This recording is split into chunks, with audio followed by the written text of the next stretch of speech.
celebrate the joys of life, and to console each other. Hello. I am sorry, but I must interrupt this show. Later, you know what it is. Hey, Ham, it's time, baby. Low, let's turn how we do. Hey. They said, we said, we hit. They said, we said, we on. They said, we said, we strong. They said, we said, we go. We say that you heard right. We say that you heard right. We say that you heard right. We say that you heard right. They said, we said, we in. They said, we said, we on. They said, we said, strong. They said, we said, go. We say that you heard right. We say that you heard right. We say that you heard right. We say that you heard right. I swear that it's imminent. I've been going so hard on my penmanship. About to go in and buy me a wheel. And I pull that shit fresh off the dealership. I can leave you in red like an Xbox. Got me laughing at you like you red fox. Got you chasing Hot Wheels like a matchbox. EA running the game and it don't stop. Super cold like I'm playing for Blizzard. Got you all in my sights like Red Dead Redemption. Never gonna slip on my pivot. Better get out my way, bitch, I'm on a mission. Really ain't no competition. I'm steady grilling opposition. I'm get up and ready to win. They can play it how they play, but fuck what you say. I'm getting this money today. Last of us like a dying breed. Down the ride like a noble steed. Fatality moves, I make you bleed. That's on any game, that's on any screen. Shut up and give me your money. They said we so lit. Even if I take an L, we coming back just to show that we don't quit. They said we hit. They said we said we on. They said we said strong. They said we said go. Greetings and salutations, ladies and gentlemen. This is the 7th installment of Everything Plus Gaming on TSWS Gaming. I'm Loke7. Joining me as ever is Mr. Ham Solo. Ham, how you doing? I'm okay. Making his shoes, maybe. I'm You okay. good? You alive? Yeah, just getting this thing that I just recently purchased set up. Is that the PlayStation? Oh my lord. See, ladies and gentlemen, that's what happens when Indiana Jones gets announced for PlayStation. That's what happens. That's what happens. Whatever. It's not that at all. It's Don't run. It's fine. no. I almost bought a Halo Reach like statue, but Okay. it was missing the arm on one of them. It was missing the arm on one of them and a Kind of gun fits. from another one. Doesn't And fit I was the like, Reach. I just can't do it. That kind of fits the theme, right? A missing arm. You know? No. Like No, I spoilers don't. for anyone that hasn't played Reach. Spoilers for anyone that hasn't played Reach, but it does not end well. So I don't know. For me, it kind of fits the theme. The Gina, welcome in, says, let's go. Well done, the Gina. I saw you touching some grass, you know. That's very healthy. I saw your post on Twitter, touching some grass with the family. It's very important. All right, well done. It says, Loke with no hat. It is disrespectful to have a hat on at a funeral, and we gather here to mourn the passing of Xbox. Oh my goodness, you guys are out of pocket. Oh my god. Rest. Huh? Ham, check it out. Ham. Rest in peace, Xbox. We knew you for very long. Now we bid you adieu. Safe travels into the afterlife, whether it's to heaven, Valhalla, or whatever faith that you profess. Green one. Enjoy your rest. We will stay here with Nintendo, PlayStation, and PC. Ham, do you have any solemn words to share? Do you have any solemn words to share about the passing of Xbox? Loke is speaking for himself.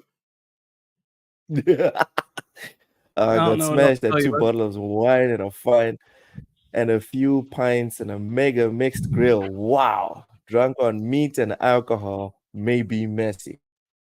You know what? Messy, not messy. As long as you're here, the Guinea. As long as you're here. Just don't trash Metal Gear Solid or Manchester United. Dude, fuck Metal Gear Whatever Solid. else you want to do. Go. Fuck Metal Gear Solid. Oh, That this game guy. stinks. If for anyone coming in here late, Ham has never put up any display related to PlayStation before.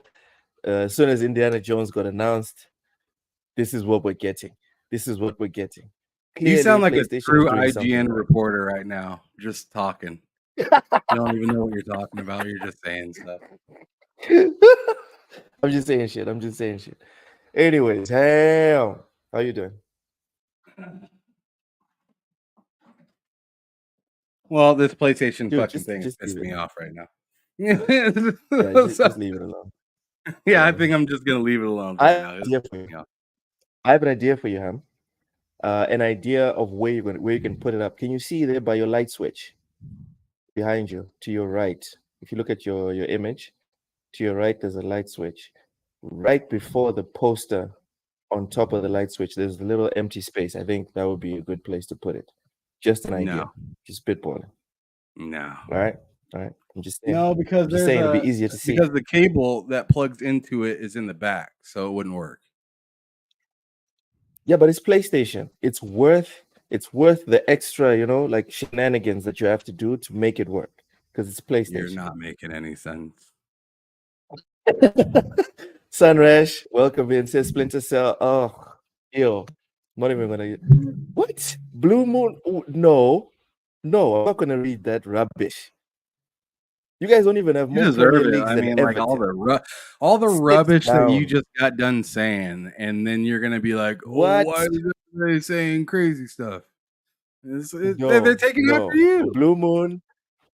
Blue Moon, take a walk. Welcome in, Legendary Yobi. What up, though? Welcome in. Appreciate you, bro. Appreciate you. Big Mad Mo coming in here with the fist pumps. Welcome. Yobi, I will be buying a new hat. I'm actually traveling for work and stuff, so I'm not at home. As you can see, it's not my usual setup, but I will be buying a new hat tomorrow. I'll have something snazzy, something weird. I need to increase my collection. If you want it to light up properly, you need to pay that $10 upgrade fee. Hamothy, the Guinea has figured out your problem with the PlayStation sign. You need to pay. You need to pay extra. You acting like I didn't know already. Like that's just how it goes for fucking. Oh my god! I can't believe you leaned into that rubbish. Anytime I buy something PlayStation wise, it's just difficult. With Xbox, you just plug it in and it works. You know what? It didn't even come with an exclusive plugin. I had to buy my own. All right. Unlike the PlayStation controller, though, it takes batteries. In case your PlayStation controller dies, you're kind of screwed. But this isn't. This is ready to go. Oh my goodness. Blue Moon, just like and subscribe to the channel, bro. Welcome in. We really appreciate you. Like, subscribe, share it out, everyone. Please smash that like button, share it out, get everyone on here right now, pronto. Concord remake in 2025. Meant to say you don't bring your hats on the road. No, I don't bring the hats on the road. Ham, you're saying something about it's fair game? I said Fair Games comes out. Maybe that's the remake of Concord. You remember Fair Games, don't you? No, I don't. Wow, Mr. PlayStation Showcase last year was great. You don't even remember that? That was in the show. No. Yeah, it was the very first. It was like the first game shown, I believe. It was either the first or second. It was the Extraction shooter game. Yeah, one of those. Don't nobody care about Extraction shooters, dude. Come on, let's be real. Oh, come on, man. Everybody cares about those. It's what makes us gamers. No, I'm talking about like new ones. No, I'm talking about new ones. Because at the core of things, Ham, what happens, and this is just me just spitballing. Yeah, I don't have exact numbers. What happens is there's 3, especially these always online games, these multiplayer games. There's like 4 or 5 main ones, and that's what everyone plays. and then there's new ones that try them all. They should just keep coming. They should just keep coming out with them. This is great. No, what happens is the new ones keep coming out. Just keep coming out from like 10. Just keep coming out. Keep coming out and keep bring them on out. Shutting down. Just keep it on rolling. You know. Oh you guys my know God. what we want. Just keep giving it to us. So what happens is 10 of these new ones will come out and one of them will pop. The rest will fail. And that's the cycle. That's the cycle. Yeah, we gotta ruin it. We gotta ruin hundreds of people's dreams so we can make 10 people's happy. That's what it seems like. Yes. You know? That's what it feels like. Yeah. Definitely. So it's like, this team of 150. Oh, that game fell. This team of 275, that fell. This team of 600, that fell. This team of 450. Oh, finally some success. Sorry to the other 1,500. No. Let's try again. Let's go and try again. Oh man, this is. It's starting to become like phone games. You know. Like certain phone games, you just don't really care that much about, and you're just like you don't really have any attachment to it, other than like this is nice when I'm in the DMV, or this is nice when I'm like the 10th person in line of something. But other than that, it's just worthless, kind of. I don't like games like that. Buy like a proper game. The Concorde, the plane was grounded after it slid off the runway, hit a building, and killed 113 people, which is more than we'll be playing Concorde, the game, in a week. Jeez, fake games is the Dollar General payday. Sup, y'all, welcome in, Oshus, welcome in. Carl Classic Cage, welcome in. Red Chief, finally, dude, we've been waiting for you, man. Let's delay Concorde. Let's put sexy asses and money will fall from the sky. Ham, I put out a tweet. Possibility as thirsty as some of these motherfuckers are. That is highly possible. You'll have a random motherfucker saying save Concorde if you put a fat ass in it. Damn. Like I might want to save Concorde if you put a fat ass in it. I'm just being, Sunrash had a good point right here. Real. Where is your head at when you decide, hey, I should make this game as a service exclusive? Like that's stupid, in my opinion. Like in this day and age, like I'll tell you where your head's at. But to me, it's just like you're seeing third-party developers say, this is starting to bite us in the ass, and then you go do it to yourself.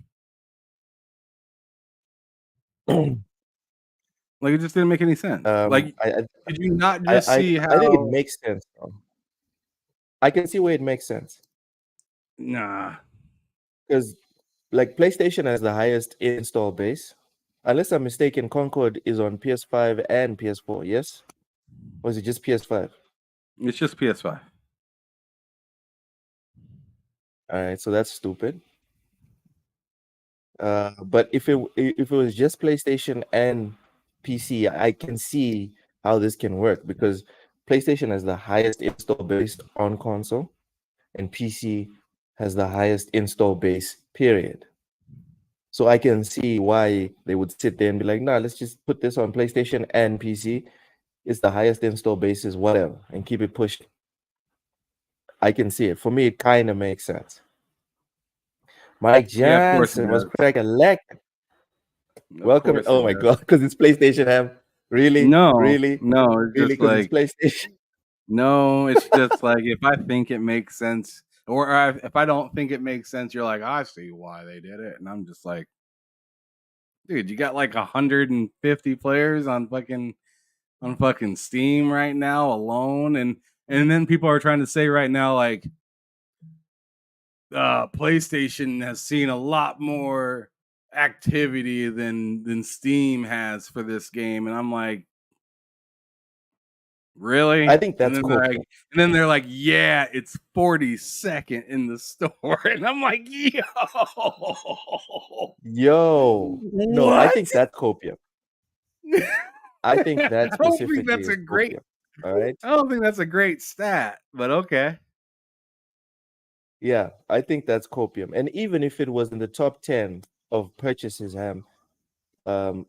Concord, in my opinion, like most of these online games, it's not about how many people jumped on day one. It's about how many people are there right now. No, do you want And to? I saw someone tell you how share. many people are there right now?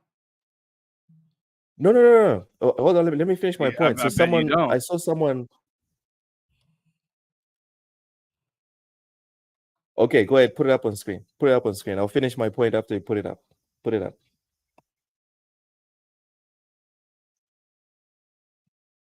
All right, just a second. You'll put begging for a game that. Okay. Anyway, going on with my point, someone was like, "Oh, why are people pointing at the Steam numbers when it's doing crazy numbers on PlayStation?" So first off, Crazy numbers. have you?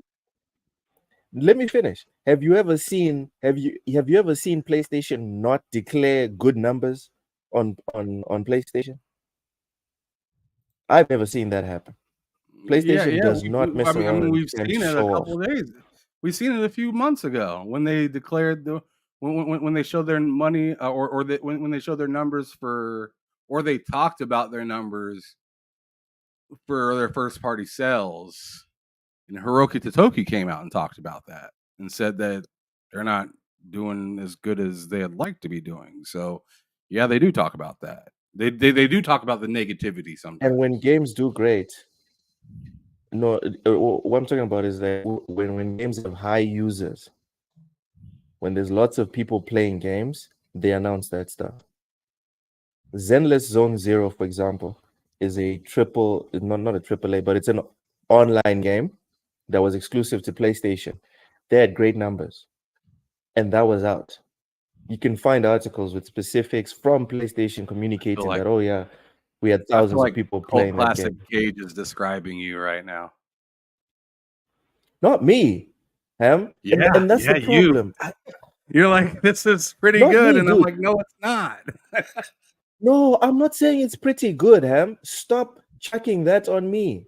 I am pointing out the fact that when PlayStation has a dub, they always point it out on the PlayStation side.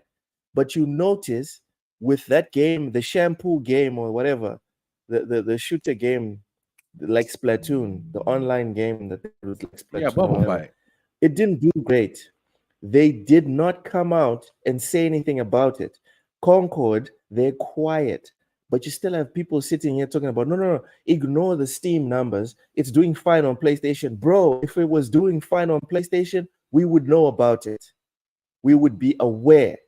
PlayStation would have piped up and told us, like they've always told us, about whether it was single player or online games. So I'm not here sitting here saying that Concord is great. Concord, it's not garbage. It's just not worth anyone's time. And this is not my assessment. No, it's not garbage. I feel like people saying it's garbage. I'm not saying it's garbage. I'm not saying you are. I'm saying that people that are saying it's garbage are being pretty rude about it. It's a bit much. I just think the game plan was horribly executed for this game. Yeah. Like you shouldn't even have tried this. You guys have all the great players, and you guys fucking give us a Cowboys performance. Oh, you know what? You want to shit on the Cowboys? Go ahead, bro. Fuck the Cowboys. Okay, fine. So yeah. All right, you're just trying to fight me now. Why are you in the console wars? That's weird. Oh, Mike Johnson, I'm so sorry, brother. The console wars are over. Like, it's just Nintendo now. Like, PlayStation is not fighting anymore. Xbox is not fighting anymore. It literally, the console war is Nintendo standing on the graves of PlayStation and Xbox, because they're all porting everything. The only one that is still keeping it a buck in terms of what it used to be, right?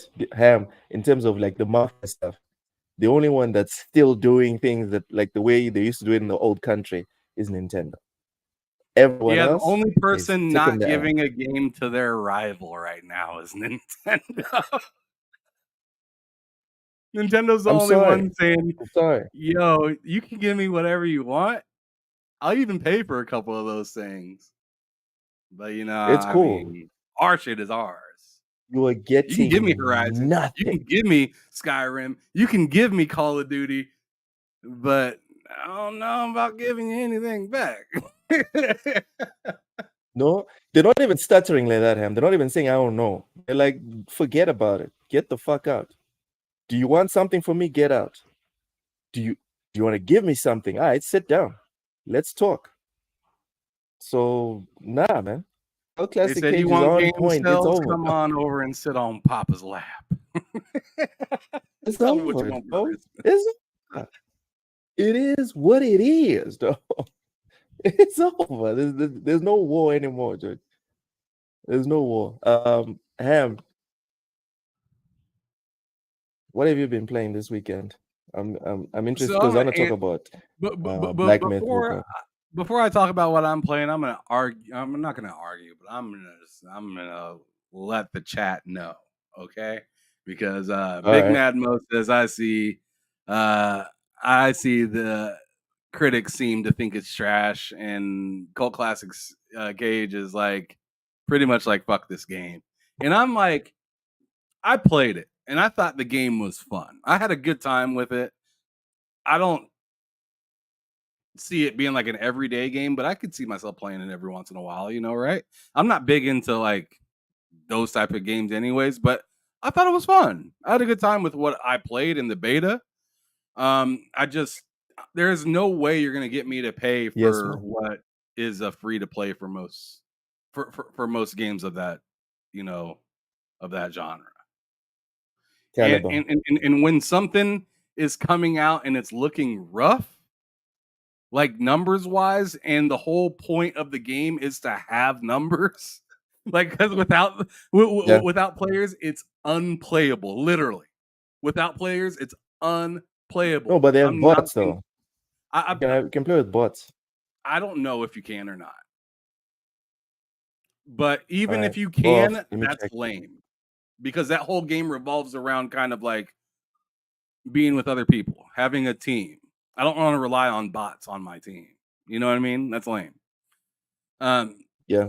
So like, to me, it's just a hard sell for somebody to be like, hop on this boat with us, but I'm not sure if you're going to make it to your destination. That's kind of what they're telling us right now. Like, you can hop on the boat, but there's no telling it's going to take you. Like, who knows if this boat doesn't sink in a couple months, right? This is supposed to be a fun cruise that we're on, but I'm not sure if we're going to make it back home. So I can't invest in the game, even though I think it's fun. I just can't like put any money towards something that I think is. I mean, I think anybody would be like that, right? Like putting money towards something. Like putting money towards what would you call it in like procurement? It's like putting money towards let's say you want to buy biscuits, Ham. Let's say you want to buy 10,000 biscuits. Buying Concord, in my opinion, is like buying 10,000 biscuits that will go rotten in a month, and you only sell like 1,000 biscuits a week. It's dumb. What are you doing? It's that simple. It's like procuring a team of specialists who can deliver 1 million truckloads of plutonium a year. Right? That's what they can do. But your goal is to deliver 1 billion truckloads. Right. What are you doing? Yeah. You're just wasting time, right? Or just wasting your money. Because with a lot of these, both. Because with a lot of these online games, and this is why you always have like the main five. With a lot of these online games, you are investing in not just today, but you're investing in the belief that 5 years from now, 2 years from now, this investment you're making today is still valid. it still makes sense. It's not like a single player game. But let me tell you something. As for the devs and everything around this game, what you just described is like a drop of the problem. Right now, could you imagine spending 8 years getting biscuits? Could you imagine 8 years of getting biscuits just to turn around and sell it and then see your numbers and be like, yikes, no one wants this. Nobody likes biscuits, and these biscuits are going bad. And they're going bad. like now, there you go. There's two problems right here. And you have to likes biscuits, and you have to pay. You get it free from other places, and they're going bad. Yeah. And now you still have to pay for warehousing for these biscuits that no one wants, because it costs money to keep Concord running, Ham. Facts, yeah. To keep these servers up, it costs money, and there's no one there. Yeah, I remember. I'm sorry, 225 is not going to cut it. I remember somebody was showing me Steam numbers for Hellblade too, and it was like around 100, maybe a little under 100, right? And they're like, once you like pay attention to your own backyard, and I was like, bro, like, I see what you're saying. You're telling me, hey, quit being rude, and sure, I can understand that part, right? But what I can't understand is you comparing a single player game that's around 6, 7, 8 hours if you push it. A game that you could play and put down and know that in a year I can continue where I left off. Whether anybody plays it or not. Yeah. This isn't the same. Because it's that big. It's that big. And you could say the same thing about really a lot of the games, because because he compared Hellblade 2 and Forza, and I was like, those are two games where I don't need anybody at all. You just keep going. So if those two games have 0 concurrent players, I'm fine. Because you have people's ghosts they're playing. You can still technically play with me on Forza, Ham, because my ghost is there. Right. If you played all of my tendencies, all of my habits, done. And it's even a way to keep the community going. I don't know if the new Forza has this, because I haven't played it yet. But in the previous Forza Motorsport, there was this notification thing. I remember I beat some chick. Oh my God, I hope she doesn't see this video.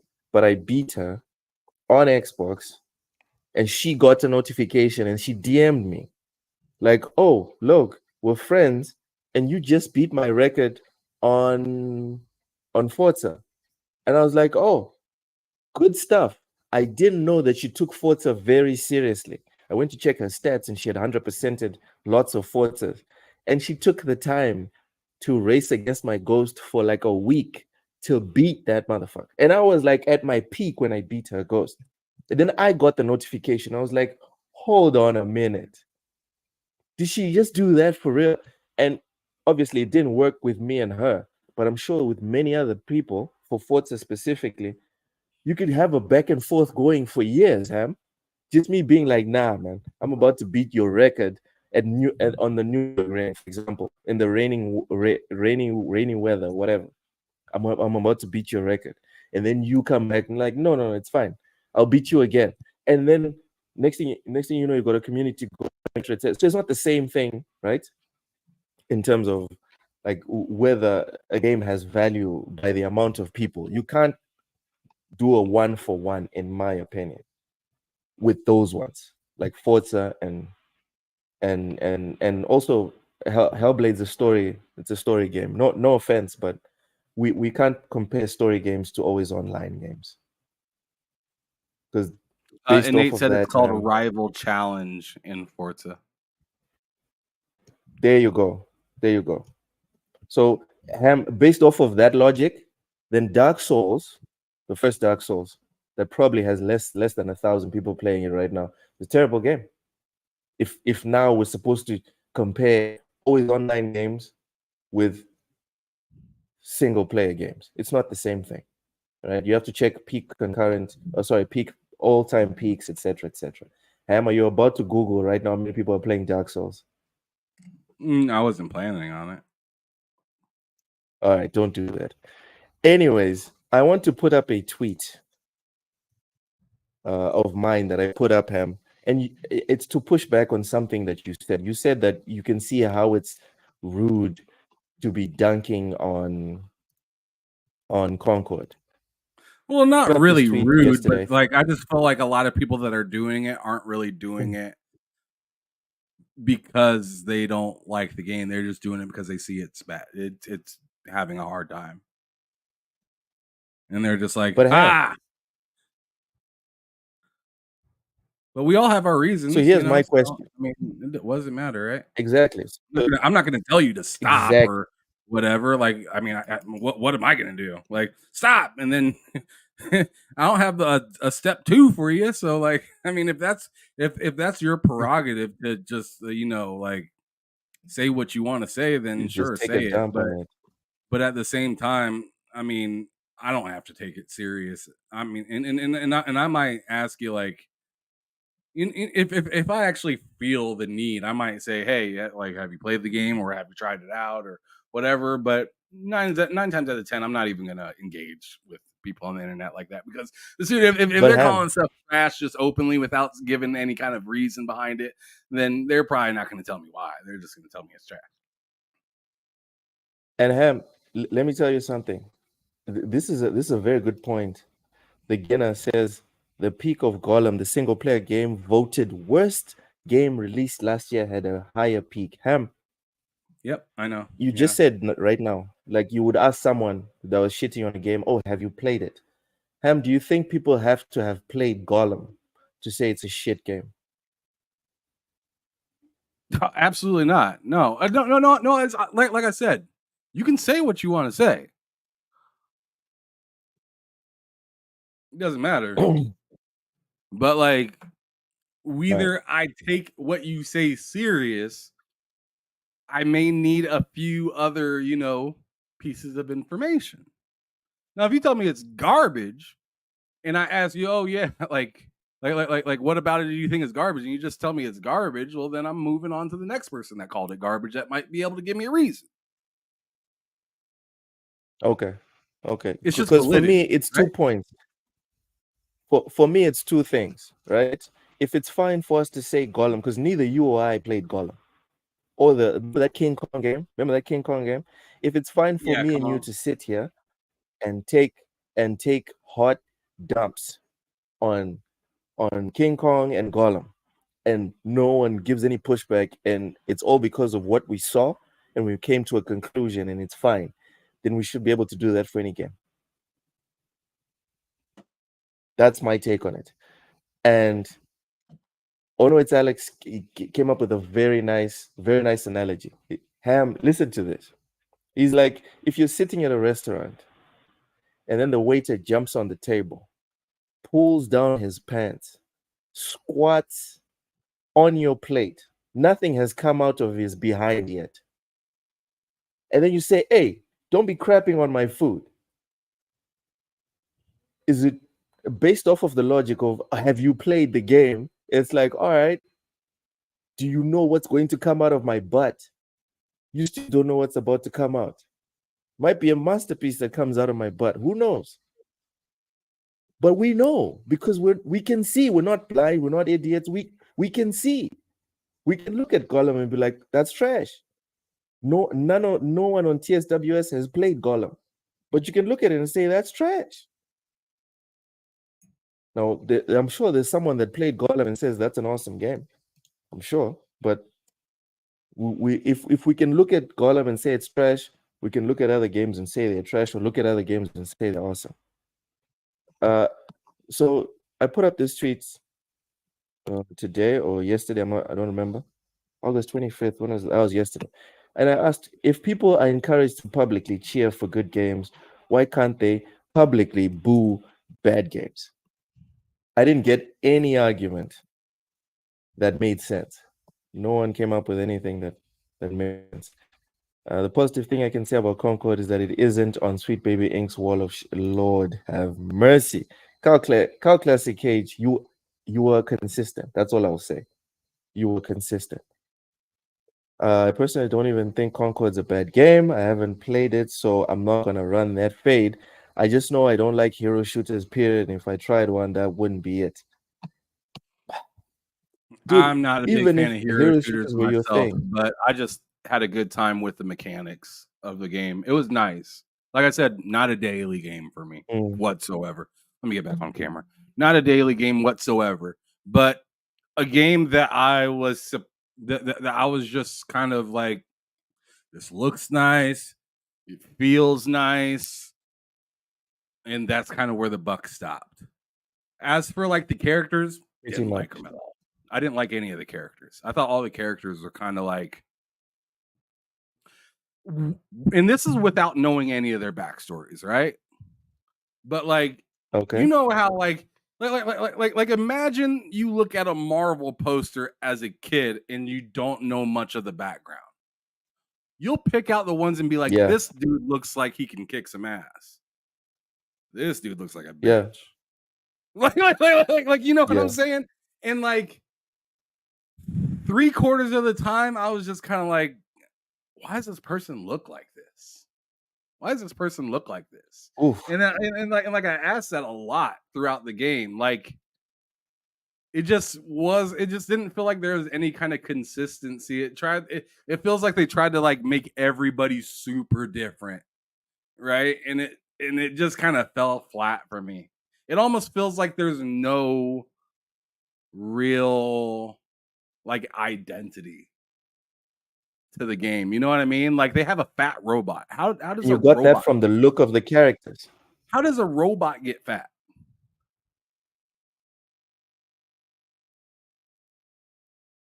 You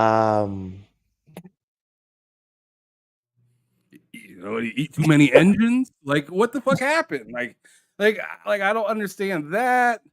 You know, it's just like I could look through some of the characters and I'm just like, some of them look too much like, iron. What the fuck, Reggie? I don't know. I seen one character that was like alien. It was like an alien, but they were wearing like a terrible pair of pants and like a wife beater or something like that. And I was just like, why do you look so ghetto? Like, why do you look like that? Ooh. Why do you look like you like why do you look like you from like 7 Mile or 8 Mile or something like that? Like what like what's going on here? Why do you look like you from the hood? I just don't understand it. So I could see why a lot of people weren't attracted to the characters, but my whole big like, this is the reason, is flat out it's too much for what you for what you get. And when you got other games that are doing things where, because I've seen one person, shout out to Jay Barry Strive, not a bad person at all, a big PlayStation fan. I'm cool with him. I actually had some beers with him when I was in New York, or not New York, in Boston, at a bar. Cool dude. But he put out a tweet, and I had to argue back to him, right? Because he put out a tweet, and he is just like talking about how he's sick of gamers nowadays because they're more willing to spend $60 on a skin in a free game than spend $40 for a game that just comes with everything. And I was just like, there's a difference. Like, you get to see if you like the game, and if you like the game that much, then you spend the money on it. You see the value in it and you want to give it money. This game is just like those free-to-play games, but you have to buy before you get to experience whether it's good or not. And for a game that needs people to be online consistently and all the time, it's just, that's a weird decision to make. I mean, like, for something that's, I mean, the reason it worked with like something like Helldivers is because it was familiar. Sorry. I'm sorry. Go ahead. It was familiar. Yeah. So it was familiar, and it was and it had like kind of history behind it. People knew what to expect. They also knew some of the lore behind it. So the people that played it and had a good time were able to hype said thing up. And since the previous thing was pay to play, it made this one easier to pay to play, right? This Concord game has no history, no background. All we knew for the whole last year up until the last few months ago was the burger. Right? And now that we know the whole game, we're like, falls off. That's what you want to sell us? I'm all set. No, thank you. You held us in anticipation for a year and gave us a game that's not even the top tier of its own genre. It's already fighting an uphill race versus Overwatch. And then you have Marvel Rivals coming out later this year. And it's free. And it's free. Like, what are you thinking? Come on, bro. What are you doing? What are you doing? I'm done. That's all I had to say. I just wanted to just throw that out there. I'm sure I've said it before, but I want to throw it back out there. So just really quick, Nate has been talking about why it matters that people were just pointing out the appearance. And I just want to say to Nate, you noticed Ham, who has played the game, was weirded out with the appearance of the characters. But a lot of people like to pretend like the visuals, which are 50% of what we're doing when we're playing video games, don't really matter. How the characters look, how the background plays, and how everything looks doesn't really matter. Dude, turn the screen black and start pressing buttons. Then you tell me how important visuals are. It matters to have characters that you like looking at. I'm sorry. Ham's out here trying to figure out how does the robot get fed? I want to know too. And Carl Classic Cage. I want to know also. I also want to know. People are talking about it only eats processed foods, too much iron, etc. I'm trying to find out. Carl Classic Cage. I want to throw some pushback at you. You said the characters were clearly designed to pander. Ham, call me out if I'm talking rubbish. The whole idea of pandering is like, excuse me, I had to sneeze. The whole idea of pandering is trying to play to a specific demographic or group of people. I have no problem with pandering. I think pandering is healthy. I think Tony Stark playing Dr. Doom, I think Tony Stark playing Dr. Doom is pandering. But if you're pandering to the people that pay you money, you're doing the right thing. If you're not pandering to your core audience, then you're making a mistake, which is what I think happened here with Concord. It matters how the characters look. Don't sit there and lie to yourselves, guys. It matters. Anyways, Ham,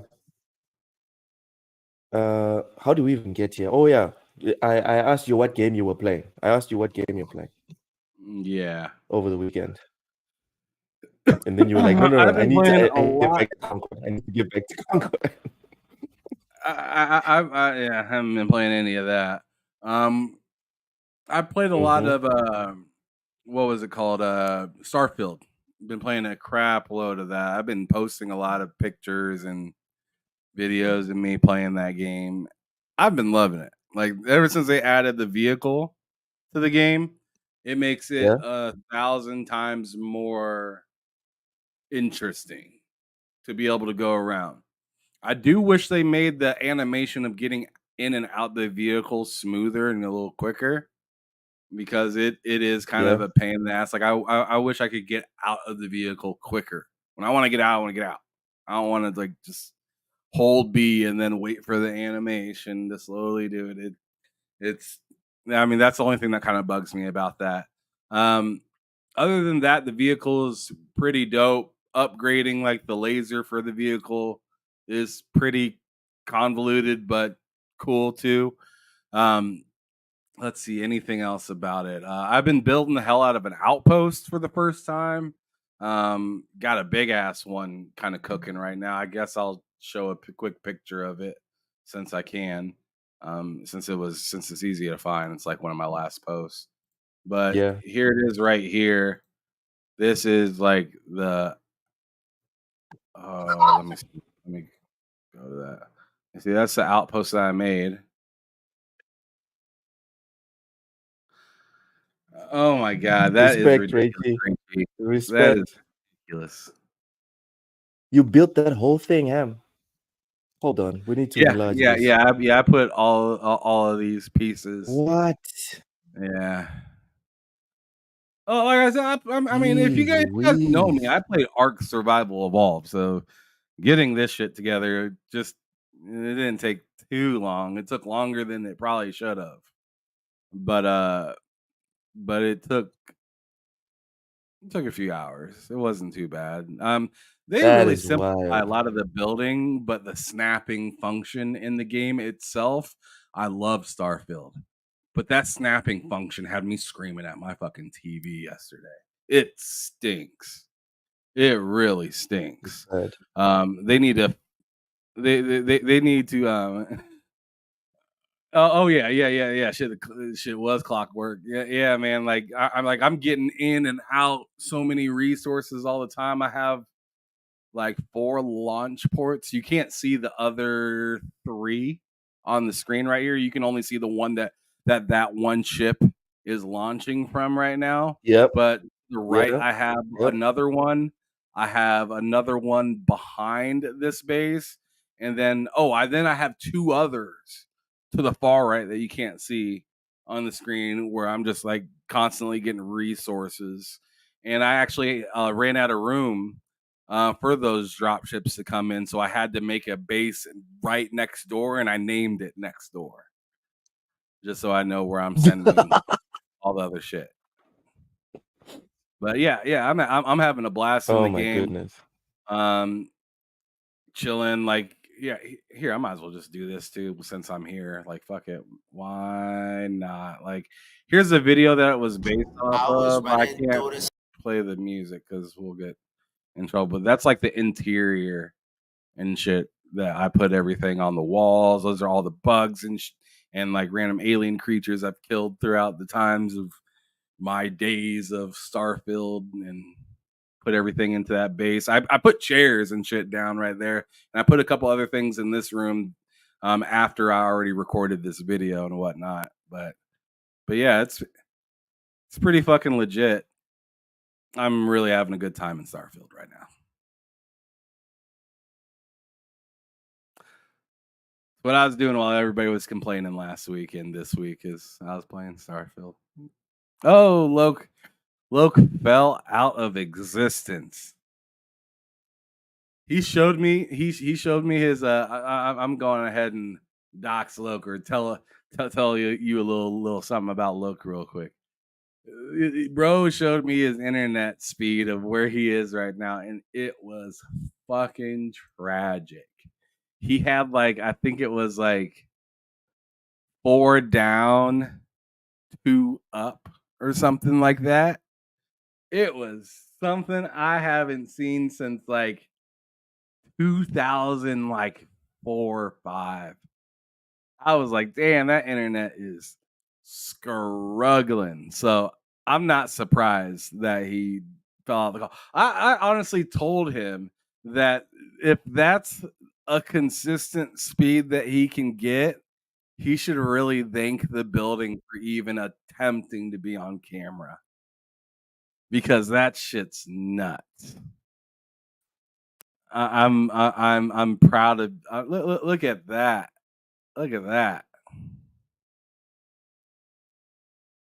Can you not hear me? I can hear you, I can hear you shitting on me. Thank you, Yobi, for looking out. Jeez. I'm not shitting on you. I'm just saying that's not shit. That's just what it is. Like I said, I said that you should thank the building for being able to hold something like that, because whatever's doing those kind of numbers, that has to be strong and tough. Like you can't endure and be around that long without being tough. So I'm more or less giving kudos to wherever you're at just for providing you something. That's something. It is struggling. It is something. I'm like I said, you should thank the people, because I can't believe you can even get your face on the screen right now. Like, yeah, like that's what I'm saying. Like, it's my phone, Ham. It's my phone. It is really? my phone. Oh, okay, so this is mobile data. The building internet. Yeah, the building internet is even worse. I can't even watch like YouTube videos without it buffering. It's pointless. I'm surprised it lasted for almost an hour. Dude, as soon as you put up the video, that's when it was like, all right, I need a minute. Start cooking. Dude, did you know that mobile data hit? They need to upgrade the rest of their shit. God damn. Yeah, where you at right the now? problem is that I'm not in a city. I'm in Kilimani right now. It's not even like the third largest city. It's northern Mozambique, northwest. Sorry, Mozambique. But which it's weird because Mozambique is like a long ruler. It's not like a it's like a really long country. Most countries are shaped. Side. Yeah, it's a bay country, right? Or not a bay, but off the ocean country. Yes. So when you say east or west, it's really they're very close to each other.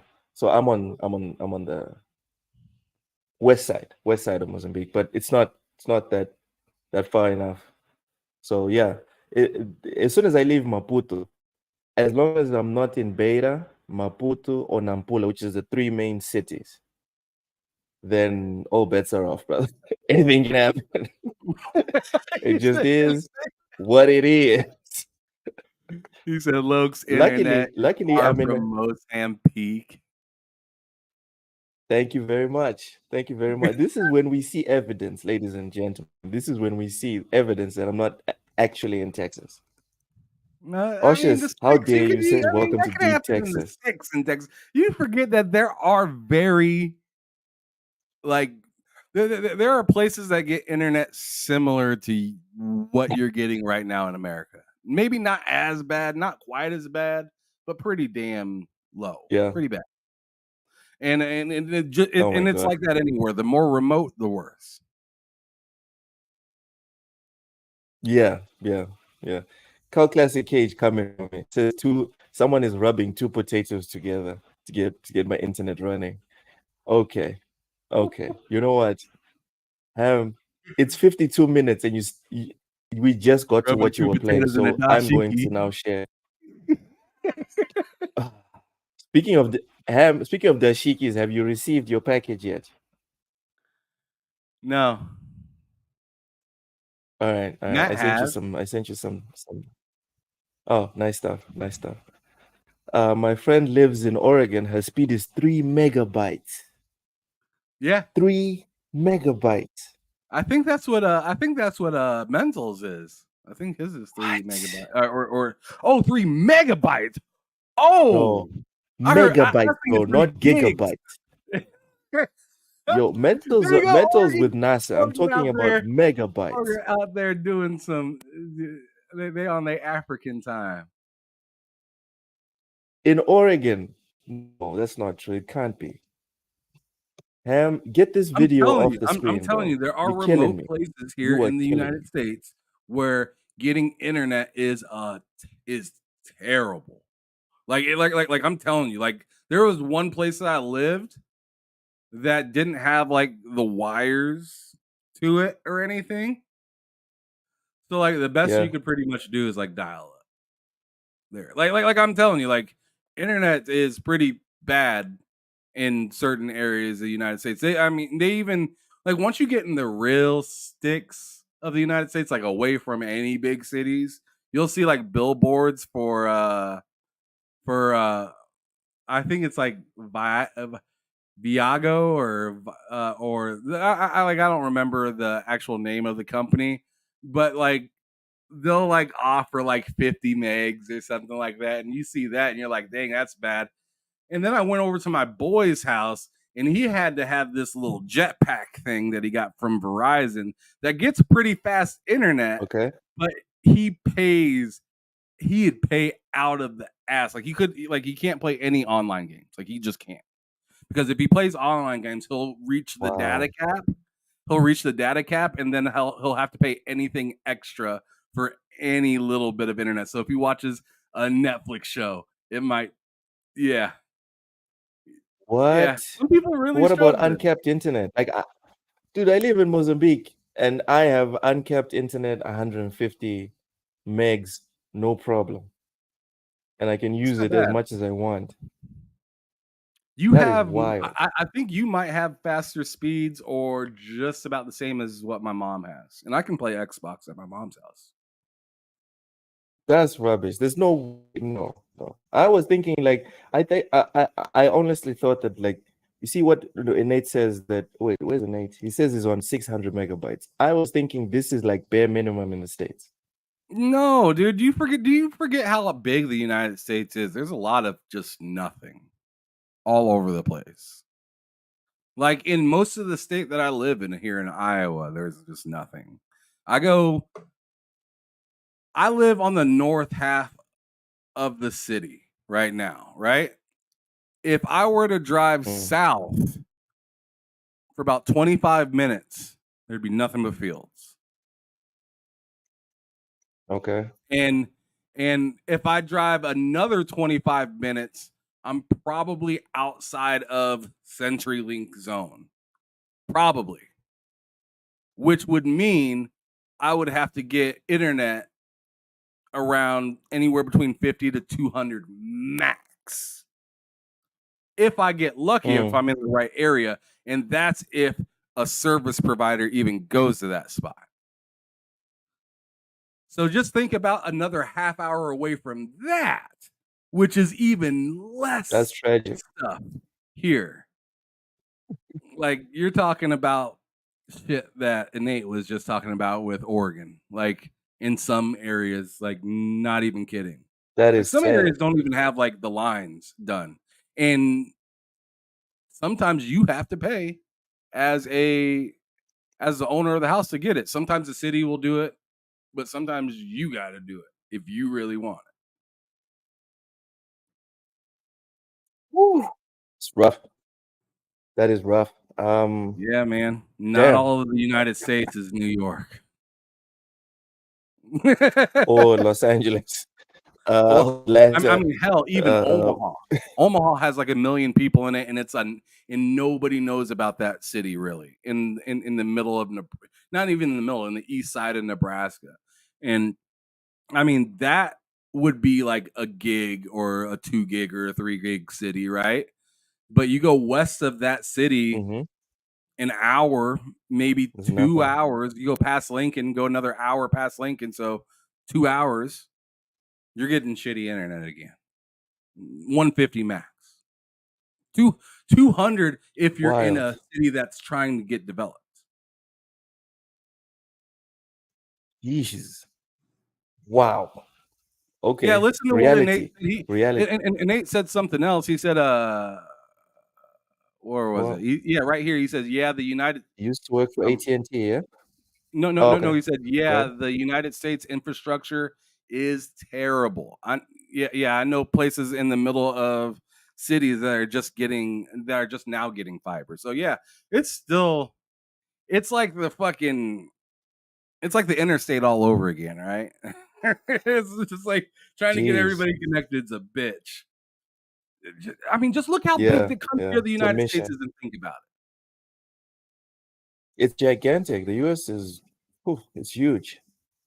So Oshus, I'm curious. Sorry, Oshus says something. He says, hopefully Elon will stop being a fake American and bring Starlink to his home country. Starlink is not in South Africa. There's no way, because I see Starlink in Mozambique, which is right next to South Africa, and I'm trying to figure out how to get Starlink, because Starlink the people that I know who have gotten it, it's close to a gig in terms of speed. I can't believe it's in Mozambique, Zimbabwe, Zambia, Malawi. Like, I've seen the announcements on Twitter and stuff. There's no way Starlink is not in South Africa. Oshus. There's no way.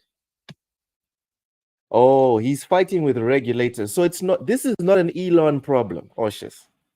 This is the government's problem. All right. We need to go and talk to the ANC. All right. This is not an Elon situation. Elon's trying to get everyone connected. That's what's happening. The crazy thing is internet service providers were paid a huge payout a few years back to increase infrastructure, and most of them pocketed that money and didn't do anything. You know what, Ham? I know this is going to sound messed up, but I have to say it. I'm kind of relieved reading this, because this happens a lot in my neck of the woods. Like, money gets doled out to companies or to private people, citizens and whatever, and they take the money and bounce. And it's like, oh, corruption in Africa. It's nice to know it's not just around here. Am I a prick for saying that? Oh yeah, I mean that's a normal thing here in the United States. Welcome to the game, buddy. West Side over here, like we fucking shit up over here, man. Like like every state does that. Every single state does that. Oh, I mean, just think of all of the politicians that will come out and be like, "Hey, if you put me in office, I'll do this, that, and the third," and then you find out that you know they got money to be able to do it, and it just went to something else, or it went to the military, or you know, just I mean, it happens on a you know city level, it happens on a county level, it happens on a state level, it happens on a federal level. Just money, like nobody's responsible. If they can find a quick way to come up, they will. Most people aren't gonna use money the way they're supposed to. Good to know. Good to know. I'm just saying, it's good to know it's not just here that things are happening like that. It's unfortunate, right? They said, welcome it is United States politics 101. 101. Wait a minute. Yep. I thought y'all were fighting corruption around the world. Anyways. Capitalism got inside of the government, and now they're trying to be capitalists while being government officials, and it's like, it doesn't work. Yeah. It doesn't work. It always ends up badly. Yobi, I've heard about Google and their fiber line. Apparently, it's crazy fast. It is. I used to have it when I lived in Kansas City, Google Fiber. It was phenomenal. I really liked it. But I honestly haven't really had too many problems with CenturyLink, to be serious. Like back when I lived in Denver, Colorado, I had problems with CenturyLink all the time. But ever since they went up to a gig, like I had problems with them a little bit when I first got them a couple years ago, but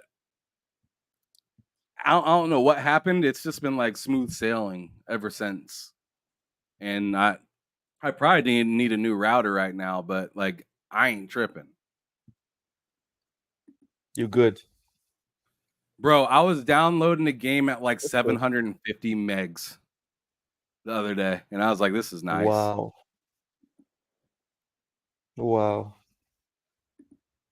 I got an SMS actually a couple of weeks ago from my ISP saying they're giving me a free upgrade. No money, nothing. The speed's just going to go up. And I was like, what? Word. That was crazy. Because I was on 100. Remember, I was on 100. And then they're like, no, we're bumping you up to 150 at no charge. I was like, what? They said, keep paying.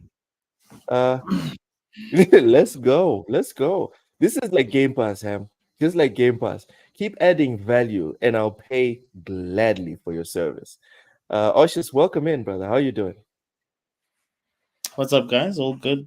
How are you guys doing? Fantastic, man. Fantastic. Oh, can you see? Yeah, we can hear you. Can you hear? Can you hear what's happening here? Rachel's talking about builders. Rachel's in Canada, Oshus. Builders taking government money for affordable housing and start building luxurious apartments. Oshus, We need to stop reading like the Sunday Mail and start reading news in Canada and in the States, so we can be like, all right. Maybe it's not so terrible here. Well, What have about you the been different. playing, Osha?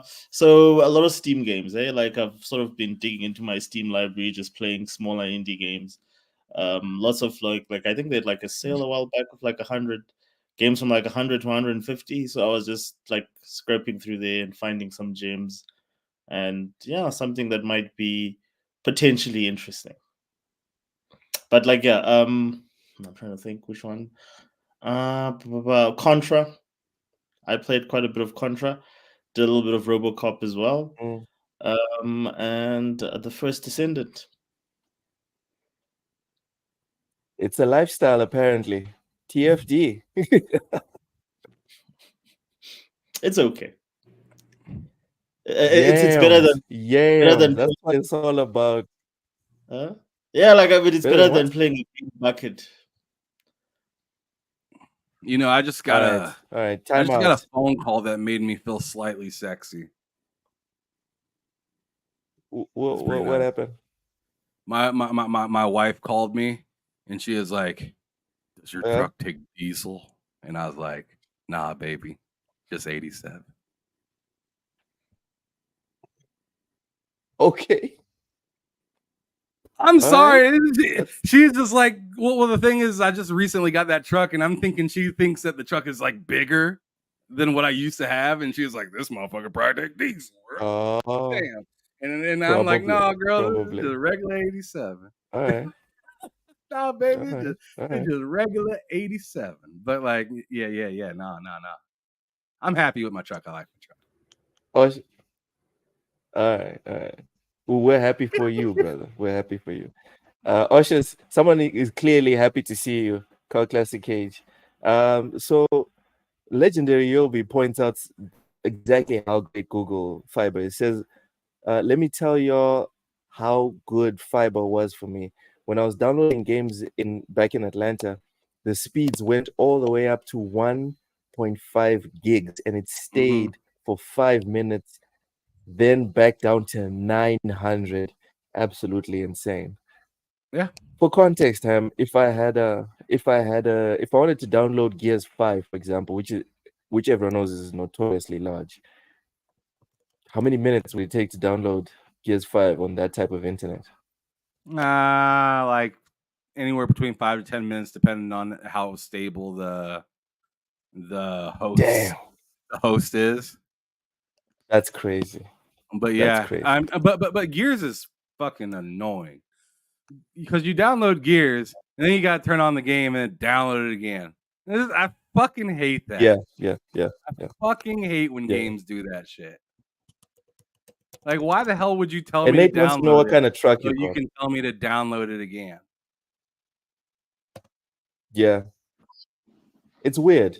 I don't understand why they don't just give you one like install file or process. Avalanche. It doesn't make sense. What year is the Avalanche? 05. It's older. It's an older Avalanche. Dude, a good car is a good car. I'm sitting here talking about my dream car. My dream truck is a 96 or 98 Defender. Like, that's the only reason I keep inviting Tae onto here, because everyone knows like the countries with the most dead Defenders is like the UK. There's full of them. There's a cemetery. And I'm just hoping, even if it's like 5 years down the line, 10 years down the line, Tae is going to hook me up with a 5-door 10 Defender. That's the only reason I even became friends with this guy. I don't even like him. Anyways, Tae, welcome in. How you doing? What you been playing? What's up? Nothing really. I've been playing Smash Bros. FIFA, and I was considering Star Wars Outlaws. I still might get it. I'm not too sure yet. But I think Don't do it. Well, I think the way forward is gonna be just get it on Ubisoft Plus premium version, right? So because I'll subscribe if I subscribe for I think the retail value is $80 over here. If I subscribe for that's 4 months worth of subscriptions, so that means I get to play all their catalog, including Star Wars, and I'll be able to play Assassin's Creed Red because that comes out within the 4 months. So it's a pretty good deal if you look at it that way. But yeah, there's not enough there for me to probably purchase it outright, but there's enough there for me to subscribe and play it. There you go. I was hoping you're gonna, because you sound tentative, and I was like, dude, just subscribe for a month and play it for a week and unsubscribe. Yeah. And it's on Xbox as well. Like, you know, Xbox lets you play Ubisoft games premium day one, so it's a win. Wait, what? Okay. All right. If you like if you look at it, you subscribe to Xbox allows Ubisoft Premium on their platform. Oh, now, okay. So yeah, when you subscribe to them, you can use them or on your PC, right? Yeah, exactly. Yeah. Now PlayStation doesn't, clearly, because you know they don't like day one subscription service games. They're gonna learn. Get that money.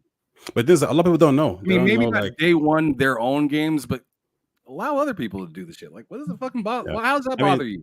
I mean, like a lot of people don't actually know that EA and Ubisoft have premium services that let you play their games day one, and a lot of people less people even know that Xbox allows you to play Ubisoft games day one on their subscription service. I know. Ooh, I just googled the Kia Telluride. Yeah, it's nice. That Nate says is his dream ride. It's a nice car. It's a nice car. I don't know if it's when a dream Google ride, Car Classic, it's a dope ride he's looking to possibly buy.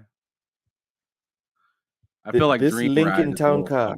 Yo, like my dream ride isn't my Avalanche. Yeah. But I really like my Avalanche. Okay. Car Classic Cage's dream car is a 1988 Lincoln Town car. Yeah, we did have a pod where we discussed our dream rides, right, Ham? Yes. I'd like a Dodge Viper or a H1 Hummer.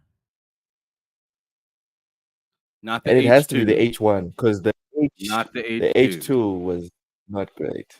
H2 just looks like a bug. It looks like an uncomfortable bug. H3 was worse, Sam. If you have to pick between the 2 and the 3, which one are you taking? A Land Rover. Here we go. All right. I'm just not even going to get that brand if I have to get those two. And they're gas guzzlers. Yeah, I checked it. All of the big vehicles before 2010 are fucking gas guzzlers. No, the Defender is not. That's not true. The Defender is not a gas guzzler. Yeah, really? What does it get? Very economic car. Okay, I don't even know what that is. What I know is that it's diesel, and in terms of use, I was watching the Motivation channel or whatever. Yeah, so I was watching Motivation, and they were doing like a test.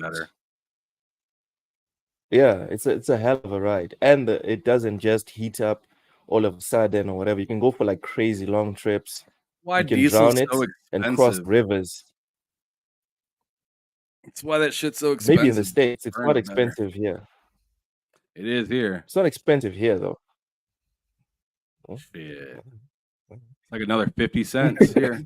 All right. All right. So we've gotten through the games that we've been playing. I didn't speak about mine, but I will throw it out there right now. No, it ain't Elden Ring. I was playing before my trip. Before buzz off, Ham. Get the fuck off my back, dude. Just get off. Jeez. I will get back to it. I will get back to it. God damn. Get off my back. This guy. Don't kill the vibe, bro. Anyways, I played about 4 or 5 hours of Black Myth Wukong before I had to get on a plane and go work. It's a very good game. I think people are exaggerating when they're saying like it's game of the year, maybe like one of the best games ever. I think people are putting a little too much sauce on it, in my opinion. And I've seen some people talking about, oh no, it's got like bugs and all this other stuff. I did not encounter a single bug in all of my playthrough. And my personal breakdown or tentative review essentially is it's Dark Souls light, like very light. You don't have to grind. You just have to be precise, and the attack patterns of the bosses are very easy to master. The leveling system is very forgiving. Like it's a very, very light Dark Souls. I wouldn't even say it's a proper Souls game. It's like an iteration. But the people on the two extremes need to chill out. The people saying that it's the best thing since sliced bread they need to sit down and chill. And the people saying that, oh, it's nothing, it's just another whatever, they also need to chill because it's a very good game. But that's all it really is. Just a very good game. All right. So I was talking to somebody at the video game. Hear me? Can you hear me? Yeah, we can hear you. Go ahead. Okay, so I was talking to somebody at the video game store I was at just a little bit ago when I picked up this little guy right here. Which I can't wait to, I mean, I really wish I could have got that Halo Reach statue, but that missing piece, I just couldn't Ham. You're looking forward to Indiana Jones on PS5. That's what you really mean. Go ahead. I'd never buy it on PS5. But anyways, what was that? So I was talking to the guy at the game store I was at earlier about Black Myth Wukong, and he was telling me that the game is pretty incredible, but it's just like every 10 minutes it's a boss fight. He's like, it seems like mini bosses are just literally everywhere, and one boss will be like super easy and beat them super quick, and then the next boss will be like, I gotta try 20 freaking times. That was the way that he described that game to me, and he said it's really fun, but it has its quirks.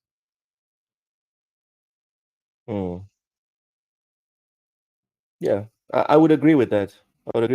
I from what I experienced, the story bosses are easier.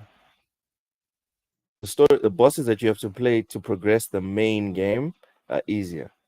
The bosses, like the missable bosses, those guys, they really suck. But if you've played Elden Ring or Dark Souls or whatever, it's not that bad. Even though I'm being accused here of that I got the China Sony cash here from Tai, saying the game is buggy and average. Sit the hell down, Tai. It's not buggy. I didn't run into one bug, and it is definitely above average. It's just not the greatest thing in the world. Well, I think it's just not you want to say something? It's not the amazing woke killer game that everyone's trying to make it out to be. It's just a game. Don't listen to Tai. Tai is out here peddling Ubisoft's latest whatever it is. I just wanted to say something to you, look. I just want to remind you that Death Stranding, a walking simulator, 10 Game of the Year nominations. I wonder why. Get the fuck 2019. Out of here. Get the hell out. Get the hell out. Get the hell out. That's 4. And then the game mechanic is you need to balance whether or not the backpack falls off your. Come on, Luke. Wait, hold on. Let's be real, right? Graphically, that game was amazing. 1, 2. I think it's trying to do something very different, something very innovative. Now we can say the execution was poor, but that is different and unique, and that's something we want in the gaming industry. So we want to encourage people to do that. So when Black Myth Wukong just gives you bosses and an average kind of gameplay, I mean, of course, Death Stranding is gonna probably get more nominations than it. 100%. Any day I'll take bosses over carrying backpacks being a delivery guy. Look, I've got lots of respect for delivery guys, but being a delivery guy in the future, that's sort of during an apocalypse. It's sort of silly to me, but that's just me. But if you think about it, games have always started off as silly. The idea of like a guy jumping on a mushroom was silly, right? The idea of a guy with a sword, in Legend of Zelda: Ocarina of Time was silly. The idea of a woman Tomb Raider was silly. The idea of a female character in a robot's costume is silly. It starts off silly, and then it becomes something special.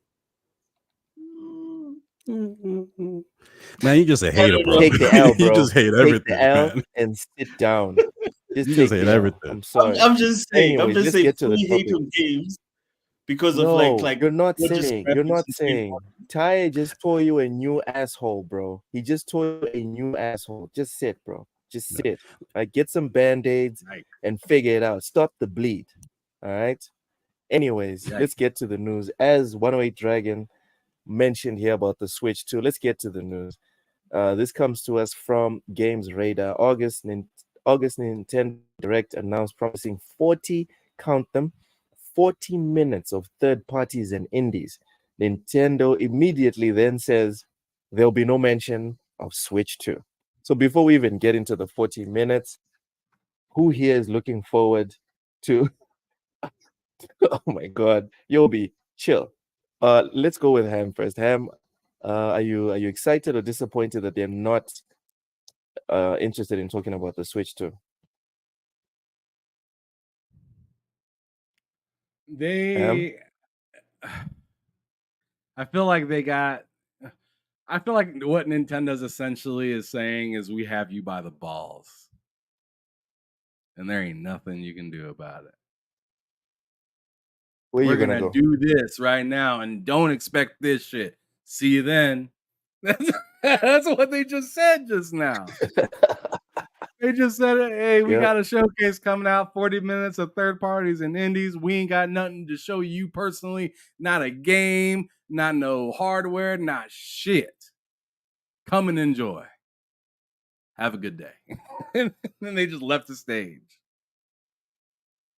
And it'll be packed. I'm not interested. I'm gonna tell you right now, I'm not very interested. Like even like all the games that they're currently working on, even for this current Switch, I'll just wait for on the next one and hope that they do backwards compatibility. I'm good on this current Switch. I don't want to buy anything new for it. I'm done. All right, so Ham's not stressed about no Switch 2 announcement. I'm not stressed. I'm just not thinking about any new material on what I have. I already told everybody, not that like I even told them this last year. I said Zelda, Tears of the Kingdom is the last game I'm buying on my Switch. It is. I'm waiting for something else to come out after that. Like I'm waiting for a new console now. I'm done. I'd buy it tomorrow if it came out. But I'm not buying any games for my old Switch. I'm not doing that. All right. Oshus, same questions to you. Are you going to watch this showcase and how do you feel about no Switch 2 announcements?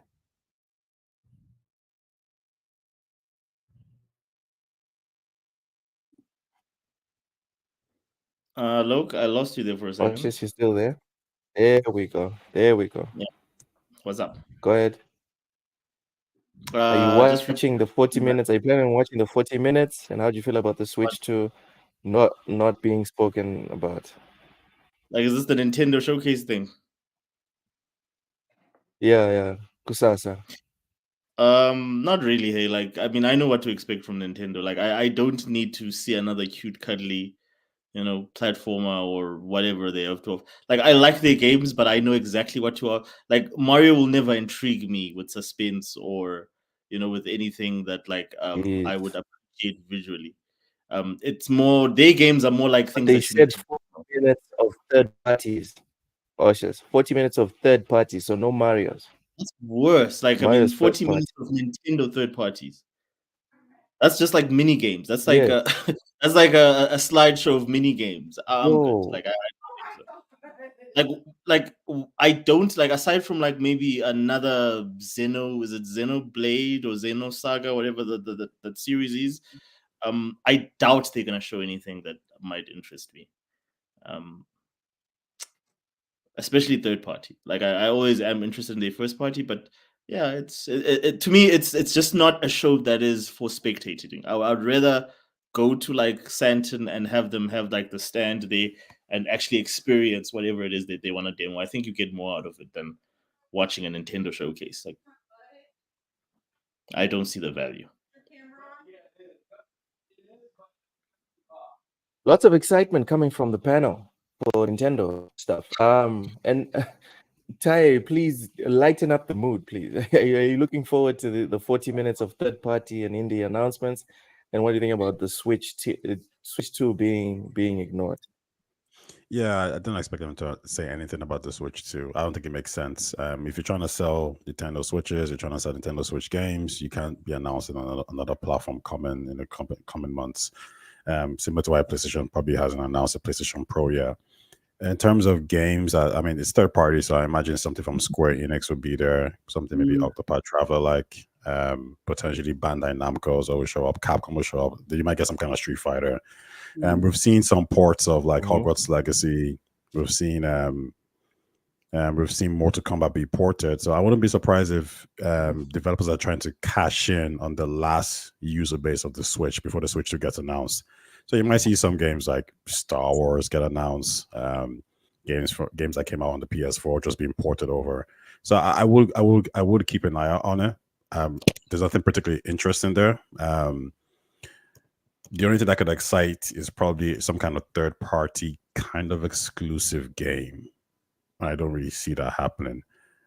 So yeah, it's something to keep an eye on, but nothing too special. Wow.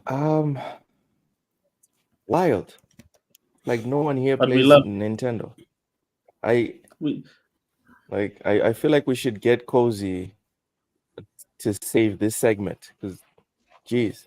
Oh, fuck that. Let's get out of here. I was thinking that. Anyways. Did it. God damn. Anyways, moving on. But the thing is, Nintendo can get away with this, right? They can position themselves. They're in a position where they can drop nothing really, and no one really cares. They won't be scrutinized. No one's going to go at them. Same thing with PlayStation. Yes, PlayStation has built up that rapport. It will last for another couple of years, but at some point they're going to have to start showing stuff. But yeah, I get your position as well. Oh my God, Richie, what's wrong with you? Anyway. Next, in the news, appreciate your time for the feedback there. Crash Bandicoot 5 was cancelled in favor of live service games.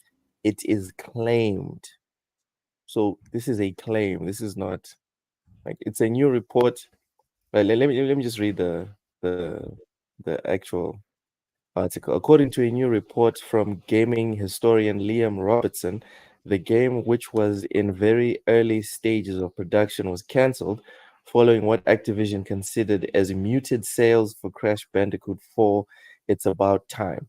Around the same time, it's claimed Activision shut down pitches for other sequels to single-player titles such as Tony Hawk's Pro Skater, RIP. The report claims that following Toys for Bob's work on the Spyro Reignited trilogy, the company conceptualized a multiplayer Crash title before deciding to take the work they had done on that multiplayer title and use it to build a new single-player entry in the Crash franchise. This would eventually lead to Crash Bandicoot 4, It's About Time. Following this release, Toys for Bob set a small group of developers the task of envisioning the future of the series, a project that would be referred to internally as Crash Bandicoot 5. This would have been a single-player 3D platformer and a direct sequel to Crash Bandicoot 4. The report contains alleged concept art and proposed story concepts for the unannounced game, which include the game taking place at a school for villainous children, featuring returning villains from previous games.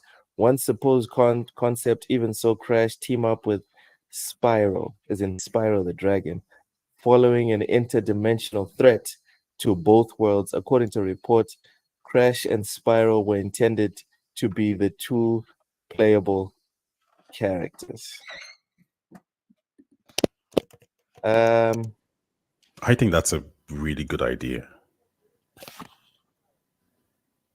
I think it's actually great. I think the idea of because if you're Xbox, you have so many, like you have a lot of platformers now. You got Crash, you got Banjo, and you got Spyro. Those three are big. Who's gonna sell the most? It could be Banjo, it could be Crash. I think Crash is probably the universal one that's gonna sell the most. Rather than just make a Crash game, how about you just try to fuse them together? Make some type of game to get all types of audiences, Spyro fans, Crash fans, Banjo fans, like a kind of multiverse kind of game. I think even fans of just platformers would be interested in that kind of concept. If they made a multiverse and put Psychonauts in it, that'd be nuts. Exactly. Like for them, go ahead.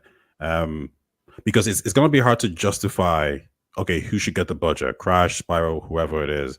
But if you can put all 4 or 5 of them in a game and you can make it work. Yeah, I could see Microsoft ready for that. And then you drop on the Switch and the PlayStation. And I think that's a lot of sales right there. I'm a big Mad Mo. Who cares, bro? Like, I don't care, like, at all. I like when Spyro was big on the PS1, I never got it. When Crash was also big on the PS1, I also never understood the hype. I tried it a couple of times and I was like, nope. And even now, I'm just like, whatever, dog. Like, I don't even care. I don't care. Mr. Joanna Dark, welcome in, my brother in Kojima. You really didn't like Crash? No. I've never liked Crash. I've never liked Spyro. I've never liked Banjo. I've never liked any of these like platformer guys. No, how about Rayman? Was even just forced down my throat. No, never liked Rayman. Ratchet and Clank? I would say Metal Gear damaged me. Okay. That makes sense. Ratchet and Clank. Okay, hold on. Ratchet and Clank, kind of interested. I still wasn't like a super fan, and I have to play the next Ratchet and Clank. It's like, nah, I'll give it a chance. No, of course, the PlayStation exclusive game you like. Oh, bite me. That's not even the reason. That is not even the... Jak and Daxter for me was whatever. I wasn't interested in Jak and Daxter, and that was the PlayStation exclusive, whatever. So whatever. Yeah. Anyways, when I saw this, I was just like shocked. Like, me personally, I don't care, but I saw the reactions of people. A lot of people were hurt, like very offended about this. Me, oh, okay, Reichi brings another one. Okay, Conker, I would care. If it was a Conker, I would give a... You know what? There's a platform I actually give a shit. Conker would do it for me. Oh, yeah, Ham's got the PlayStation sign working. Ham, thoughts on Crash 5 possibly being cancelled? Because this is not confirmed. I mean, it's not really... Yeah, it's not confirmed. It's not really out or really to be talked about. So it's just a nothing burger for me. And plus, I'm not the biggest Crash fan anyways. So, I mean, it'd be cool to see it come back around, but it's more or less pulling on nostalgia. Just because it's cool, I'll be like rooting for it. And then when it comes time to play, it'll hit my backlog or something, you know? Like it's something I'd try, but it's not something I'm like throwing my money at. And you absolutely need to get it, yeah. Not a chance. I can see it. I'd rather get a new Psychonauts than a new Crash. Because you had fun with the last one, right? I did, and I just think the game makes more sense. It's easier to make a good story out of that game than it is a Crash. I feel like a Crash is just like kind of just, you know, you stepping up to bat and you're hoping to hit a home run. It's just kind of like good luck. You know, but I feel like Psychonauts, like it's easy to be like, we're digging into this person's problems, right? And thinking about their thoughts and how they're doing stuff and trying to steer them right or wrong or whatever, right? And they also have much more whimsy to them, right? Where like I just thought that one level where like the whole thing was like teeth and a mouth, like I thought that was fucking genius. I was like, you guys put that shit together and that looked creepy, cool, and really weird at the same time. Just the weirdness of that game makes sense. Like all of it. All of the weirdness. Weirdness in Crash, I can see it being cringy sometimes. So for me, platformers, now they're talking about platformers that I like, Little Nightmares. That's the type of platformer that I'm down for. I like Unravel. Like Inside. Ooh, yeah, the 2-player one, right? With the yarn and stuff. Unravel 2. That was nice. Wait, that's not a platformer game. Just for some numbers, the last Crash game sold 5 million units across PlayStation and Xbox, and the last Spyro game was a trilogy remastered, and it sold 10 million units. So I think from a sales perspective, you put Crash and Spyro together, you're getting 8 million plus sales. And if you do Game Pass, then you're getting like probably say that exact. We're not impressed. I think for Crash, it was probably the budget. It could be. I would be down they probably to try that though. The mixture of the two of them. Yeah, I think that'd be fun. Because I really like Crash is cool, but Spyro I always thought was the badass. Do you know? I think if you put them together and you make it very comedy central. So let's say you get what's that game? High on Life. You get some type of comedy like that in. And maybe you even get the guys from High on Life to participate as well. Microsoft has a relationship with them. I think you really got a good game. I think you have a potential to make something really unique. Yeah. Yeah, I'm still It Takes Two was also a good one. I'm waiting for like an aggressive kind of platformer game. I feel like we don't really have any of those. I feel like all of the platformer games are kind of for kids. I'd like to see like a platformer game that's a little bit more, maybe not for just adults, but just more mature. Right? A more mature one. Like that might be why I kind of like Psychonauts a little bit, because it makes you think. Compared to like, Banjo, where it's like just feels like you're running around being goofy. And that's why I think like a good idea would be a dope idea. A better team to me wouldn't be Spyro and Crash. It would be Spyro and Conker. Now that could get spicy.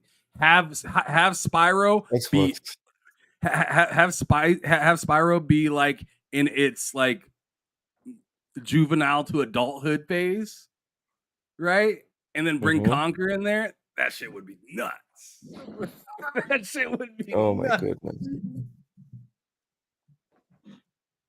I think Xbox might be a little too PC for Conker. Like I'd be willing to bet probably that until Conker's IP is like handled by someone else, someone other than Microsoft, I don't think we'll ever see Conker come out again. I think we will. Like we need someone that really gives zero Fs, because Microsoft is either not going to make it, or if they do make it, they're going to tone him all the way down. It won't even be Conker anymore. It'll be PC Conker. No, because if you think about it, High on Life High on Life before it came to PlayStation had around 7.5 million players, right? So that's Xbox and PC with Game Pass. That was their biggest hit. Like that game right there did better than. That's a lot of people for that game. That game right there did better than Hi-Fi Rush, which is a very PC friendly game. And if you're Xbox, all you care about is money. And think about it, they're also making Gears of War, which is going to be brutal, gory. So yeah, I think it's all about just the cash. If the money makes sense, it makes sense. If Conker is going to be your better IP.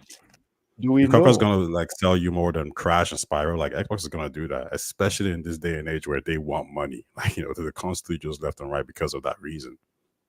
So like money though, do they? Are we sure? Go ahead, Oshis. No, I was gonna just comment on the Conker thing, but I think people forget that like Conker showed up, like his debut was sewing, so it was chainsawing a Nintendo 64 logo in half. At the intro of his game. Like this is a Nintendo game. He was like flipping people off, bunnies with big, like, on an N64 Jiggle game. physics. Yeah, I mean, like, well, not on the N64, but like one of the most family-friendly consoles ever made in history, and that's where Conker made his debut. So for Microsoft to do that, all it would take, and this is what we were all hoping for, with Toys for Bob, I think a lot of Xbox fans were hoping that like they would get, like, for instance, games like your Banjo back. They would get someone to work on the next Conker game, and etc. etc. etc. But yeah, none of that. All that is, like, this is now the Call of Duty machine, and this is the Call of Duty company. So that's all we're gonna get is just more Call of Duty and more of what works. So you're gonna get a lot of Call of Duty and from Activision. What else do they make? That's it. Like, so would you be happy with Quanch Games Skyrim, making the next Concord game? Huh? They call Quanch Games, the guys who made High on Life. Would you be happy if they were making the next Concord they make game? What? I'd be happy with that. Next Concord game.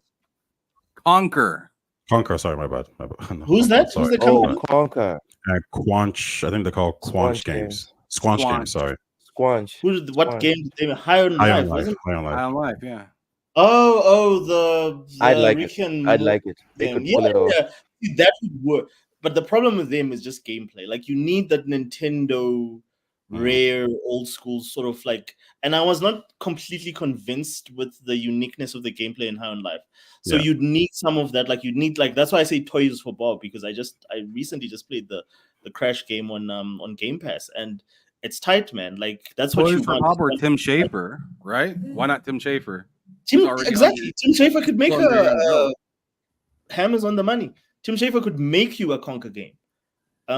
But I don't know. Like, when all the stuff was being bought and everything, like, we all had these nice ideas of what possibly could be, and never will. Yeah.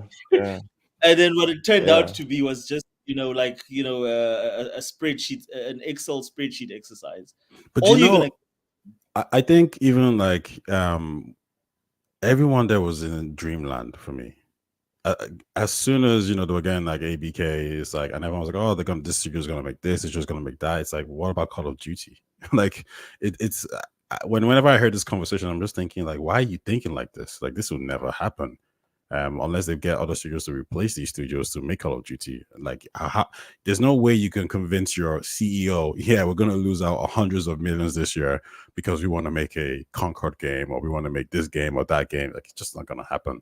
So, but I could argue that Taye, that like with all the studios that Xbox has, they have the capacity to do that. But the problem, and I know exactly what they're going to do. Oh my God. Oshus. No, but can I just finish my point? Okay, I'll just finish my point with Taye, and then you can. We're retreading. Yeah. Like, no, but like, I want to hear his point actually. But no, we're not retrading anything. This is a very different point from any point I've made in the past. But if you look at like the business model in the past, if you look at everything that, like, for instance, business models for live services that have worked, one of them is GTA. That's probably the biggest one.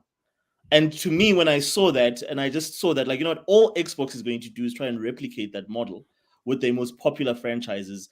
So they're going to put all their resources behind monetizing a Call of Duty. So one thing I guarantee you is if they make another Halo game, you're never going to get a situation where that game is not going to have content. So going forward with all those studios, they're going to put it behind making sure that day one, Call of Duty has all the content and has a roadmap that works. Same with the Halo, same with any live service that they launch. I don't think they're going to have another unsuccessful live service. But the caveat of that is that you're not going to get any unique games. You're not going to get a Conker. You're not going to get a Crash. You're not going to get anything that is not going to bring them money. That's just my take on that. Sure. So the reason why I'm saying we're retreading, because we've already established from past performance, the thing that we all expect Xbox to do, they almost never do. No one expected Halo, which they put on consoles, right? No one expected them to not have a plan. They did not have a plan.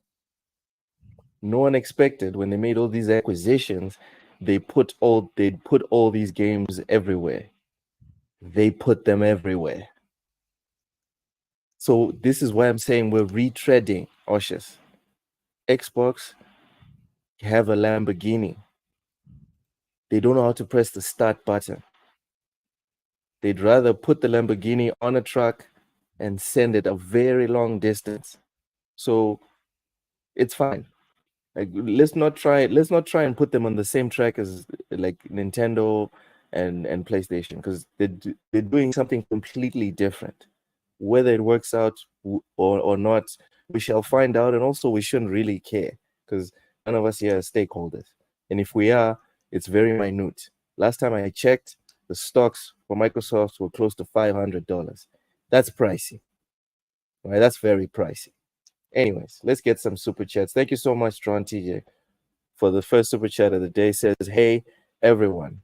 Welcome. Ron TJ with another super chat. Thank you so much, brother. $5. Says, PlayStation is garbage and has no first-party games roadmap.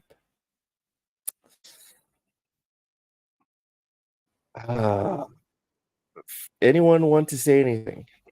Well, he's not wrong about the first-party roadmap thing. I mean, unless you want to call the map Astro. I mean, PlayStation is not garbage. Call the map what? They have first-party. Want to call the map what? If you're competitor, like Astro's Playroom, Astro. You know what the roadmap is, Ham? You know, that's the first. Let me tell you what the roadmap is. Let me tell you what the roadmap is. Xbox. That's the roadmap. What I was if Xbox is making games, why do you need a roadmap? Well, even with that, it would just be Indiana Jones, because you don't know anything else. You don't have a roadmap for that either. Pretty much, bro. Pretty much. It's Doom. Yeah, but like they're getting all the what is it called? The next Doom. Doom Dark doesn't even have Ages, the release time. all this other stuff. That's the roadmap, bro. That is the roadmap.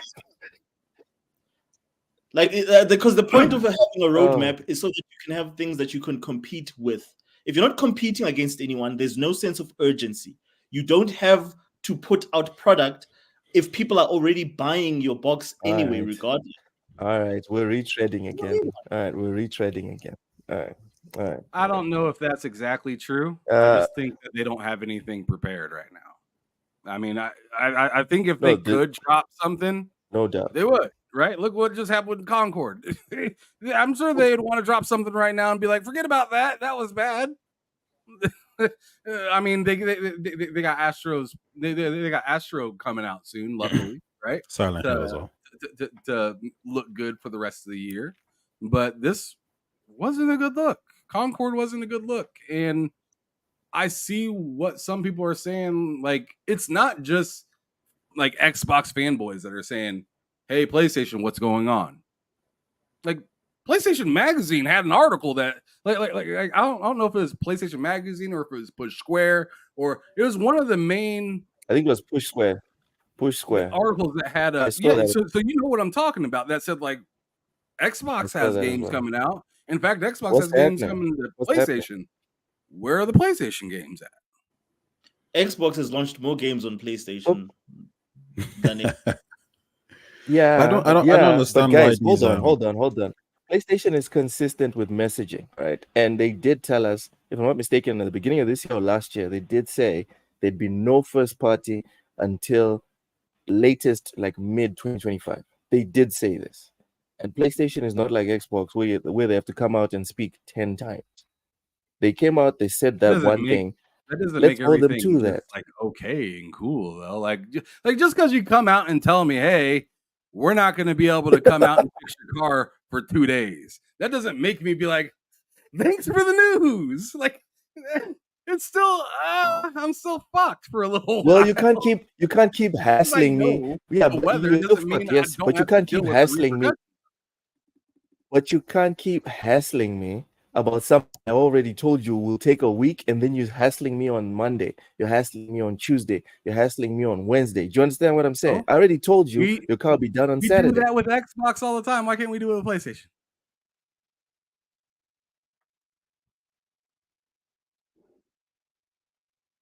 Because PlayStation has been delivering for that doesn't make any sense. Decade. It's still the same argument, though. What do you mean it doesn't make any sense. Just because somebody has a performance or a past performance or whatever doesn't mean that they won't. I mean, it's literally the term "keep that same energy," right? No, Ham. Yes, it is. Greg Popovich can go 5 years without making the playoffs. It's fine. It's Greg fucking Popovich. His performance, it leaves him with space. All right. Mike Brown cannot go 2 seasons without making it to the playoffs because he doesn't have anything better to right now. If they're okay waiting another 5 years. Go ask a Spurs fan if they're okay waiting another 5 years for them just to figure it out. Do they want Greg fired? That's the question. They don't. They just know that they have a bad roster. I didn't ask anybody from Sony to get fired.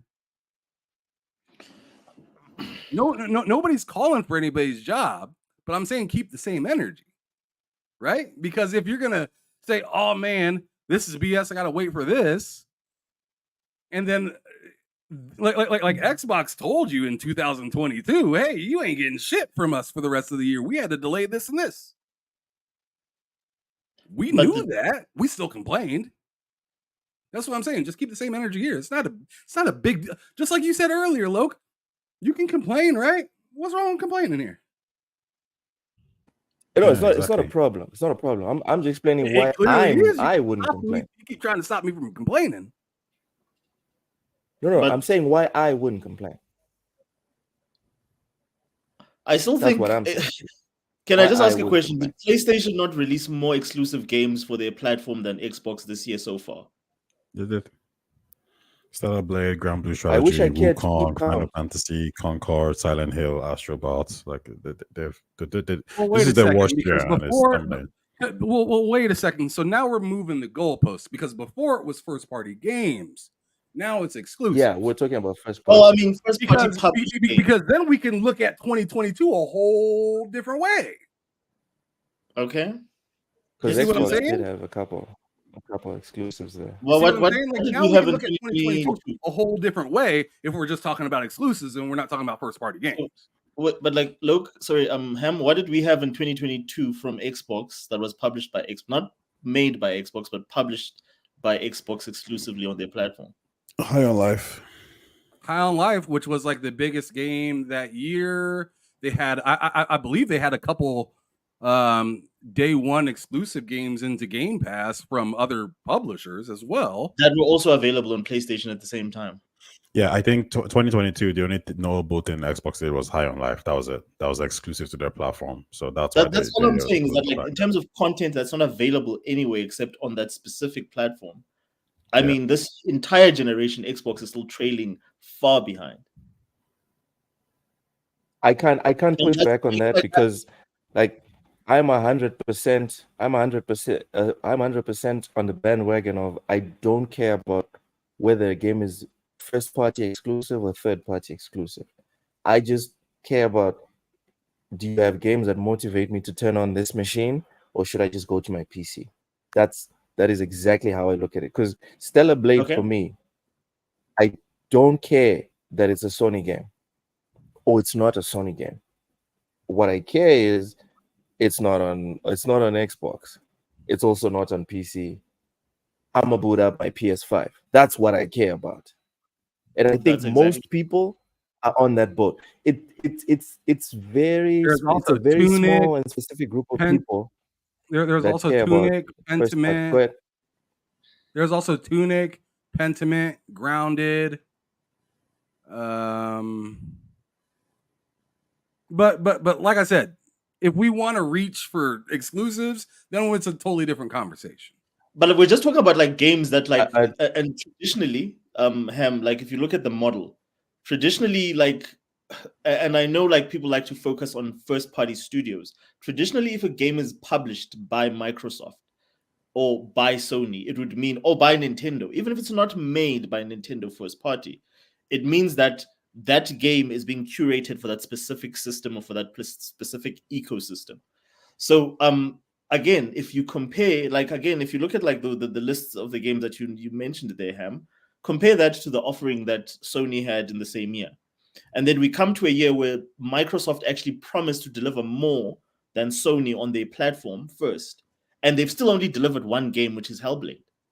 And I can't think of, and again, you gotta include Power World. To Steam before Xbox.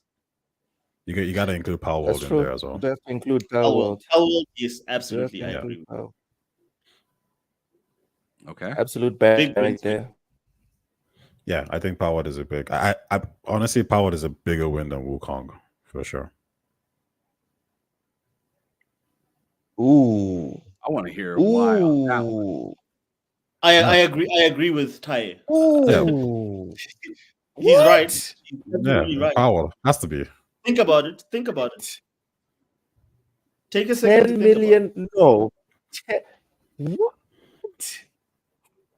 No, dude. Come on, guys. Let's talk about just concurrent players. Let's talk about let's leave sales behind and all. Concurrent players on Steam. Wukong is second to only PUBG all time. So, Tai, what are we if I'm understanding you correctly, you mean for PlayStation, not for PC.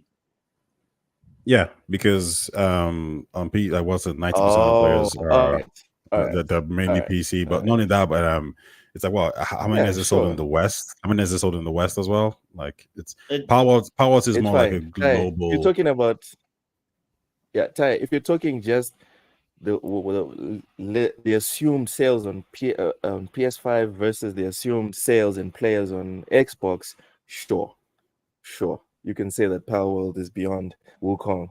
But if we're talking in general, oh my God, no. Well, why would you think Wukong was a better exclusive than Power World? No. If are we including Steam? Yeah. No, even Steam. Yeah, I'm just wondering why. Because of the total amount of players, dude. It's single player versus online, and this is another thing.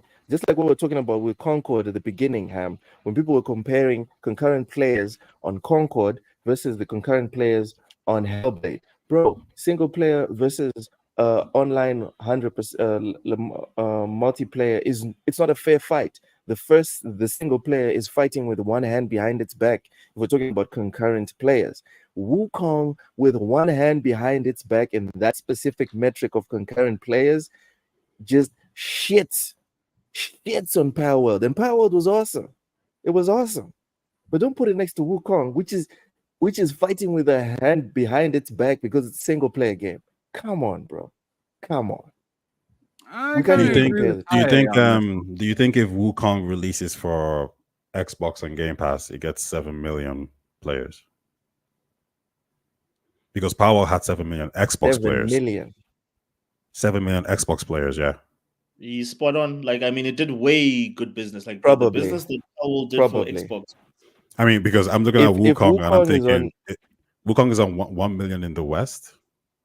And I think it's like 400 on PlayStation. 3 million. Huh? 3 million in the West. Okay. I don't know what the PlayStation numbers are. It hit 2-point-something million on Steam.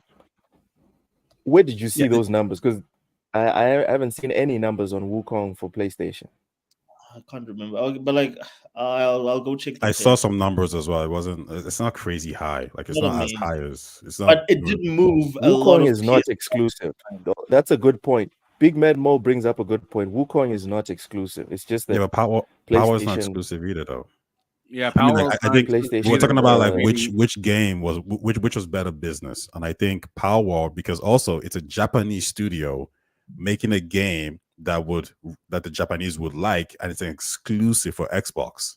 And I think that actually has a bigger effect for Xbox. That actually puts them on the map in Japan in some way, shape, or form. Because if you're somebody who is Nintendo focused or console focused, the only way you can play Power is Xbox or Game Pass or xCloud, right?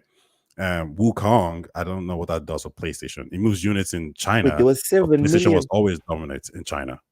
Yeah, it was. So to your point, Shai, like if Xbox was actually good at marketing, they could have really capitalized on Palworld in Japan. Yeah, for made sure. it like a Pokemon sort of like this is the de facto home Pokemon experience. This is why the terrible. Yeah, you're right, because I read that PlayStation was really good at marketing Wukong in China, and with that move sales. You didn't see that with Xbox though. You saw some tweets. That was it. That's sad, man. Yeah, it's actually depressing when you think about it. So I have to be honest here. I completely forgot that that Palworld had 7 million players. Oh, it had Sure, they didn't buy the game. It had 19 million players or 20 million players, but 7 million Xbox players. Okay, Xbox. Sure. That is exceptional. Right, so sure they didn't buy. Most of these people didn't buy the game. But for a game that is about concurrent players, that's nuts. And like I'm surprised at this point in time, like Xbox, like for me, nuts. This is something that Nintendo, if these guys had done these sort of numbers for Nintendo or Sony, I promise you they'd be first party by now. They would be locked down for the next 5 years to just making games for that platform. But again, like these dudes have even got a deal. These Palworld developers have even got a deal with Sony now. Like there's just no emphasis on trying to maintain or keep brands momentum that promote, keep them at home, people, like the brands and keep people, dude, and keep people as well. There's rumors. I don't even know if I can talk about this, but there's rumors like Sony pays devs to just be chilling. Like the really good devs, you finished your game, you're still getting paid by Sony. Just be chilling until the next sequel comes out in like 6 months, and you're still getting paid. Microsoft is known for these short-ass contracts. Yeah. Where they let go some of the best people. 25 million. It was 25 million people. Yo. Okay, so you know what? I'd like to retract my previous statement. Palworld bigger dub than Wukong. Recency bias, I guess. Palworld was ridiculous. If these are the numbers, it was crazy. It was crazy. It's just that Xbox doesn't know how to follow through and maintain momentum. But also keep in mind, Palworld for me was more global. It seemed more global, than anything else, which I think is more important than Wukong. Wukong seems to be focused on core gamers, whereas Palworld, it looked like almost everyone was on that mother. Everyone was on it. Actually, speaking of Palworld and the Nintendo thing, a third party game that could end up on the Switch is Palworld. Actually, if you think about it, that would be a good move. Nintendo. Yeah, I thought Nintendo were looking into suing them, weren't they? Now they want to make money. Remember, their lawyer was like, we're looking into it. No, their lawyer did look into it. Remember, Ham, we even talked about this. Yeah. They had a lawyer come out with a statement saying they're looking into it. But if this gets announced at the showcase tomorrow, then clearly they looked in and they were like, there's nothing we can do. Ooh, and Nate says Palworld will never be on Switch. Oh, the Wednesday stream. And Nate, if you're wrong, you better show your ass on Wednesday. Don't you run away from us. Come here on Wednesday, either to gloat or to take the L. Rest in peace, Sid Vicious. Oh no, Sid Vicious passed away? Yeah, I seen a picture of it just a little bit ago, yeah. Oh no. Anyone have anything to say about Sid Vicious? Damn, man, that sucks, bro. Like past memories. Yeah, man, like he was Psycho Sid. Like, yeah, that was one of his best gimmicks. I think that's just before he went to WCW. Oh, jeez. That's just messed up. Nah, he has scary aura. He was. You literally bought that he was insane. Jesus. The hair was too blonde and his eyes. Yeah, and then he used to do that whole yes. As he walks into the ring, and then he'll start pointing at people. That was fucking awesome. Yeah, he wouldn't blink, and his hair was so like bright blonde. It was weird. It sucks, man. Rest in peace, Sid Vicious. Oh, dude, that sucks. How old was he? Like wrestlers are just dropping like flies these days. I don't know. Yobi says he lost his battle to cancer. That sucks. Oh, jeez, that sucks. Anyway, moving on.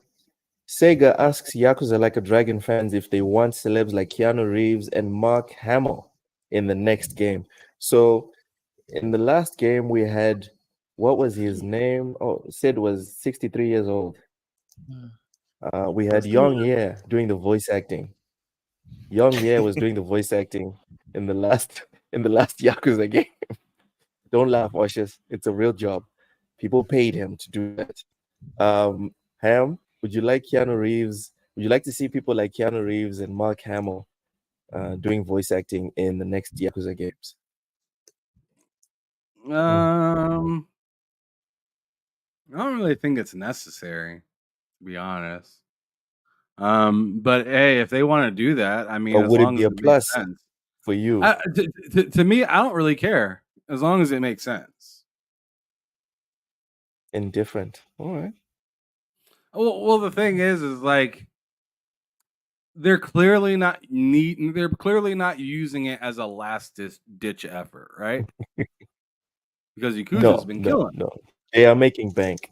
So if they're not using it as a last ditch effort, I'm confident in the reason or how they would use it in comparison to like what we've seen with like Borderlands or like what we see with like Marvel movies and stuff like that, where it's like, oh, they got a big name, but we ain't never seen them in this kind of movie before. What are we in for here? You know, it's not that they know their lane and they're just asking, hey, would you mind if we,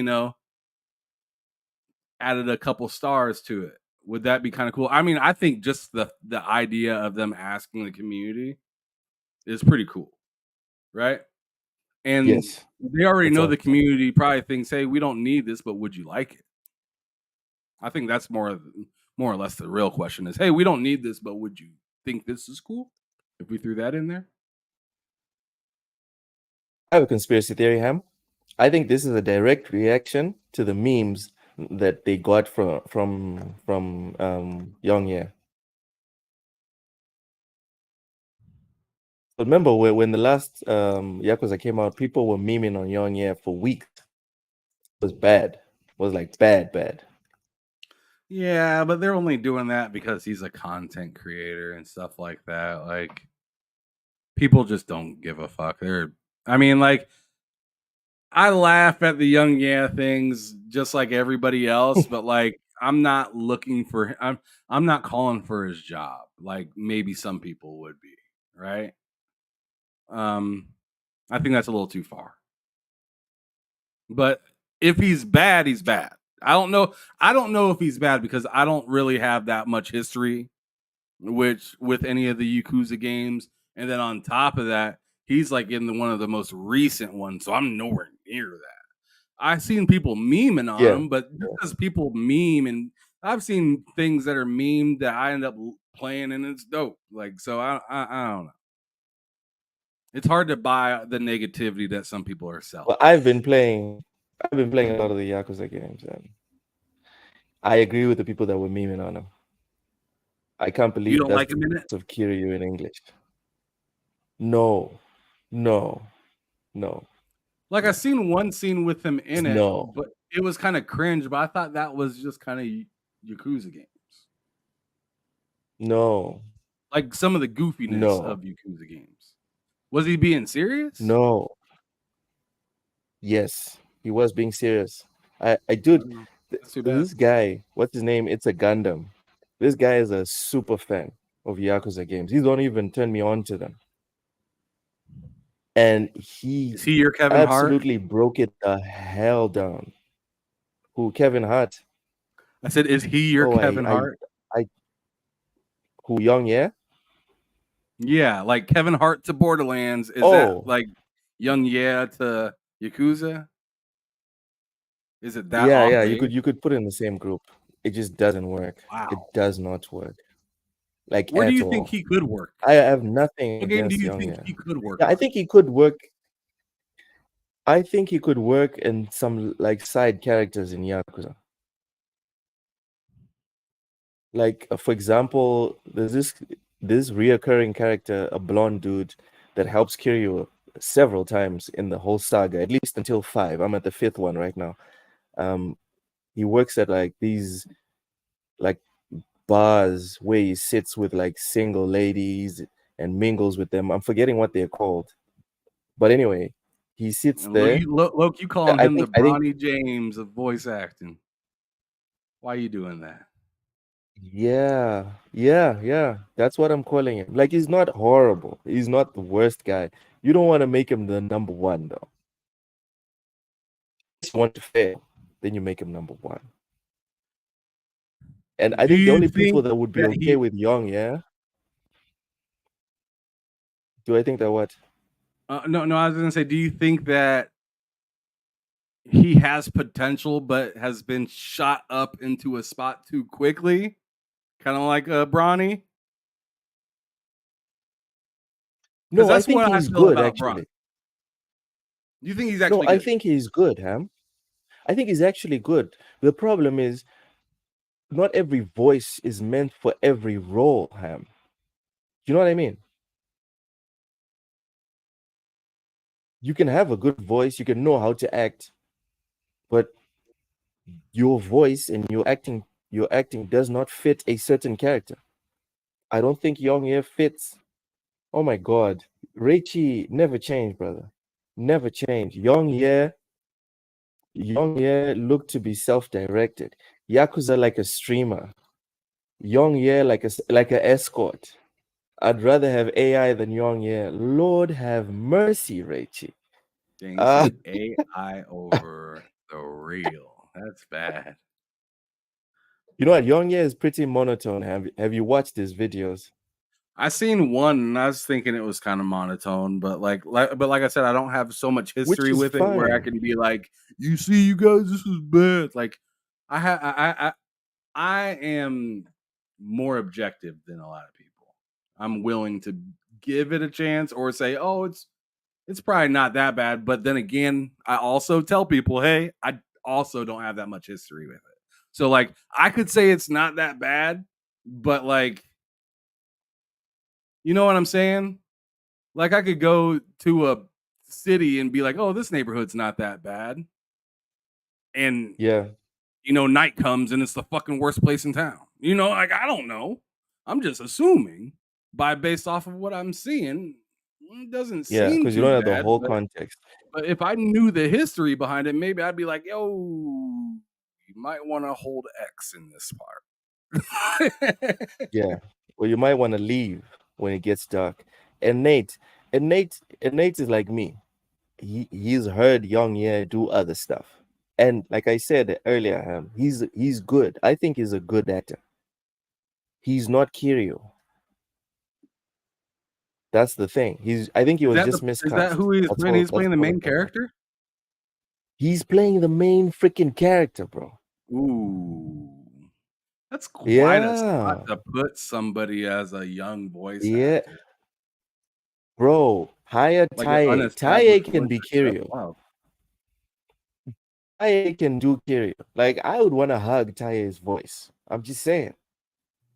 I could hang out with Taye's voice.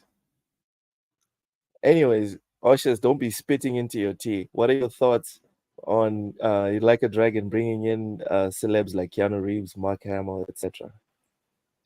I'm you know, like voice acting is such a tough gig, eh? Like, and there's so many voice actors in gaming that I feel that their work gets overshadowed whenever you bring in celebrities. I'm not saying that don't bring in celebrities who's gonna sell your game, but I just say just do it like in a way that they don't play all the main characters. Still get your voice actors to get those opportunities. Whether it be, and I'm indifferent to Young Ye's voice acting, to be honest with you, especially in this series. But yeah, like I just feel that, like, you know, for me, keep the main voice actors the guys that get top billing in those games, because they're not gonna star in a Hollywood film or anything else like that. Well, except for Yongye, who was in Inside Out 2, the biggest film of this year. He is in that movie, mind you. So it's done wonders. Animated film of all time, if I'm not mistaken. It's the biggest animated movie now of all time. His career is off to a good start so far. I think he's gonna crush it. He's set. But I don't think he was cast correctly for that role. But at the same time, as much as I like, I agree. As much as I liked Keanu Reeves in Cyberpunk and in other projects, I felt there that he still gave a lot of room for other voice actors to shine. And I like the fact that a lot of the voice actors in that game are not mainstream celebrities. It's just people that do voice acting. And I'm a big supporter of just people that do voice acting, doing voice acting and getting top billing so that you can become like the next Nolan North, or who's the guy that's playing Indiana Jones now? Troy Baker. Like these guys don't get these opportunities a lot, man. I mean, like one of my favorite actresses is Jennifer Hale, who plays Female Shepherd. And, had that role been, I mean, by Mass Effect 2, they're putting all sorts of celebrities in those games, which I didn't think was necessary. But yeah, no. Just keep it to a minute. And again, like Mark Hamill is a lifetime voice actor. He's been doing voice acting forever, so he gets a pass. Yes. But guys like Keanu Reeves, not so much, man. Keanu Reeves can waltz into any studio and get a big budget movie. Like, can we not give like more? What about The Rock? And his salary will probably be like an entire studio of voice actors. Yes. So no, I'm not for this thing. And he'll still give away half of it. He will. Keanu will probably still give away half of it. Yeah, but again, like look at, for instance, Chris Judge. Chris Judge made his name more in gaming than he did in like in film. Like, I mean, Chris Judge was it Star Trek? Was it Stargate? Oh yeah, he was in Stargate. Yeah, Stargate, and then he was I forgot the character. He was in Def Jam Vendetta: Fight for New York as the main, like sort of like the head. He's what's his name? I can't remember the name, but he was like the main guy that ran like the whole thing, opposite Snoop. And I thought that was such like and it did wonders for his career because he ended up being Kratos after the original dude that did it. So like I really think voice acting is a unique sport, and like those guys we should get more, voice actors exposure than getting celebrities in there. I got like about 20 more minutes I can be on with you guys, but I just want to throw out, like, I agree with what Ashish is saying. I think what would be interesting and a cool idea is if they did a side mission or a set of side missions with somebody famous instead of like trying to make them part of the game. Like maybe it's cool, like, I don't know, like let's say in a Yakuza game, you're going to the movies and you just so happen to run into Keanu Reeves or something like that. And he got robbed and you have to go get his stuff back or something like that. It's just a side mission. You know what I'm saying? Like, he doesn't need to be like the focal point of the game. Just like something cool that you did for a superstar. Something like that would be cool. All right, Ty. Thoughts on celebs going to Yakuza? It's a good idea. I think when you look at the Yakuza franchise, especially on PC, I think it sold 3 million altogether. So the question is, how do you, reach a different audience? How do you market it more? You could put money into marketing, or you could get your, Reeves moment where, somebody says, you're amazing. If you look at even Cyberpunk with Idris Elba there as well. No, you're amazing. Yeah, when you can attach a popular face in the West, especially someone like, someone who's doing really well, everyone likes, it's going to probably push sales. At least people are going to be interested in it. You don't have to make him a main character. You just make him a side character. He's going to show up here and there. And in the trailers, you just highlight him a lot talking. And that's enough. I don't think it's a problem. I don't think in Cyberpunk or any of these other games, celebrities were overshadowed. Celebrities overshadowed any of the other like main actors because they're good voice actors, so you can't really overshadow them. So yeah, I think it's smart. It's a good play from Sega. I also agree with you, Ty. This is the way to go. They dominate in Japan. is starting to get their feet wet in the West, and more people are starting to play their games, the best thing to do is sprinkle in a bit of celebrity. Raichi mentioned probably maybe The Rock. I think I could see that working. He could be one of the main bosses, like a super roided up Yakuza dude. Hate it all you want, Oshus. That will get butts in seat, or that will get people to buy the game. Ham? Does that sound like a bad idea? Putting The Rock as one of the bosses in the main game. You think that won't work? Ham, you still there? I'm sorry, what? Oh, I was not paying attention. I'm saying, what about The Rock was one of the main bosses? One of the Yakuza bosses. Don't you think that'll get butts in seats? That would be hilarious. And I think that would be awesome. So the problem is what Asha said earlier, right?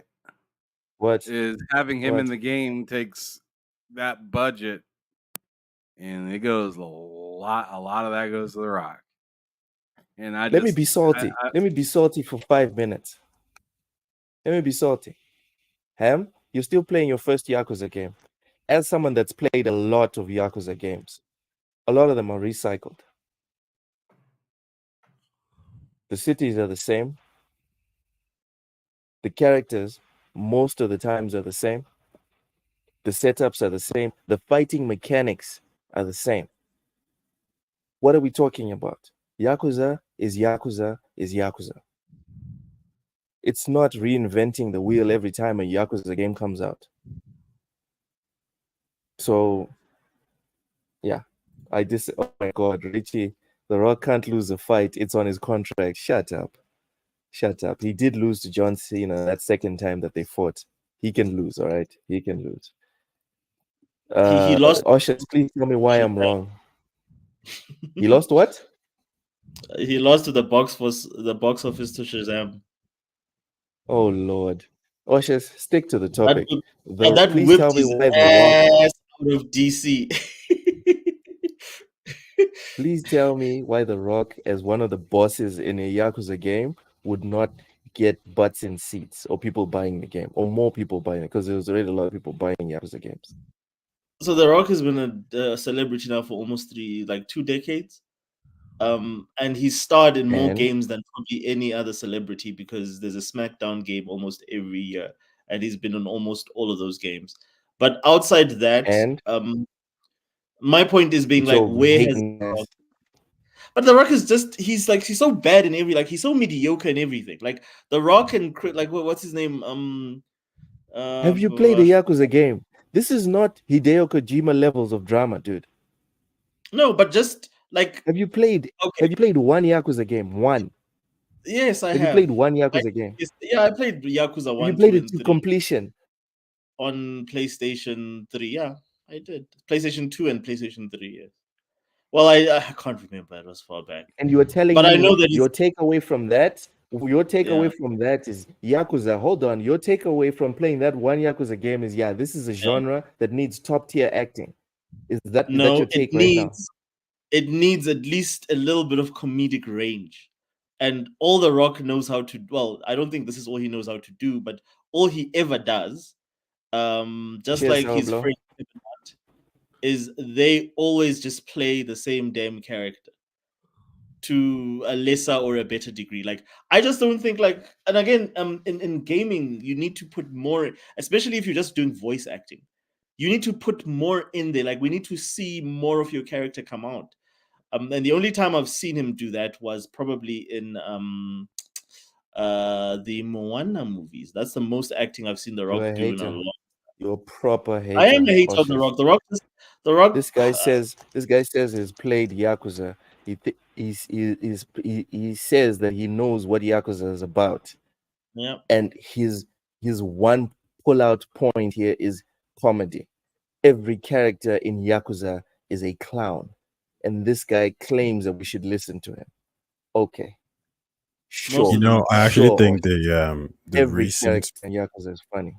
The recent ahead, Rock would work. You know, the Pounds. guy with the Gucci stuff and with the golden jackets. You know, that's kind of that would really work with Yakuza. I think that fits the vibe. And even the way he was, talking to Cody Rhodes, just being a complete dick. I think that would actually work in Yakuza as a big. But it wasn't funny. Remember, Usher says that Yakuza was all about clowning. It wasn't funny, so it doesn't really matter. He was being The Rock. He was just being his corny self. I actually agree with. I think The Rock would actually fit really well there. Now, can they afford him? I don't know, I think he'll fit. He'll fit really well. Probably not. I mean, like. Anyways. Yeah. Well. Go ahead, Usher. Go ahead. No, I was just gonna say that. Like, I don't know. Like, I just think The Rock is like what would he bring to the table that you couldn't get any average aside from his likeness and appearance? Well, that's the thing, though. It's about his. Which is the entire point. Of bringing it's the marketing beat. Let's get Vin Diesel. No. Stop. Cyberpunk. Anyone? Someone who cares about video games and who's actually participated in making video games in the past. Do you think Vin Diesel will make a better villain than The Rock? I think Vin Diesel would add more range and he would actually take it seriously if you offered him a game. End of discussion. No. But remember, we're talking about a villain. No, but like Vin Diesel is in Riddick, one of the best first-person shooters ever made. But remember, this is all about marketing. We're not talking about. The game was good. Yes, I mean, like there was a time when Vin Diesel released a whole bunch of games, like Willman and like Vin Diesel. Who do you think is a better actor, Vin Diesel or The Rock? In what? In video gaming? No, just in general. In terms of who's got better movies, Vin Diesel's got actor. I would say Vin Diesel. At least Vin Diesel brings more range. No, Vin Diesel has more range. All right. No, we're done. Man. We are done with this discussion. I agree with both of y'all because this is why. What? Ham, you think Vin Diesel is a better actor than The Rock? That's crazy. Yeah. I don't think he's a better. That's wild. That's wild. I'm not sure if he'd get more seats. I'm not sure if he'd get more seats in the theater than The Rock, but I think he's a better actor than him. Yeah. And even his and to your point, Ham, like his box office receipts are better than The Rock's. Vin Diesel has had like all of his last 5 movies have been successes. The Rock has had how many bombs in the last 5 years? The Rock elevated Fast and Furious. Like when he came in, he rejuvenated that franchise, and he became the most paid actor. I'll give you that, but then what happened after that? He fell out with Vin Diesel and he tried to make his own franchise, and guess what happened? It tanked on the first outing, and then he had to then beg Vin Diesel to go back to the Fast and Furious franchise, which is why he's in the next movie. So my point is, in terms of consistency, Vin Diesel is just so much.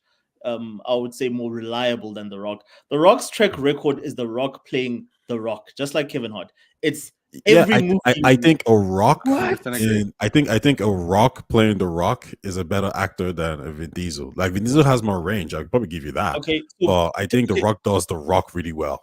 Okay, Ty, give me the last 3 movies that were great by The Rock. I'll give you. No. I'm not talking about great. I'm talking about just the acting. Okay, good, average. Give me a movie that you enjoyed by The Rock that was. I'm not talking about the movie though. I'm talking about the acting. I'm talking about give me a performance of The Rock that you thought captured you in the last 5 years. This is insane. I don't know what you mean by capture, but I'll say Fast and Furious. The Rock did really well there. What role did you watch The Rock in and you were like, wow, I'll remember that role? It's not about it's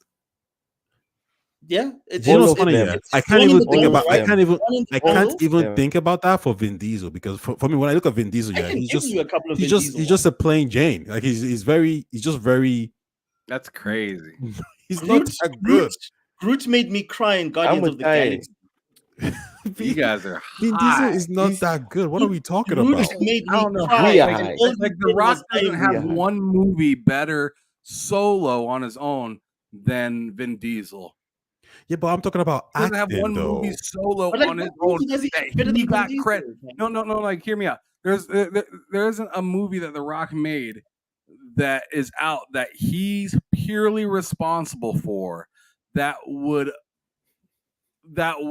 like somehow even eclipse what Vin Diesel has done in his acting career. Agreed. Like usually The Rock, the only time The Rock usually makes a banger movie is when he has a banger side cast. He's never done anything by himself and elevated a movie. He's never done that.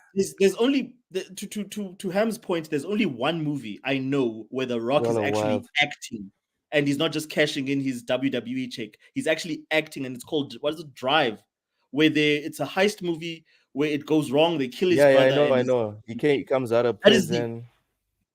100. It's the only movie where The Rock is actually trying to act, and he's not just.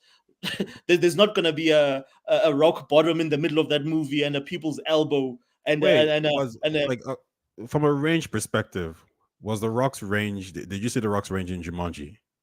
I didn't watch that movie. I'm asking you. There was no range in Jumanji. Okay, that's fine. Okay, so here's my point. Yeah, my point is when The Rock came back any to the movie WWE, that has him and Kevin Hart in is disqualified. Well, hold on. That when The Rock came back to WWE with the Big Boss persona, I'm thinking the Big Boss persona in the Yakuza game fits perfectly well together. Now, yes, a Vin Diesel in a Yakuza game, what does that bring? I do think that doesn't work as well. I agree with that. You think the Big Boss is a comic? It's a joke. The idea of it. I do agree that The Rock would be better in Yakuza than Vin Diesel. But if we're talking about better actors right now, I'm going Vin Diesel 100%. I've seen Vin Diesel in other video games, and I think they could both work. I think The Rock would be more effective in terms of entertainment factor. Yeah, but I think 100%. a Vin Diesel character could also work. I think a Vin Diesel character would also work in a Yakuza game. I think Vin Diesel could play a character in Yakuza, but I think The Rock will probably play The Rock if he's in Yakuza, which to me is like, okay. But do you not think The Rock's persona fits Yakuza more? That's good enough, bro. Imagine. That's what it is. Ham hasn't played a lot of Yakuza, but me as a Yakuza fan, I agree that The Rock's persona the idea, Yakuza. Yeah, like as a fan, because we've fought all these triad bosses. We've had all these bosses. I think it would be awesome to have a Yakuza game where the final boss, the actual like big boss, is not even like an offshoot of one of these Yakuza's thing. It's like an American gang that has come and tried to take over Kamurocho. That would be wild for me. Oh, like I wouldn't even put that in the backlog. I'd be like, bro, I don't care that I haven't finished Yakuza 5. I don't care that I haven't started Yakuza 6 or 7. I'm buying that game right the hell now, and I'm playing that Yakuza game. Here's one thing I will give The Rock credit for, though. The TV show Ballers. Ballers was good. That's supposed to be good. I'll give him credit for Ballers because he that was good. Banged it out the park in that movie. And like that was the most drug addiction. That was the most consistent series I've seen The Rock, to where it felt like he was like finally just trying to get away from like wrestling and everything that he's known for. He was just a businessman, and that was cool to me. That was really cool. Yeah. That was a nice little throwback there, Ham. That's an old ass show, but it's very good. Dude, that show was banging. Yeah. I thought a lot of the actors around him were kind of ass. The footballers weren't great. But like he nailed that role. Like if all this shit talking about The Rock, I want to say kudos to that. That was his best role in my opinion. You know what? I think I would like to maybe retract my statements on The Rock, because I have to admit bias. When I talk about The Rock, it's like when I'm talking about Land Rovers or Metal Gear. I think I personally believe that The Rock is the greatest wrestler of all time. Well, not wrestler, but the greatest in-ring entertainer of all time. Like on the technical side, he wasn't great. But it's between him and on Stone the mic, Cold for me. I was about to say Stone Cold exists, and that's the dude, bottom on the line. mic, cutting promos, and actual like signature moves in the ring. And you know what I feel lines, like saying now? For me, he's the greatest of all time. You know what I feel like saying now every time you say something? It's like, what? What? What? Yeah, but then I'd say Finally. That's You know what legendary. I mean? Dude, they both have amazing lines, but I just want to bring out the my Rock personal is bias. the Rock is. I would say the Rock is superior for sure. Yeah, I'm. When I turn on Raw is War, I want to hear The Rock. It's cool when I enjoyed seeing Stone Cold, but I enjoyed listening and seeing The Rock. Stone Cold was just like the wild card that would drive a fucking beer truck to the ring.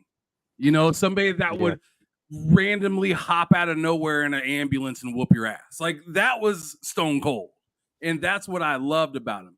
Him on the mic, the whole what thing, wasn't a big fan. I didn't like the whole what thing. I mean, it was cool for a little bit, and then that shit got played out. Like The Rock was good. But have you get tired of hearing? Like, man, everybody's dumb as shit. What is wrong with everybody? Why is everybody saying what? Like, this is dumb. It was like Daniel Bryan's. Yeah, yeah, I fucking hated that. Yeah. It was awesome at the beginning. The yes thing, it was awesome at the beginning, dude. Come on, the yes thing was awesome at the beginning. Shut the fuck up! I hated that. I also didn't like that. Like even at the beginning, I felt like I was watching. I felt like I was watching that. What was that movie? I felt like I was watching Yes Man for fucking Jim Carrey.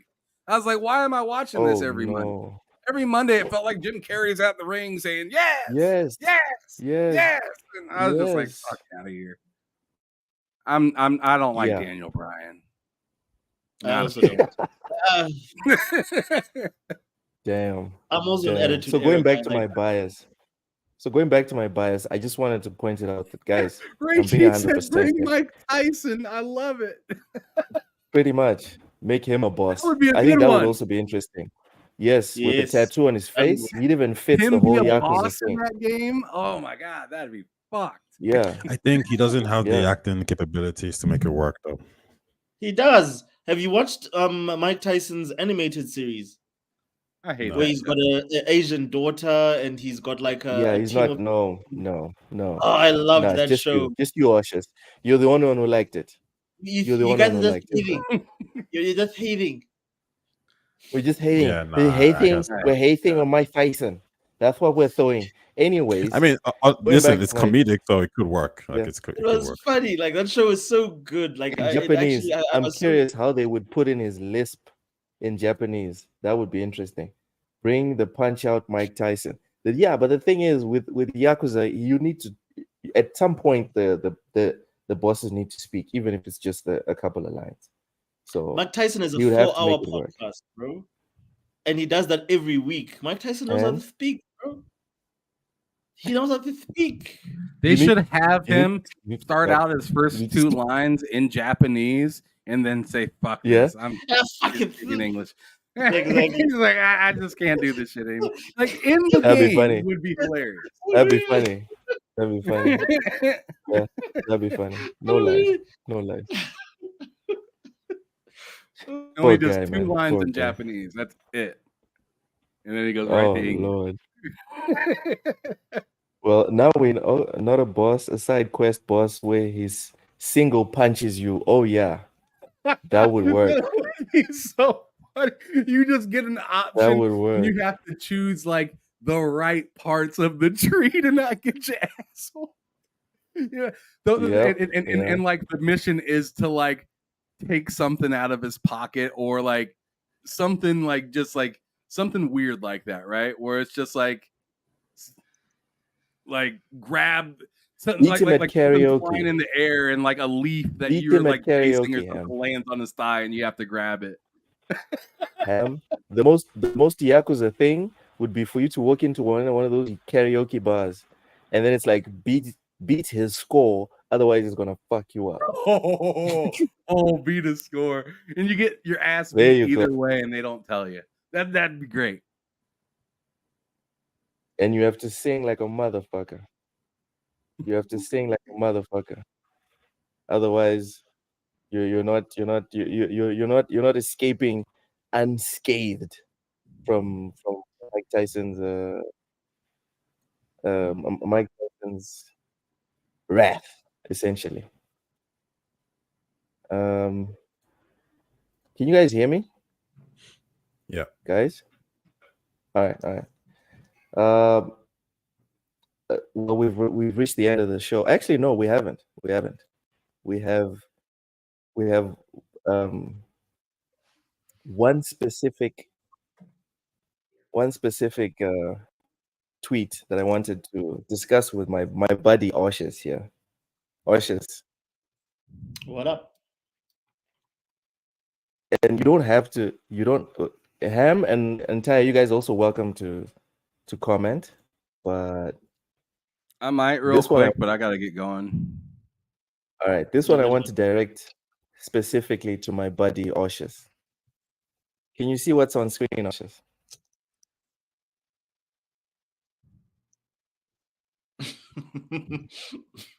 This would be directed at Ty.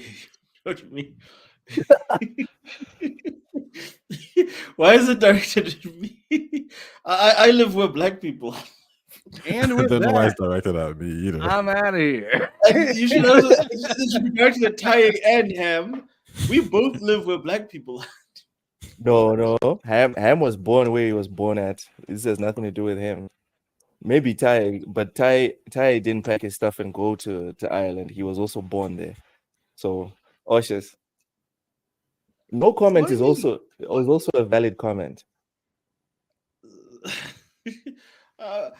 I don't want to comment because I'm gonna come off as the guys that Ty always describes. So I'll reserve my comment. But it's ironic. All right. Can I say one thing before I get out of here? Oh, say what you want to say about the meme and also plug whatever you want to plug, brother. Go ahead. To me, it's not exactly that people want to live where white people are, but people want to live where the easy money can be made. Mm-hmm. Which is where white people are. Just so happens to be, yeah. I mean, look. Look at all the rules you have in the Middle East, in China. Dude, here in Mozambique, dude. Remember when I told you about the corn thing, the business, the farming business that I had? Yeah. That's what I'm saying. Like if it was easy to make money like it is in the United States, in Mozambique, you think a bunch of motherfuckers would be trying to settle there? Fuck yeah. Look, we have white people, so I think I'm good here. I'm just, that's all I think. I don't think it has as much to do with race as it does just making a living in just the most comfortable way. And some countries are turning around and some countries are kind of walking backwards. So it just kind of depends on what part of the world you're in. But let's be real though. Let's be real though with this, Luke. Let's not forget that everywhere white people live is everywhere white people settled. Like for instance, in South Africa, white people have made a great life for themselves here. They, like everybody, they own tons of stuff. Like they like tons of land, tons of businesses, etc., etc. But they settled here. They came here. They found us here. We were chilling, and then they decided to rock up and then start. This. Some of them came with money though. Yeah, well, they came in with infrastructure, with all the Western advancements. What I was going to say. Yeah, but that's what my point is because if we're going to go there, why is it that if you go to Zimbabwe, they were whooping y'all's asses before Mugabe did what he did, and he booted out all the less melanated people. Zimbabwe was the bread basket, literally. I'm not even exaggerating. This was the description at SADC meetings. Zimbabwe was the bread basket of Southern Africa. As soon as they got those guys out there, what happened? Famine and hunger in Zimbabwe. But again, that's just like what it is.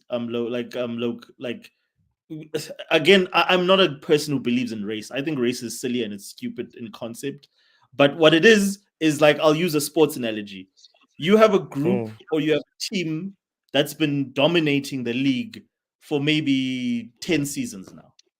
But before that, you had another group that dominated the league. But because of the fact that this group has been dominating so much, that people have kind of forgotten that other people used to sort of like, I mean, like Africa had like 5,000 years where it like dominated the world. But nobody wants to pay attention to that. Like everybody wants to look at like what happened the last 500 or 1,000 years. And we've been taken. Oshers. Utini. The world. Africa dominate. Bro, I need you to send me these books. I need to see some pictures. I will. Like, I need to see these tablets. It's worse because you're in Mozambique.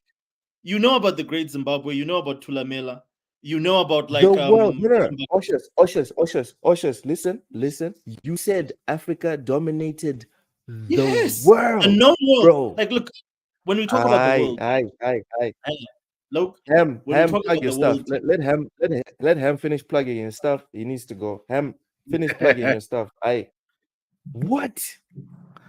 No. I'd love to kick it around for this history lesson, but okay. Yeah, I gotta get moving. Gotta kick it with the family and get some shit done. But yeah, you can find us here on Wednesday for the lowdown. Me and Loke. I don't know if Loke's planning on playing Football Manager tomorrow, but that would be kind of cool. Hell yeah. And then yeah, Football Manager Tuesday, lowdown Wednesday, football Thursday, bull sitting Friday. My wife has been wanting to consistently play Halo on Saturdays. She played the Saturday before this last one and this last one. She worked on a thumbnail and her background and everything for like 5 hours on like Saturday and Sunday combined. So like she's kind of investing some time into it. So I'm happy for her.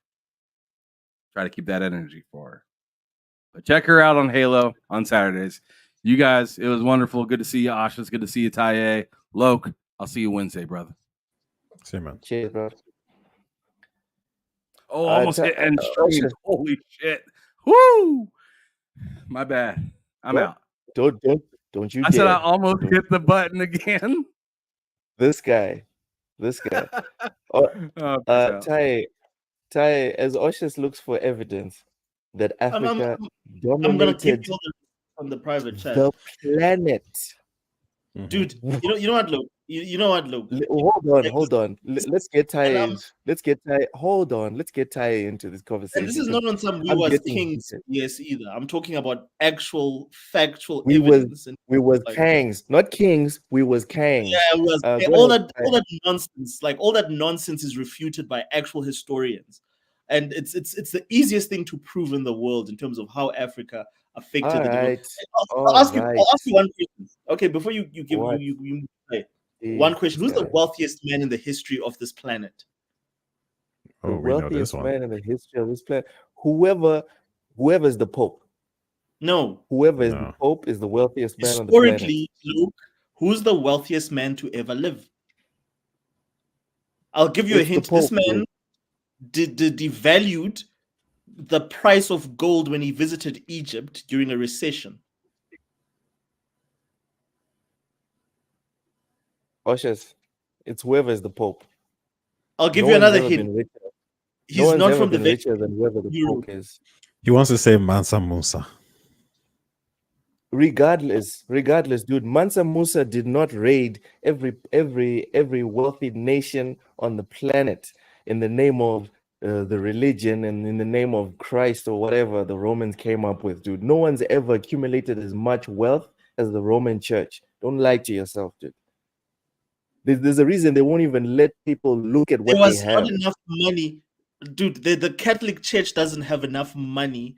Like, I think if you had to take the Catholic Church's wealth, you'd be able to fit it maybe in one of Mansa Musa's treasure rooms. That's how much money he had. That's how much. You know what?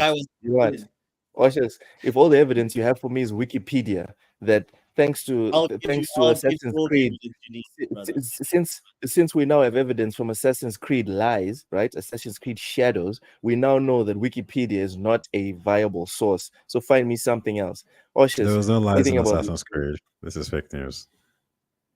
Oh God. Anyway, Taye, Please, I think so. Give us your thoughts on this meme. Yeah, so I think the question I think is interesting here is when it says, so let me get this straight, everyone hates white people, but everyone wants to live where the white people are. I think a way you could ask that question is who hates them exactly? Is it are they implying that like black and brown people in the West hates them and they live there? Or they say like, do Nigerians, Congolese, people from Somalia hate white people? So I guess I put the question to you guys. I know South Africa is a little bit different, but do the other African countries see why? Because I could talk to my uncle in Nigeria about that. He doesn't care about them. He has no quarrels. He wants to live there, and it's not because he hates them, because he thinks it's a better opportunity. So I think when I think of people who hate them or complain about them, it's mostly people in the West who live there already, it's themselves, and they complain about them. Mostly other white people.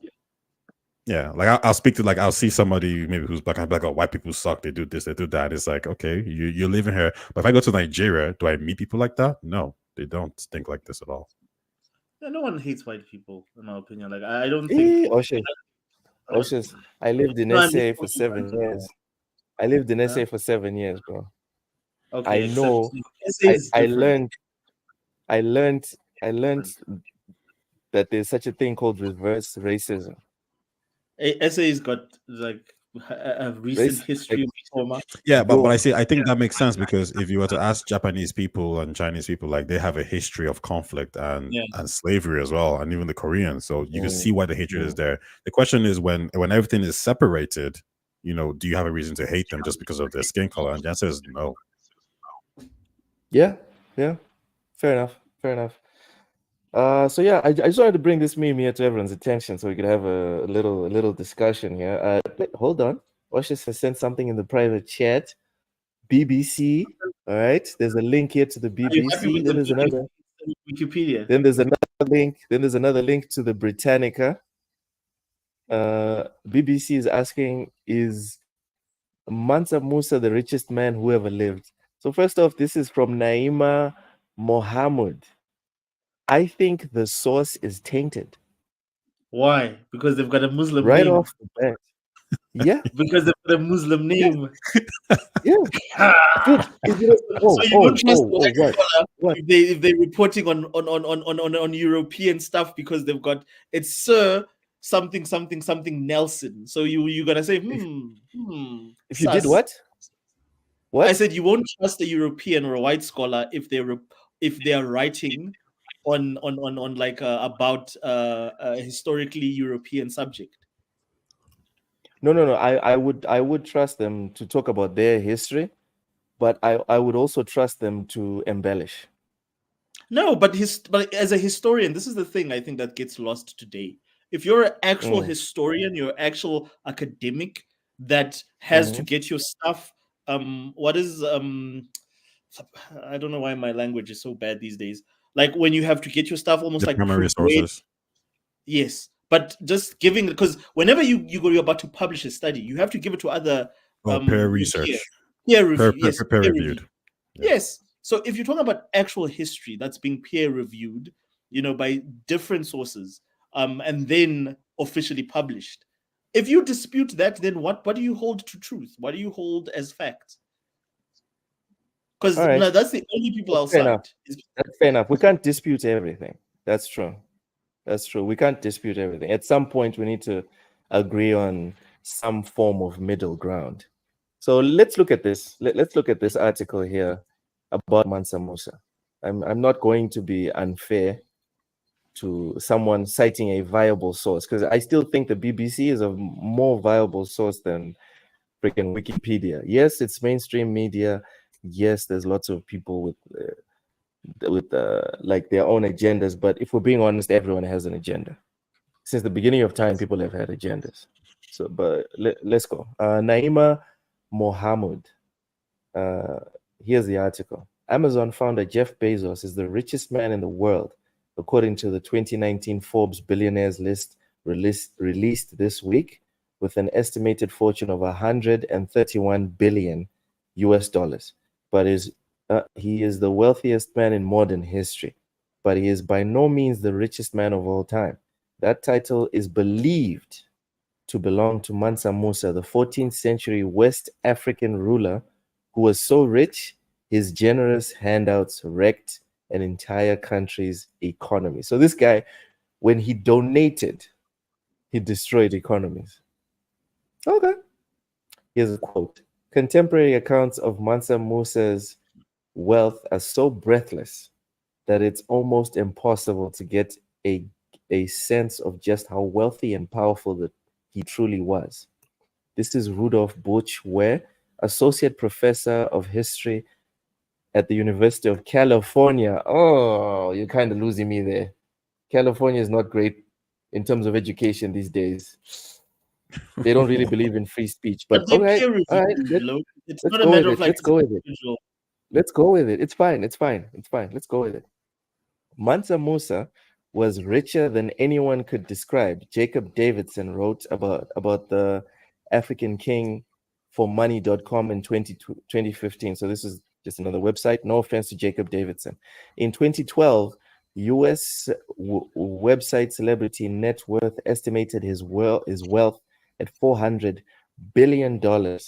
But economic historians agree that his wealth is impossible to pin down to a number. So do you know why I think this is a bit? Do you know why I think this is a bit even sometimes easier? Is because if you think about the British Empire, their wealth comes from their, the nations they conquered, right? If you look at even the Spanish Empire, the Portuguese Empire. So by default, the Romans with the Crusades, bro. The Romans as well, it came from the land they acquired and the resources of those lands. Yeah, they stole as well, right? So if you already kind of think about it, if let's say, like if somebody was in charge of, the whole of Africa or whatever it is, or the whole of South America, by default, they have those resources. It's theirs. Like that already shows wealth. Now, what the English would then do is just they'll go to war and they'll take that land and they'll be the rulers. And now they're not the richest ones. But before they ever did that, those rulers would be in charge, right? So I think that it's kind of easy. I don't know, like, to say if was ever the richest, but I think I've heard enough stories to say people agree that he is the richest. I wasn't even concerned about that. I was more concerned about the Mali Empire, like what they ahead of the European counterparts. They were. Yeah, that's what I'm more interested in. Yeah, I'll cite you some studies, like, because the boy. Go ahead. No, I was gonna say when Mansa, like whenever he actually devalued the economy that they're talking about, there is Egypt. Egypt was going through a recession during this time, and it's the time when I think the Macedonians or one of those like later, like for instance, European tribes were running Egypt, and he came over there with his people, and every servant was carrying like tons of like gold, and he literally like bailed that economy out to the point that he devalued the price of gold, and this was on his way to Mecca. Because he was Muslim. So he was going to Mecca. And again, look at the libraries that he built. Look at like all the stuff. The biggest problem with Africa's history is that a lot of it was looted when colonization happened. But all those sources are still there. And the second biggest problem with Africa's history is that there is not a lot of African historians. Africans are not venturing into academia to go study history so that they can preserve their own history, whereas Europe and every other continent tend to do. We're very anemic when it comes to intellectuals that specialize in history, our history, which is very sad. Like, the biggest thing I hate about African history is that Africans only ever start to think about their history post-colonization. Their history normally starts with the colonizers arrived, they enslaved us, or the colonizers arrived and took over our land, which is not the beginning of African history. And that is all people want. And this is why I hate this victimhood mentality of, no, these people need to represent us in their stories. No, I don't give a crap about that. They restore our actual history. And the only way we can do that is by getting African historians, by getting young Africans interested in our stories. But the problem with young Africans, they're too concerned with samurais and other people's cultures instead of being concerned with their own people, their own that are not. Leave Yaski alone. Stories. Leave Yaski alone, man. You're taking the jabs at Ubisoft again? This guy. You need to leave Yaski alone. That's what you need to do. Anyways, so we learned something new today, ladies and gentlemen. I mean, we talk African stories, tales of Zangara, but some here didn't even buy it because they preach about hey, African history, but then when it comes out, they take the piss. I'll send you the receipt. I bought it. I bought Tales of Kinzaria. I criticized the game for working with SPI, but I have it. It's in my library. Zao. You're talking about Zao. Kinzaria. Oh, okay. Yeah, dude. And to your point, Tai, I'm sorry to interrupt, Luke. To your point, if that dude went to Ubisoft and said, listen, I want to make a series or a spin-off of Origins based around, like, for instance, all the different kingdoms in Europe, in Middle Egypt or whatever, I would be the first one in line to buy that game. Okay. Did you buy Assassin's Creed Origins? Yes. I bought the gold edition. I've got all the expansion packs for that game. It is probably my second favorite Assassin's Creed game. It's Odyssey, Origins, and then Valhalla because I love ancient mythology. But you won't buy Assassin's Creed Red with Yasuke, no? No, I won't, because it is BS. Like, for me, that story is what I don't like about Tai is the fact that why is it that they can't have a Japanese guy represent Japan? They have a Japanese woman though. I mean, I get you. I mean, kinda. That's it. Halfway. That's my only gripe. Even if it was just you know what, Tai, I would have actually respected the game if they just chose to have one sole Japanese woman as the primary protagonist. I would not have a problem with that. Okay. But I just have sorry. I think where we differ is I really, really, really keep my politics out of games, like how I feel about things. And I've said it on Twitter a few times as well, that like people are like that. People engaging in cancel culture. You speak to these people and they're like, yeah, I don't want the game to succeed. I want to not buy the game. I want the game not to work. And I'm like, that's cancel culture. And I'm pretty sure if I look at your tweets from like 2 years ago, you hate cancel culture. Now you're embracing cancel culture. These people are losers. That's not cancel culture. That's not cancel culture. Cancel culture. No. Saying you're not going to buy a game is not cancel culture. No. Cancel culture. Say you don't want. Cancel culture is saying that Tai cannot have a job in gaming. That's cancel culture. Tai will never have another interview. Tai will never get hired again. That is cancel culture. Sitting there and saying, I'm not going to buy this game, that's not cancel culture. Sitting there tweeting negative things about the game because you want the game to fail to push a political point is cancel culture. Yes. You're trying to you don't like this element of the game. You don't like this part of the culture. So you're trying to cancel it by getting every single body to go. And this is what happens. You go to the Ubisoft page. You just hate. If it's bullshit, people won't engage. I could start right now. I understand. I could hold on. Do you know what I like about casuals, right? A casual person would see something they don't like in a game and they'll just move on. Biceps. Same thing for any TV shows. Same thing for anything. But these people, they don't want to move on. They want this to not exist. That is cancel culture. And I can tell you why. Wait, but can you admit it's cancel culture? No, it's not cancel culture. Okay. It's cancel culture as soon as you start going directly at someone and you don't want them to have a living or you don't want them to have a chance at whatever. Now, saying that you don't want to see a particular product appear anymore, in my opinion, is not cancel culture. You could then say I do cancel culture for microtransactions in FIFA, because every chance I get to shit on it, I do shit on microtransactions in FIFA or Madden. So yeah, I partake in cancel culture if that's your definition of it. In my opinion, cancel culture is when you're going after specific human beings. But if you're going after people's creations, that's nothing. Because you can go after Kojima all you want. You can shit on all of Kojima's games all you want. But they'll keep being bangers. Is the difference cancel culture can only apply to human beings as opposed to companies? Yes, companies or products. Yeah, so I've widened the scope because I think boycott is a big thing, right? And if you're choosing to boycott something right? I think that is a part of cancel culture. Yeah, especially when that thing isn't actually doing anything to you.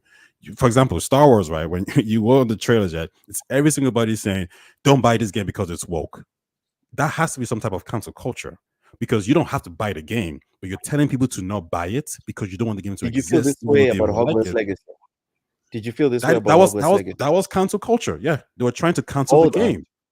Are you pissed about people trying to cancel Hogwarts Legacy? I thought it was silly, but I didn't go around attacking these people. Like, I don't know what but you mean. You're upset about Star Wars being canceled. Wait, what do you mean Hogwarts Legacy? I'm saying, how do you know this? When people are trying to cancel Hogwarts Legacy, you're like, "Oh, that's funny," and then you keep it pushing. When people are trying to cancel Hogwarts Legacy, I thought it was insane. Now you're touched. But wait, hold on. I think. I think it is saying that in Hogwarts Legacy, people who don't even play the game were telling other people to not play the game. I think it was insane that they found an actor who voiced an actor in the game, and they tried to cancel that actor. I think the idea of trying to tell people to not buy anything it's cancel culture. Yes, 100%. So when I see Star Wars and Yasuke, that is cancel culture. What is it when you are incessantly telling people to buy something? What is that? Approval culture? What the fuck is that? You gotta call it approval culture. Marketing. Yeah, you can call it that. I'm just saying, like, why is it? And it goes back to my initial tweet at the beginning of the show. Why is it when I sit there and I'm spamming Cyberpunk is one of the best gamers of all time, everyone's cool with it. As soon as one person comes in and says Cyberpunk is horrible and terrible, this person is hating. This person is engaging in cancel culture. I think that's separate though, because you can not like Cyberpunk and you can voice that. But if you're saying don't buy Cyberpunk because this person and they work with this company, that is cancel culture. You're not basing this review on the game. Oh my God! What am I saying that is incorrect?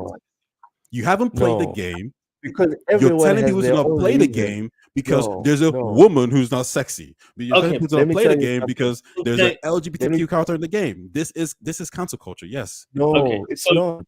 It's not. So, you're allowed to like things and dislike things. Okay, for whatever metric you want. Bro. If people went around saying, "Don't watch Game of Thrones," I mean the previous Game of Thrones, not this new one. Yes. Don't watch Game of Thrones because there ain't enough black people in the game in the TV show. Yes. And there was a big, massive movement for people to not watch it and to boycott it. But that'll be cancel culture. No. Okay. You know why? Why? It's not cancel culture. First, because it's not connected to a human being. And second, I'm completely okay with people doing that. You know why? Because everyone should be allowed to voice whatever rubbish they have in their mind or whatever genius they have in their mind into the public square. That is Twitter. Yeah, people can cancel culture. It's legal, yeah. If it is bullshit, listen to me, Ty. If it is rubbish, you will be made fun of and laughed right out of Twitter. Just try it. Try it right now. Go to Twitter and start spamming every single day. Don't watch Game of Thrones because there's not enough black people. Watch everyone shit on you. Africans, Europeans, Asians, everyone will take a huge hot dump on your face because what you're saying is rubbish. But if you put an idea out there that makes sense, regardless of whether you, Taye, disagree with it, if Oshis over here comes up with an idea that you absolutely hate, but everyone in the town square is clapping, there's something there, dude. It might not be true. It might not be true. Because like we all remember, there was a time when people like us, right? Everyone agreed that we were less than human in the so-called town square. There was a time. It might not be true. But if something has oxygen, then there's something to it. And for me, if people are sitting there crapping on your beloved acolyte, for example, there's something to it, brother. It's nothing to it. Okay. Would you say J.K. Rowling? Would you say J.K. Rowling has been like cancel culture, right? Mm-hmm. They tried. They tried to cancel it. Okay. Now, if these people say, okay, and that was because it was targeted to a person. That's where I agree with you. The whole Hogwarts Legacy. But if they say, if the same people said, J.K. Rowling. Then it became cancel culture. No, but the same people said, okay, we're going to try to cancel J.K. Rowling, but we also want to cancel the books. We want to make sure nobody buys these books ever again. We want to destroy these books. They did. They tried. Would that be cancel culture? No. Like cancel culture. Like okay, so Ty, like cancel culture. No, but that does count. That does count, Oshus. Like that does count. Hold on. Let me tell you why it counts. Because she's not making that book by committee. The Harry Potter books are directly her baby. It's just J.K. Rowling.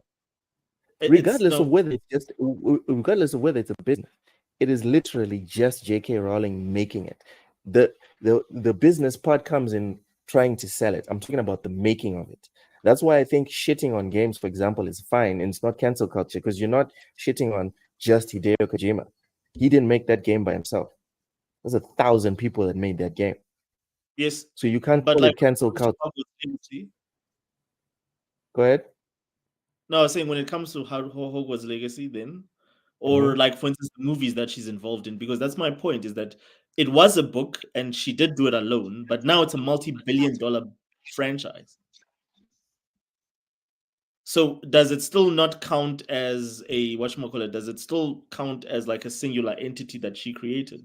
If it's got so many other people's livelihood tied to it now, similar to like a big studio. I guess it stopped being just her a couple of years, like after the first movie came out. It's literally the same thing.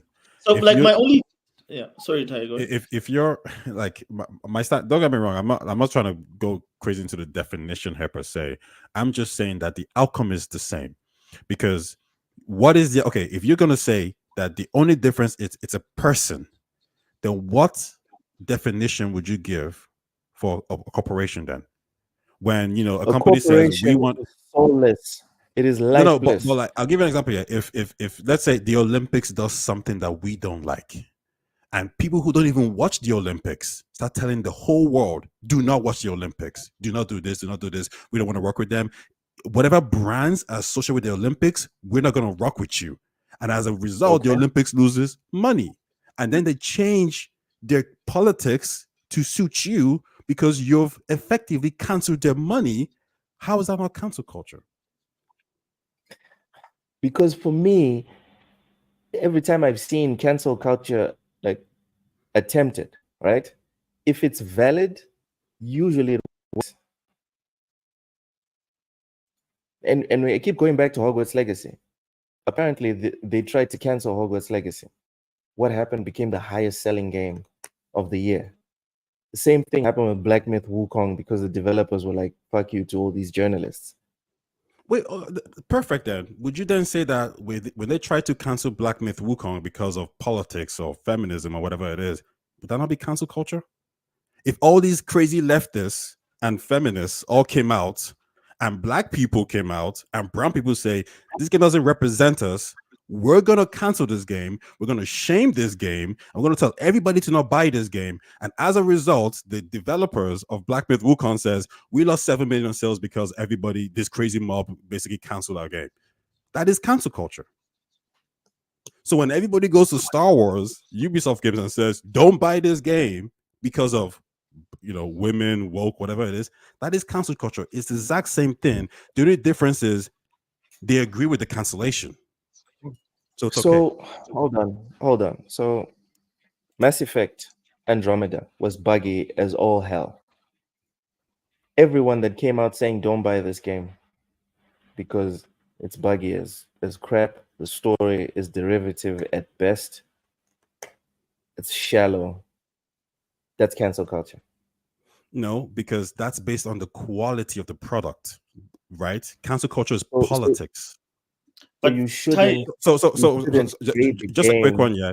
If somebody says don't buy Mass Effect because there's lesbians and gay people and LGBTQ people in that game, that is cancel culture. The same way how somebody says there's no Muslims in Mass Effect, don't buy it. Cancel culture. It's politics. So Ty, there's one distinction to be made. For someone to be able to cancel you, it means that they have authority. Grams does not have any authority. Kabutros does not have any authority. All they can do is they can tell you, listen, we've got a curator page that we've made of all the games that have the things that we as gamers do not like. Do not buy these games. They don't even say that don't buy these games. They just say, oh, by the way, this game falls under this list. It has these. They don't need to say anything. They don't. And then I'll make another example for you. For me, I really think that it's easy for this to sort of take traction or get traction within the gaming community because it's political and it's topical and it's easy to get people wind up about it. However, I wish they would extend this to things like microtransactions and say this game has predatory monetary practices. Don't, now whether you want to buy it. If you don't, you don't want. But it's not an authority. It's not like there's a gaming authority in America that's saying don't buy this game because it's woke, or don't buy this game. And this is the difference between the two sides, is that the media, especially if you look at the Wukong situation, the media literally was sort of saying, "Oh, these Chinese developers are a bit weird. There's some weird sex whatever." Women, whatever things that are going on there. They were the ones, and there's an authority there because they're the media, they're the gaming media. Whereas a whole bunch of these Twitter heads, that I get why you have concerns about them. And a lot of those concerns are valid because, again, a lot of those groups, and I said this to Loke the last time, a lot of those groups also harbor a lot of people that actually have malintent, that are actually racist, or that actually don't like other people being, or people that don't look like. They are there.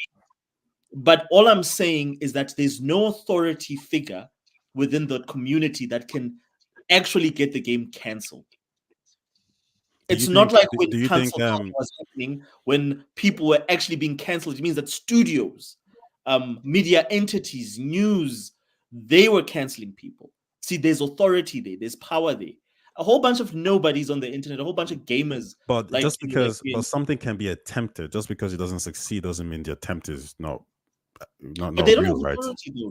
No, but you see, I'm not disagreeing with you. I don't have authority. I think they're a bunch of losers. What I'm trying to say is that when you attempt something, for example, we can say they attempted to cancel Hogwarts Legacy. Well, see, this is the difference, right? Ty, would you say? Hold on, sorry. Before you go, Ashes, Ty, do you think the people that tried to cancel, or the people that canceled Tales of Canzeras are a bunch of losers? It's like, as Ushers was saying, it's so mixed because there's people there who are just brother. You just said they're a bunch of losers. I think people, So I think Tales of Canzera is a little bit.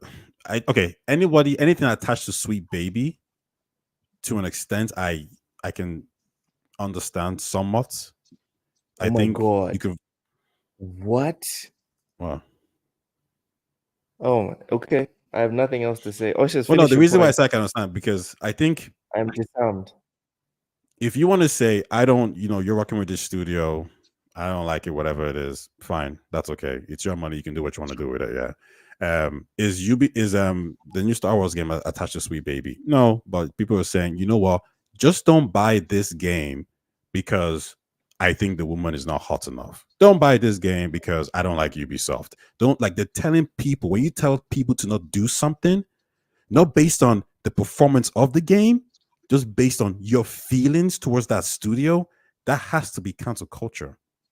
No, but that's just a bad opinion, Ty. It's not cancel culture. I say that there's a lot of things I've said to people that this is trash. This is and I'm objectively wrong. I just don't like it. But I don't have authority to change your opinion, Ty. I'm not a media. So then was Hogwarts Legacy cancel culture then? Because of the fact it was the media. It was the media, actually, people that have authority to write reviews were actually writing reviews, giving the game 1 out of 10 or 0 out of 10 because they didn't like the content. Not too dissimilar to the Screen Rant review that went into diversity. They docked the game points for not having enough diversity and inclusiveness. Yeah, but the consumer ultimately has a power, right? So if you manage to 100%. Get a mob of people to actually not buy the game, because listen, platform holders don't care about the reviews per se. They care about did it make money. It's why what's the movie with it's why Venom didn't do good reviews, but there was a sequel because enough people went to go see it. They didn't care about what these Hollywood reviewers were saying. Going to watch it. Exactly. So what I'm saying is that if you can get a mass of people to actually stir up negative news about a game to the point where it actually affects the sales, that has to be considered some type of cancel culture, especially when it's not based on the quality of the game. It's just based on the politics of the game. But like the politics play into the quality of the game in terms of my game. No, it doesn't. So okay, I'll give you an example. According to you, like, Ty, according to you, Ty, but Ty, there's people that will dock a game just because of the soundtrack. No, but that's different because the music is in politics, right? The point is, you will find people that will say that this music is trash, so the game is trash. But yeah, but see, I would that's a shitty opinion. That's a messed up metric. That's a messed up metric. But then there's other people that will agree that, you know what, music and audio is half of or a third of what you're doing when you're playing the video game. It freaking matters. I consider that but I consider that a review of the game. If somebody says, for example, right, hey, listen, this game right now, let's say, whatever, politics is important. You know why the politics is important? Because the narrative of the game is wait, hold on then. If somebody says, okay, you're playing Uncharted, right? And Nathan Drake is a guy, right? And let's say for some reason, they made him black and he was black for whatever reason, right? And the actor is good. No. I'm saying let's go back in time and say instead of Nathan Drake, instead of it being a white guy, it was a black guy, and the girl was brown, and he was Muslim, whatever it is. Now the acting is the same, everything's the exact same, but you're saying, nah, woke, don't like the politics. I don't want to play this game. I don't want you to play it either. I don't care if you don't have a problem with it, but I'm going to tell you to not play. I'm going to try to get a mass amount of people to not play this game. That is. Like, what would you call that? Like, Ty, I just want to know, how are they getting you not to play the game with their opinion? You understand what I'm saying? An opinion is just an opinion, Ty. All they say is shit on Elden Ring. Dude, by that logic, Quantum TV, who had hundreds of thousands of people watching his videos, shitting on Elden Ring, that was cancel culture. What? It was just a shitty opinion, and he got shat on. Quantum TV was some guy that was saying that Elden Ring was terrible and whatever, and then everyone made fun of him because his opinion was a bad opinion. But no one's going to sit there and say it was cancel culture because he had such a big platform and had hundreds of people actually agreeing with him. Because for you, it's like if you have a mob, it's cancel culture. Quantum TV had a mob. He had a mob. Well, it's not really about the mob per se. Yeah. The real thing is if you can affect the sales of a game and you're trying to affect the sales of a game, not because of the quality of the game, because of the politics or because you don't like the genders or it's too modern, whatever it is, even though you're not the target audience, that you're engaging in some type of cancel culture. Yes, that has to be. So, Ty, to your point, right? You say you're not even the audience, right? But you have the power for somehow. Me, as Kabutros or as Grams or any of these guys, I've got the power to influence the defect or the default audience for this game to changing their mind and not making a purchase. All those people are talking to, and tell me if you agree or disagree with this. They're just talking to the echo chamber of people that already believe what they believe. Yeah, they don't have. They're losers. Yeah, I agree. Yeah, they're not affecting anyone's opinion who already, like for instance, is interested in that way of thinking. And the difference here, Ty, comes down to something very simple. It comes down to the fact that a lot of, like, for instance, the games currently, and this is where I've found myself in this company of these individuals that I don't think necessarily are pleasant, but at the same time, they happen to be the one that share the same ideals as me. Look, what is this new game that just came out with all that super woke stuff in it? Where the power, like, I mean, I'm not gonna endorse that garbage. I'm sorry. Like, to me, that's everything that's wrong with gaming. That's cancel culture. Cancel culture right there. And like I don't understand how, just because I don't want to endorse a game that actually you have a power to gaslight people. You have the power to use things like, for instance, cancel culture in the game to cancel. It's like, why should core gamers who have always supported games, the games that they loved, why should they now kowtow down to corporates because corporate has changed their strategy? Why should we continue to support games that no longer represent us and the experience that we want to see? That's my only thing. You know what? He's right. I've been thinking after all this back and forth. Ty, you're right. It is cancel culture. It is cancel culture, and I think it's a beautiful thing. When it comes to products, that's when it comes fine. to products. So let me finish. No, when it comes to products, I think shit products should die. I think they should be taken to the back, and their necks just lay them to rest. You were onto something there. I don't believe there is a great product that can be canceled by any amount of tweeting, YouTubing, or whatever. If you have a banger product, it will speak for itself. Facts. So I agree with that. I agree with that a lot. But it doesn't. But just because the question isn't is the product going to succeed or not. The question is, are you going to affect the sales or in some way, shape, or form? I think that's the part right there. So I'll give you an example. Right, I was talking and I think the thing is like the way you can cancel actually some games is like because some consumers don't even know, some casuals they don't get it. So for example, one of my friends said the reason why Acolyte failed. Some of my friends said it failed because of bad storytelling, didn't line up well with Star Wars lore. One guy that I know said DEI, and I said, "Huh, that's interesting. Let's talk about it." And I said, do you know what one of the most DEI Disney shows there is, Star Wars shows there is there? He said, "Well," I goes, Andor. Andor is extremely DEI. The main guy is Mexican, the girl's Costa Rican. All the bad guys in Andor, like, look, you could put up the trailer right now. All the bad guys in Andor are white, and the guy who is part of the Empire who defects is a black guy. Like it's full of minorities doing good things and white people doing bad things.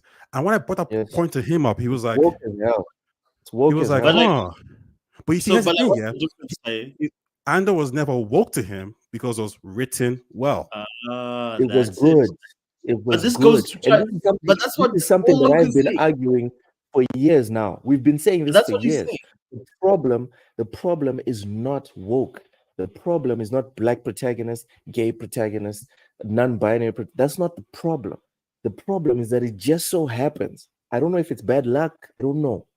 But it just so happens that every time a game has tight mechanics, nice story, and everything comes together, it just so happens the protagonist is white, straight, and all these other vanilla stuff.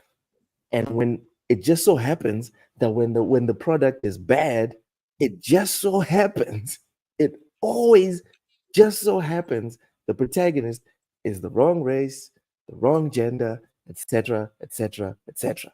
So what do people do?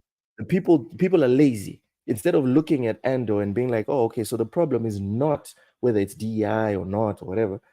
What people do is they bring it down to the lowest common denominator, and they're like, all right, so as soon as you see something with lots of different genders, lots of different skin colors, it's probably going to be bad. Why? Because if you look at what's recently been bad, that's what it looks like. And what's been good on average? Freaking Top Gun, Black Myth Wukong, freaking Elden Ring. That's what's been good recently. That's the problem. Something has to change. We have to get the talented people to start working on stuff that has protagonists that look like us. I actually 90% agree with everything you said there. I just think that there's a bit of selective. Think about it.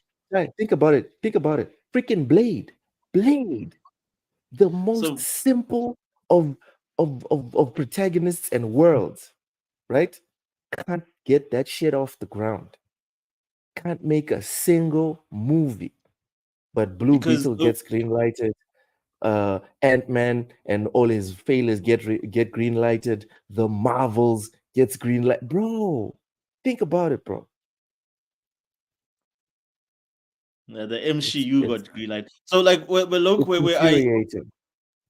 I disagree, where I disagree with you somewhat, and like in your statement in terms of like, when you talk about like, things that are progressive failing, like none of this mattered in 20. Like I only noticed this after 2015, to be honest with you, Ty. When you started telling us that this is progressive. Exactly, like this is media messaging. This is big corporates telling us. Remember Bruce Almighty? Even if Bruce Almighty came out today, God is a black man. What? Nobody cared. Like, go back pre 2015. No one cared if and there were many black protagonists. I can go draw you a list of. Is this game good or not? And if the game tanked, and this is another thing, Ty. This is another thing that people keep in their minds, and it pisses them off. It also pisses me off. If a game has black protagonist and it fails, what's the first thing you hear from the media and from the devs? What's the first thing that you hear, Ty? Be honest. White people play the game. Racism. No one's taking accountability. We're all adults here. We're all adults here. We've all been in office space in work, right? No one likes that colleague that never takes accountability for their fuck ups, because everyone fucks up. But everyone has a special hatred for that specific dude or dudette, that every time they make a mistake, it's someone else's fault. And like, I mean, like Ty, like no one, like I love, like, and I hate that they've even ruined the verbiage, the words. Like there was nothing like inclusiveness and diversity. It was a matter of like, so and so is starring in this movie. It's gonna be a great movie. That's all. Idris Elba is in this movie. Charlize Theron is in this movie. It's gonna be an awesome movie. But every single thing today has to be positioned as, oh, okay, so we see that you've got characters of representation or color. So tell us, how does this talk to your experience as a black person? It doesn't. It's a fucking game. Like, can I just freaking be a character in a comic book, or does it have to do with slavery and colonization and where I come from and me being angry at white people? None of this stuff mattered before journalists told me it mattered, before corporates told me it mattered, because all of a sudden it's part of their investment value proposition. Like none of this stuff before 2015 ever mattered. I think you're right to an extent, right? And when I was talking to my friends about Andor, one of the things I told, because he was like, no, he was refusing to believe it was DEI or woke, and I was like, he was like, well, the director, he's like, the director and the actors never talked about these things. I goes, Google it. The directors literally talking about diversity, different sexualities. The actors are talking about like, oh, how it's great to have women representing different people. Like they all do it. The difference is no one cares about Andor because Andor was good. It was well written, well. So I actually agree with everything you said there. My only issue is it's the same thing my friend said then when he says, well, DEI. I'm like, well, Andor's DEI. So the problem isn't DEI then. The problem is writing. And that's it. That's your problem. That's your problem. Yeah. So when people say woke or whatever, I'm like, no, the problem is writing. I'll give you a perfect example. The Spider-Man 2, when the director, I can't remember his name, but when he says, yeah, we didn't really like, people didn't like the Spider Mary Jane in the first game, but we felt like we just wanted to put her into this game because we wanted to represent that character, etc., etc. I'm like, that's bizarre. Your fans are telling you don't do this. We don't like it. It's not fun. It's not about her being a girl. We just don't like it. And you did even more because you wanted to represent. To me, that's writing, because you can include a female character in that game and it will work perfectly. But he did the lazy route. I'm just going to stick her in and give her more powers. So that's writing again. There's nothing wrong with her being in the game or whatever, but that's writing. So that's my issue I find with these conversations. People don't talk about the writing. They just talk about, well, there's brown people, black people, whatever it is. Now, in relation to the cancel culture one, Ushers, you still haven't confirmed to me if you think, Hogwarts Legacy was indeed cancel culture. It's cancel culture, and it's a good thing. Again, going back to my point, it's a good thing. It's a good thing. No, Tai, I put out this tweet yesterday where I was like, why is it when something awesome comes out, it's fine for us to praise it all the way to the moon. When something terrible comes out, we shouldn't boo it all the way into the depths of hell. Why? Why? Boo Why it. can't we keep the same energy? Boo it 100%. But one thing I don't Don't think you guys butt can me, deny bro. this. Don't One butt thing, me, because when we're cheering, no one ever says but. Someone actually commented on my question saying, "Oh, people need to know about tact." Okay, a quick one then. For Star Wars Outlaws, before it came out, was there anyone out there talking about the game's wokeness or whatever? Yes. The answer is yes. Yeah, that's what I'm saying. That is a problem, because you're not telling me about the quality. You're saying the game is woke. Don't buy the game. You're allowed to not like what you look at.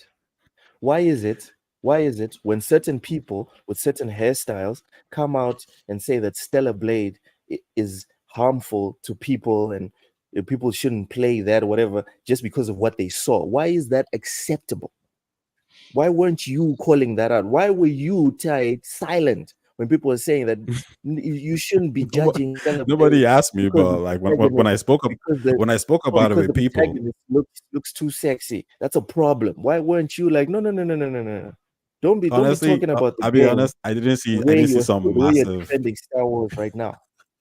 I didn't see some massive wave of people trying to cancel Stellar Blade, but if they did, you weren't paying attention. You were not paying attention. Why? It was mostly journalists. Because it was mostly exactly as Osha said. It was these loser journalists. To you, Stellar Blade's demise did not matter, which is fine. It wasn't getting demised. It's fine. It's perfectly fine for you to not care about people trying to destroy Stellar Blade. It's also perfectly fine. Yeah, I would say that was cancel for culture everyone. It's also perfectly fine for everyone else to be like, you know what? I don't care if people are shitting on Star Wars because of the way the protagonist looks like. You can't sit on one fence and be okay with one behavior for one game, and then the same behavior is had for another game, and then you're like, no, this is a problem. But I'm not. Makes you look like I'm literally going at them.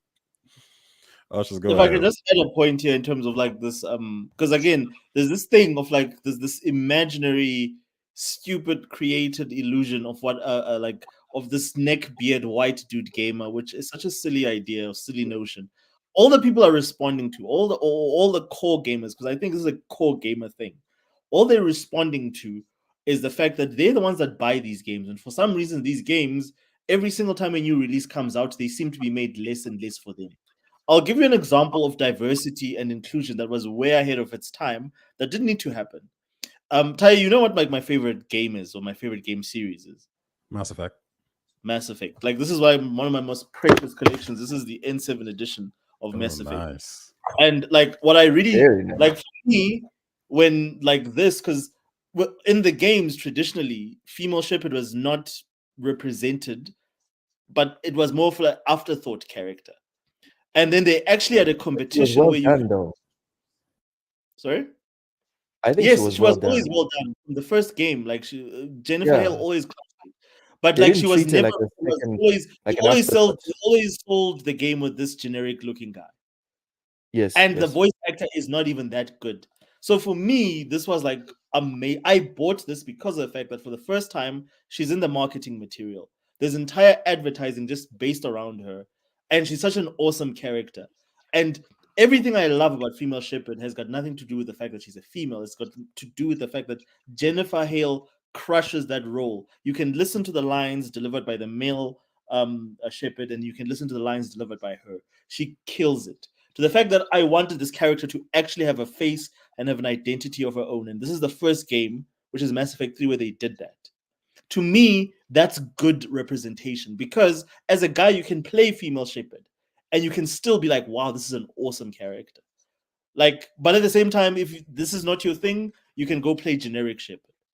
To me, this is real. You do it in a way that doesn't alienate your previous fan base. How they do it today is they completely remove the male option, which represents the majority. Not feeling Big Mad Moses And then not what they do feeling is they tell you, you know what, you should be okay with this girl with an offish face represent. This is your avatar going forward.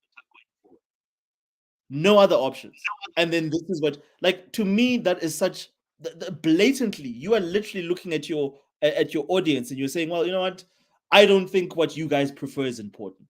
I'm trying to court new audiences that care about different things to you, and that's what I'm targeting this product for. To me, this was and a what perfect. happened? And then It what fails. happened? It always fails. You become the WWE when you go PG. There was no 100%. reason to go PG. The WWE did not need to go PG. They did it. Ratings went down. Now it seems like they're going back to what they used to be. What's happening? People now give a crap. There's a lot of agreement there. I think, like when I think, let's look at Star Wars Outlaws for a second, right? When I think about Ubisoft, or let's not look at Star Wars Outlaws. Well, let's look at Valhalla for a second, right? When the female was introduced, people were talking about like Viking female doing this, doing that. There was an element, there was a pushback that like, no, she shouldn't be in the game because Vikings don't really do this, whatever, female Vikings. That's a problem, right? Because it's a game, right? People need to get over it's a game. Or even when I look at Kay Vess, the Star Wars Outlaws girl, and you guys have said this a few times, do you not think, would you say it's problematic if in every other game people play, a character hits somebody and they just get knocked out? Nobody talks about how was that hit strong enough? Did this person have a helmet? Did this person do this? Nobody talks about how the sword in Jedi, when it hits different people multiple times, it's not problematic. But when Kay Vess hits someone over the head with a hand, that's the thing they focus on. Do you not think that's a problem when they don't do that for any other game? It matters. It matters. It matters because this is what it all comes back to, bro. This is what it all comes back to when we talk about good writing. Good writing is not what you or I deem as good writing from whatever it is that we studied at our school of arts. Good writing is what the masses consume and approve. That's all it is. No, but my point is hold on. I'll come back to Kay Vess. Don't worry. I'll be right there. If you want to talk about great writing, all-time writing or whatever, go and watch the Oscars, make a short list of all the movies that were highlighted at the Oscars and go and have at it, bro. That's like that specific type of writing and acting that you want. Sure, art school levels. But the masses want to watch Avengers. The masses want to watch John Wick 4. The masses want to watch Deadpool. All right? And that's what is objectively good writing. When you go to this comparison that you're making with Kay Vess and the other dude, the with the lightsaber, what's his name? I'm forgetting his name. God damn it. With the red hair. Anyways. Him, right? Him. Kyle the Kestis. reason the reason why you can't compare the two is because one was executed to the point that no one noticed the sleight of hand, because it's all magic, really. Like one game will have these corridors where the game is loading, another game won't have it, and then the developer that had the corridor or whatever did a sleight of hand and people didn't notice that it was a loading screen, and that developer wins.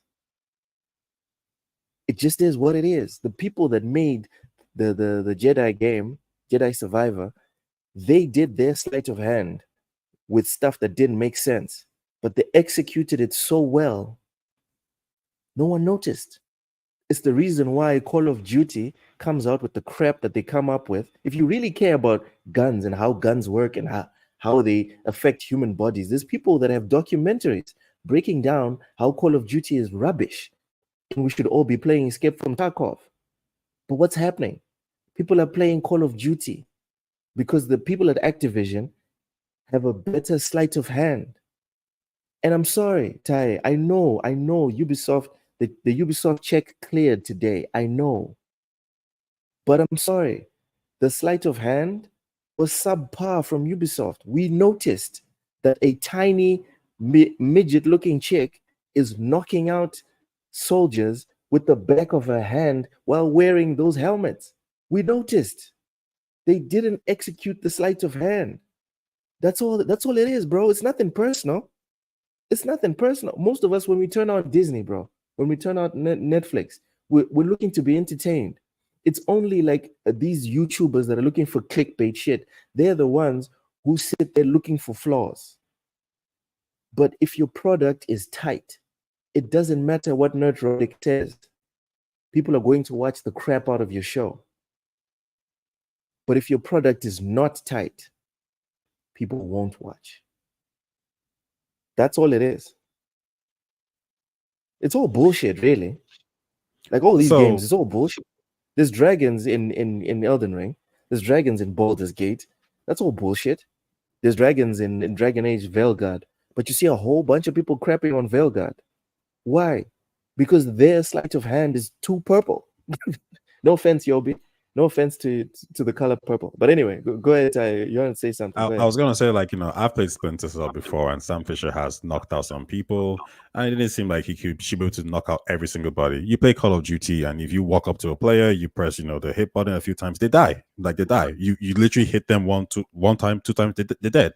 You shoot them a couple of times, they hide behind a corner, their health regenerates. That's not real life. Like, what are we talking about? Cyberpunk, you play that game too as well? The exact same thing. A lot of crazy shit happens there. People just recover.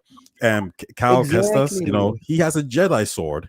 And when you're fighting people, you hit them 5 times. Real life, no limbs get thrown out. Enemies still are alive. And then finally, they just die with one hit, okay? Yes. It's a game. So when... Yes. Even but Control... If you don't execute it properly, people will notice. They will meme on it, and other people notice it more when they don't. People notice it more when they don't like you. That's what I'm trying to say. Because you're out here selling a product, my man. You were supposed to make me like you, dog. But I'm not here to pay you money. That's my point. Then Do you not think it's... Hold on. I'm not here to give you money, and then I also have to put the effort into liking you, bro. That's not what it's about. So when you're reviewing me a product.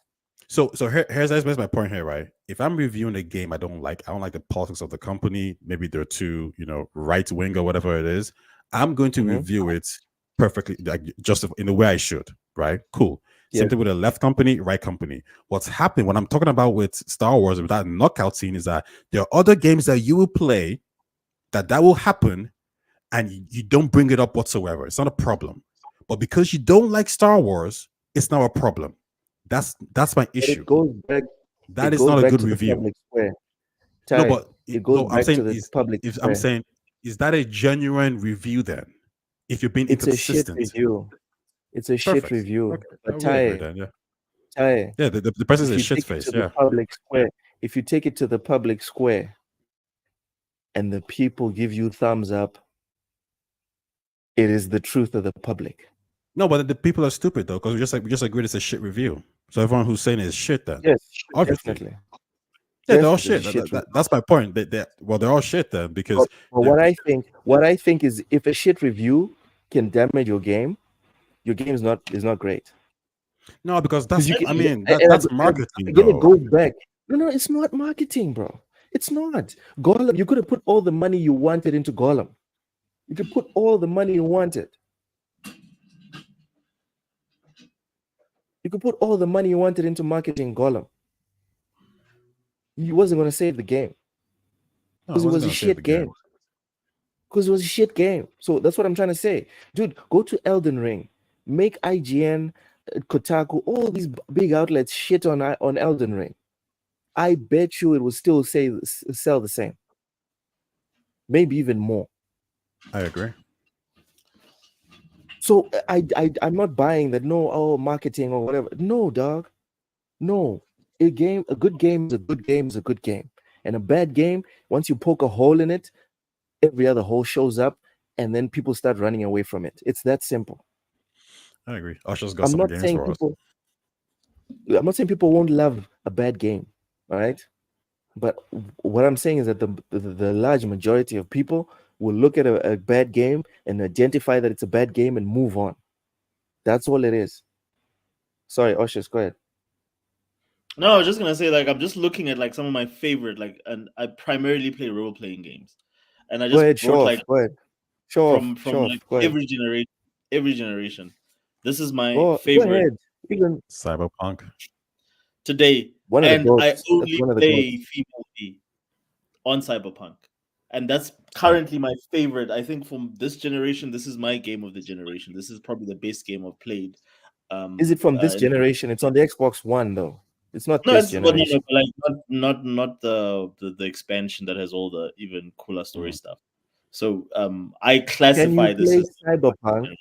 Can you, let's be objective and specific. Can you play Cyberpunk on the Xbox One? In a very shitty kind of way, yeah. So like this game, if you wanna, yes or no question. Yes or no question, fellas.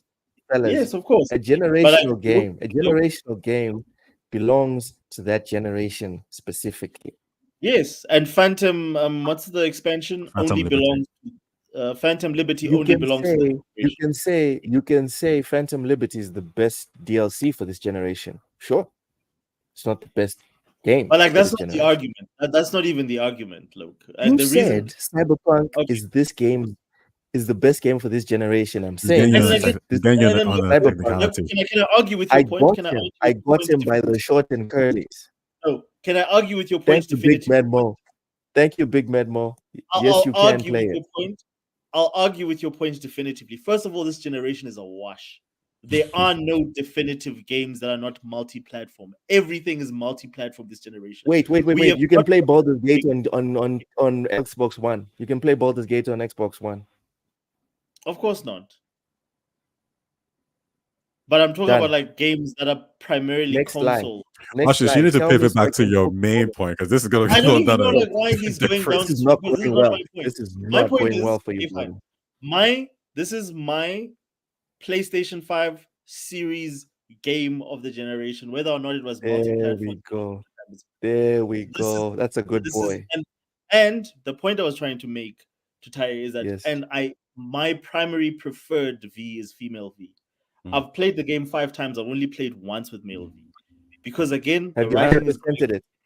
She's 100. I'm very close to 100%ing one of my my Nomad. Me too. But I'm struggling with the grenade achievement. The one where you have to shoot the grenade in the air when the opponent throws it at you, and it has to do damage to the opponent. That one's very hard to pull off. I still haven't pulled it off.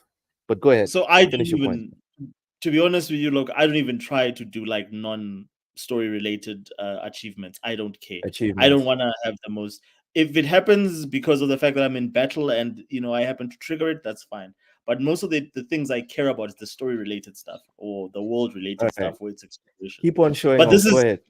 This generation, this is my game. This is like the best game I've played, and I primarily play a female protagonist. I'm happy with that. And I'm happy to make my own female character, and I normally choose female characters. When it comes to, and I'll say the PS3 era, this is probably my favorite game during for PS3, not necessarily 360, but this is probably my favorite game during that era. The original PS3. During the PS3, it had, for me, it was Metal Gear Solid 4. But go ahead. Not for me. But like, this is where I first discovered this game. And even on PS4, it's just as good. And guess what? Who steals the show?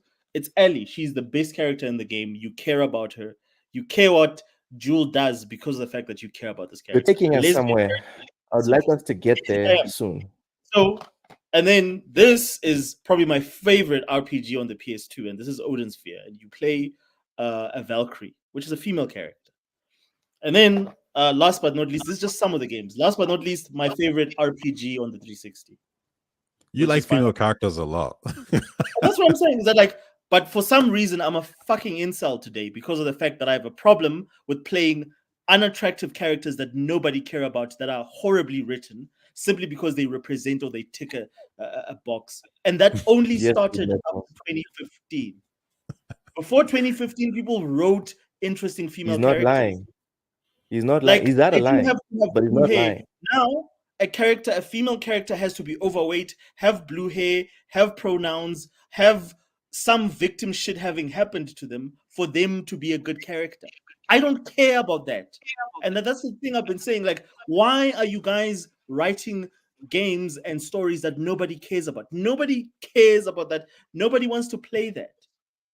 Nobody asked for that. I can agree that the writing has been maybe an issue a lot. However, I think to kind of go back on the cancel culture part, which I think me and Loke agree on, is that for me to turn around and throw hate at the game and convince people to not play the game to ensure that my views, aka my politics on the game, is represented, and this new wave of politics of people feeling a particular way is discarded, that is cancel culture to me. I'm trying. We agree, Oscar. Sorry, Ty. We agree on that part. It is cancel culture. Mm-hmm. But the part that we disagree on is that if your game is shit, it can get canceled. No, no, but you see, I don't even think that's it. If the game is shit, the game is shit. So fair enough, the market will decide that. We're talking about politics, though. So, for example, if me and you said, "Yo, this company decided to, instead of making a Black African game, decided to make this Wukong game instead, this Chinese game," how about we all just band together, all the Africans and the Black people and people from the West, who doesn't like China? Let's just cancel this game, not because Wukong is a bad game, but because of the politics of the country. Would you say that is? I think still, that's fair. I think it is fair. I think everyone is allowed to do that. The same way everyone is allowed to protest things that they disagree with. They can do it with video games as well. The same way, no one is stopping anyone. No one is stopping anyone from praising Elden Ring. The only people that are stopping them get laughed at, but no one tells them. No one says that they're incels or they're whatevers from not liking Elden Ring or from wanting people to not play Elden Ring. So for me, I think it is perfectly fine. Whoever is banding against Wukong, I defend their right to do it. I believe if your game is shit, it can get canceled, and that's fine, in my opinion. Okay. Because history has shown us, Ty, all the failed attempts at canceling games that were great, and the games kept going and going and selling and selling and selling, is proof to me that if your game's good, don't worry. The losers will always lose. The same way you've got all these publications capping for Concord, capping hard, talking about, it was just a rough launch, but it's about to bang. It's about to be a banger, capping hard. But you know what's happening? The number of players is not going up.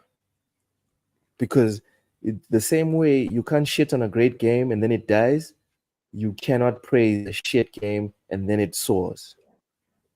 It doesn't happen. Something, it either is or it isn't. True. I agree with that. And I think this is why I like casuals. Because a casual person will pick up a game and they'll say, "Oh, this game sucks. I'm going to go to something else." A casual person will play.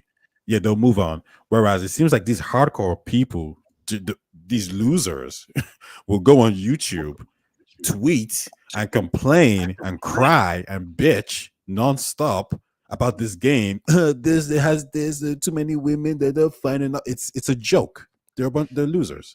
This is why I like casuals. They just go with the flow. Why me and you disagree on that one? Why I'm okay with the passionate people that keep on making content is that I always put it on my end. Oshus, I think you've heard me say this 1,000 times. If the next Metal Gear Solid was a travesty,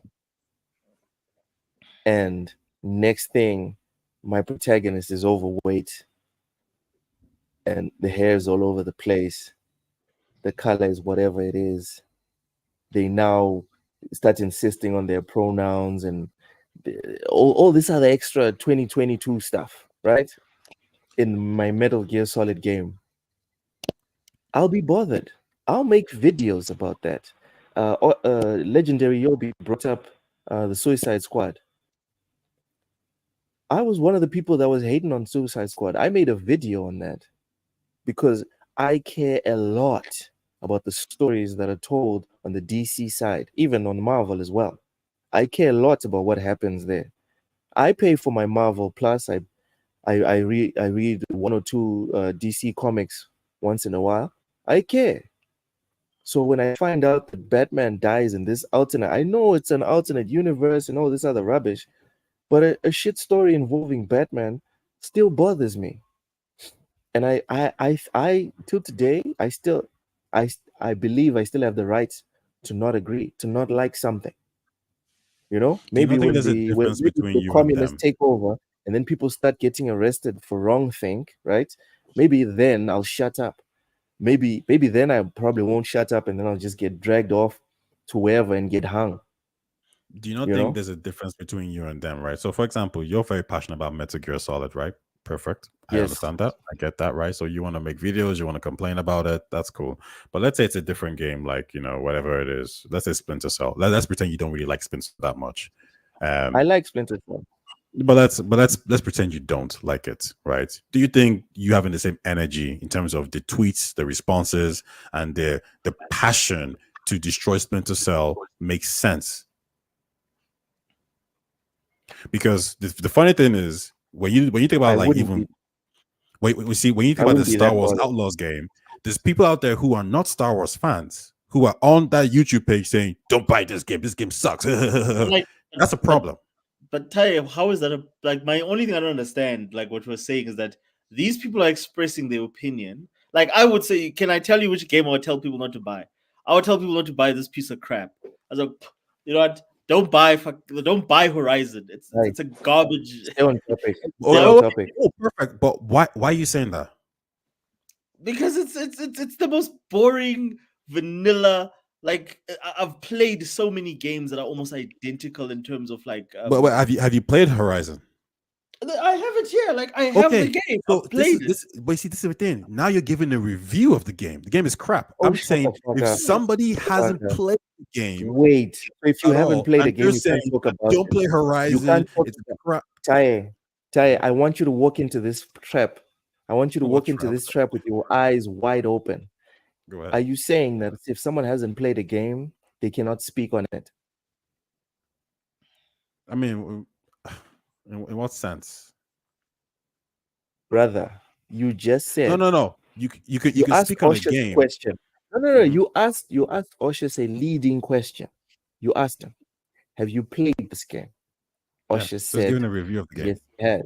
And then you said, so because you've played the game, you may comment on it. So my question to you, to rubber stamp that incredible comment you just made, are you saying a person may only speak on a game's quality if they've played it? Yeah. I agree with him. I did not play Gollum. Am I not allowed to say Gollum is one of the worst games ever made? No. You haven't played this. I don't know why you could say that. So you can't say it's one of the worst reference. You can reference reviews. Here. So you guys are Y'all psychos. No. But like, look, there's two things. So there's a line. The game was voted by 99% of the planet that has two neurons in their brains firing, whether it was media or whether it was actual players. It was voted the worst or second worst game of 2023. But do you think E3 was the best game? Let me finish. I did not play it. I watched 30 minutes of the worst, and I mean worst gameplay I've seen in a long time. Based off of that, I can't say Gollum was the worst game of 2023 or one of the worst games of 2023 because I did not grab a controller and press the buttons on that specific game. On anything, you guys are insane. You guys are insane. Based off of your logic, your logic, every single Game Awards, we need to shut them all down. Every single Game Award, every single opinion you've ever had, every single game opinion you've ever had, Oshas, on RPGs, because you've never played every single RPG. You may not, starting today, starting right the fuck now, Oshas, I never want to hear you say again, Mass Effect's the best RPG or one of the best RPGs of all time, because you've never played all the RPGs that have ever existed. I've never said it's the best. I've said that it's my favorite. You see how crazy that is? It's insane. But look, you're conflating things. No, Mass Effect is objectively one of the best. It's one of the best RPGs of all time. But now, no one can say that following you guys' logic, because any opinion anyone can have now is not, nothing can be objective. Now everything has to be 1000% subjective, because we've never consumed everything of anything.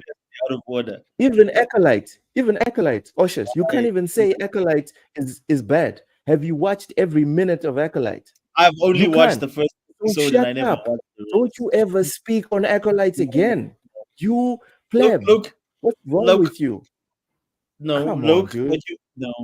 Look, you're arguing absolutes. You're arguing absolutes. I haven't played. No, you were the ones arguing absolutes. You were the one arguing absolutes. You're the ones saying you cannot speak on a game if you haven't played it. No. Saying that. You're the one saying the quality of the game. All we said is that you cannot rate the quality of the game if you've not played it. You can. So, and I think that's a fair metric. Like if I watched at least 30 minutes, if you played 30 minutes of the game and you thought it was crap, I would understand.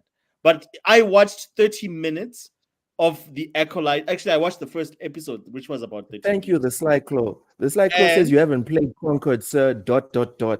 Basically, yes, Concord's a banger. I haven't played it. I have no right now to speak on Concord. Look, Oshas, have you played Concord? Hold on. Oshas, have you played Concord? Oshas, have you played Concord?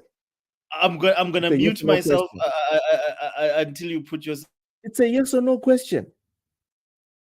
Okay, he's running away. You guys make a point, then you run away. All right, Tai, have you played Concord? But you're not giving me a chance to make my point. You. It's a what is it? It's a simple question. You are answer the question. Me. As Americans say, you are filibustering me. Delicious. I'm asking you one question, and then you can make whatever point you want. Have you played Concord? Can I answer? But you're not giving me a chance. Just tell him Concord sucks. Concord. I don't. Have you played Concord? Answer the question. Have you played Concord? No, I haven't. And you said you don't play track. Listen, that was a joke. Honestly, my opinion on Concord is right. But you're gonna filibuster me. Can I finish that point about Concord? Go because ahead. You asked the finish your point. So, I have no problem. Everyone that I've heard talk about Concord's gameplay, which is not a secret coming from Sony, has said that the gameplay is solid, the loop is there. Yeah, I've heard the same thing. Yes. The thing that everybody hates about Concord is the character design. And that's something that you can appreciate without ever having to touch a controller. No one wants to play, what do you call those toilet stools? Those outside toilets, those green things that they normally hire. No one wants to play that. And that's what those characters look like. They look like characters that were like, these are like the most generic NPC characters you would find in most games. None of these characters are interesting. I have no desire to play the game simply because I looked at the characters and I was like, you know what? I don't want to be any of these characters. That's where my opinion about Concord comes from. It's got nothing to do with the quality of the gameplay. I can never judge the gameplay and say, you know what? That's a crappy game. It's not very well made. In games, you need to at least give that when it comes to gameplay.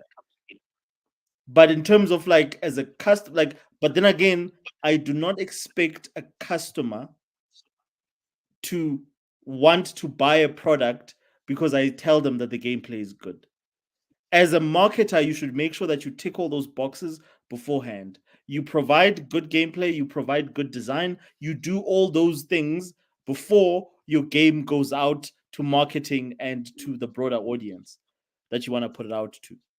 So I don't think they ticked those boxes to answer your question. But no, I've not played Concord. I've got no opinion on Concord's gameplay, but I can tell you that the character designs are horrible. Some of the worst I've seen in recent games, especially if your game is a hero shooter and you require the whole hook is for people to fall in love with the characters. Horrible. They failed their homework. That's where my opinion comes from. Not from me saying that the game is bad because of gameplay. Look, where would you put Tales of Kanzera as a game, like ratings wise? Me or Luke? Look, for me, I gave it, me personally, I gave it a 9. Okay, so my point here is the game was tight in every department, but Tyre, as someone well, let me finish my point. Let me finish the point I'm trying to say. You gave it a 9, which was good, yeah. Imagine somebody came out of nowhere, watched the trailer. I was like, woke, trash, black, Africans, don't buy this game. Let's all skip this game. Yes, that's a problem, right? We can, but agree. Nobody said that though, Ty. No, I don't think it's a problem. No. Let's go down this rabbit hole. Let me tell you why it's not a problem. Because a great game cannot be held down by rubbish comments. We just got done talking about this. Elden Ring had a bunch of people pointing fingers about, oh, Michaela this, oh, lack of this, lack of that. A whole bunch of articles. Maybe you didn't pay attention to it, but I know she saw it. I know I saw it. I know people in the chat saw it. But a great game, you can't keep it down, dog. It just is what it is. And personally, let me finish my point. I give Tales of Kanzera a 9 because that's my personal opinion. And as someone that is, how can I put this? I wouldn't say grown up because I don't want to make fun of people that fall into people's like explanations and then just believe someone else and just go with their narrative instead of having their own opinions. As someone that has always, ever since I was a kid, championed my own individuality, I've come to grips years ago. I was a kid. I was a child when I came to grips with this reality. My opinion will not be aligned with the majority's opinion a good portion of my time on this planet. I'm at peace with that. I fell in love with Football Manager. A whole bunch of people just were like, dude, what the hell are you doing? That's not even a video game. And I have enough of, I wouldn't call it self-love, but I have enough of an ego, a personal ego that I'm like, bro, I don't care if I'm the only person that feels a certain way. I don't care. This is what I want. This is what I feel. This is what I enjoy. I don't care. That's not a problem for me. So I have no problem divorcing my 9 out of 10 on this section, being like, this is my personal objective reality of Tales of Kanzera, and also being at peace with 90% of gamers being like, that game is woke trash. I'm at peace with that. That is not a problem for me. Those two realities what if they say it's average? It's an average game without playing it at all.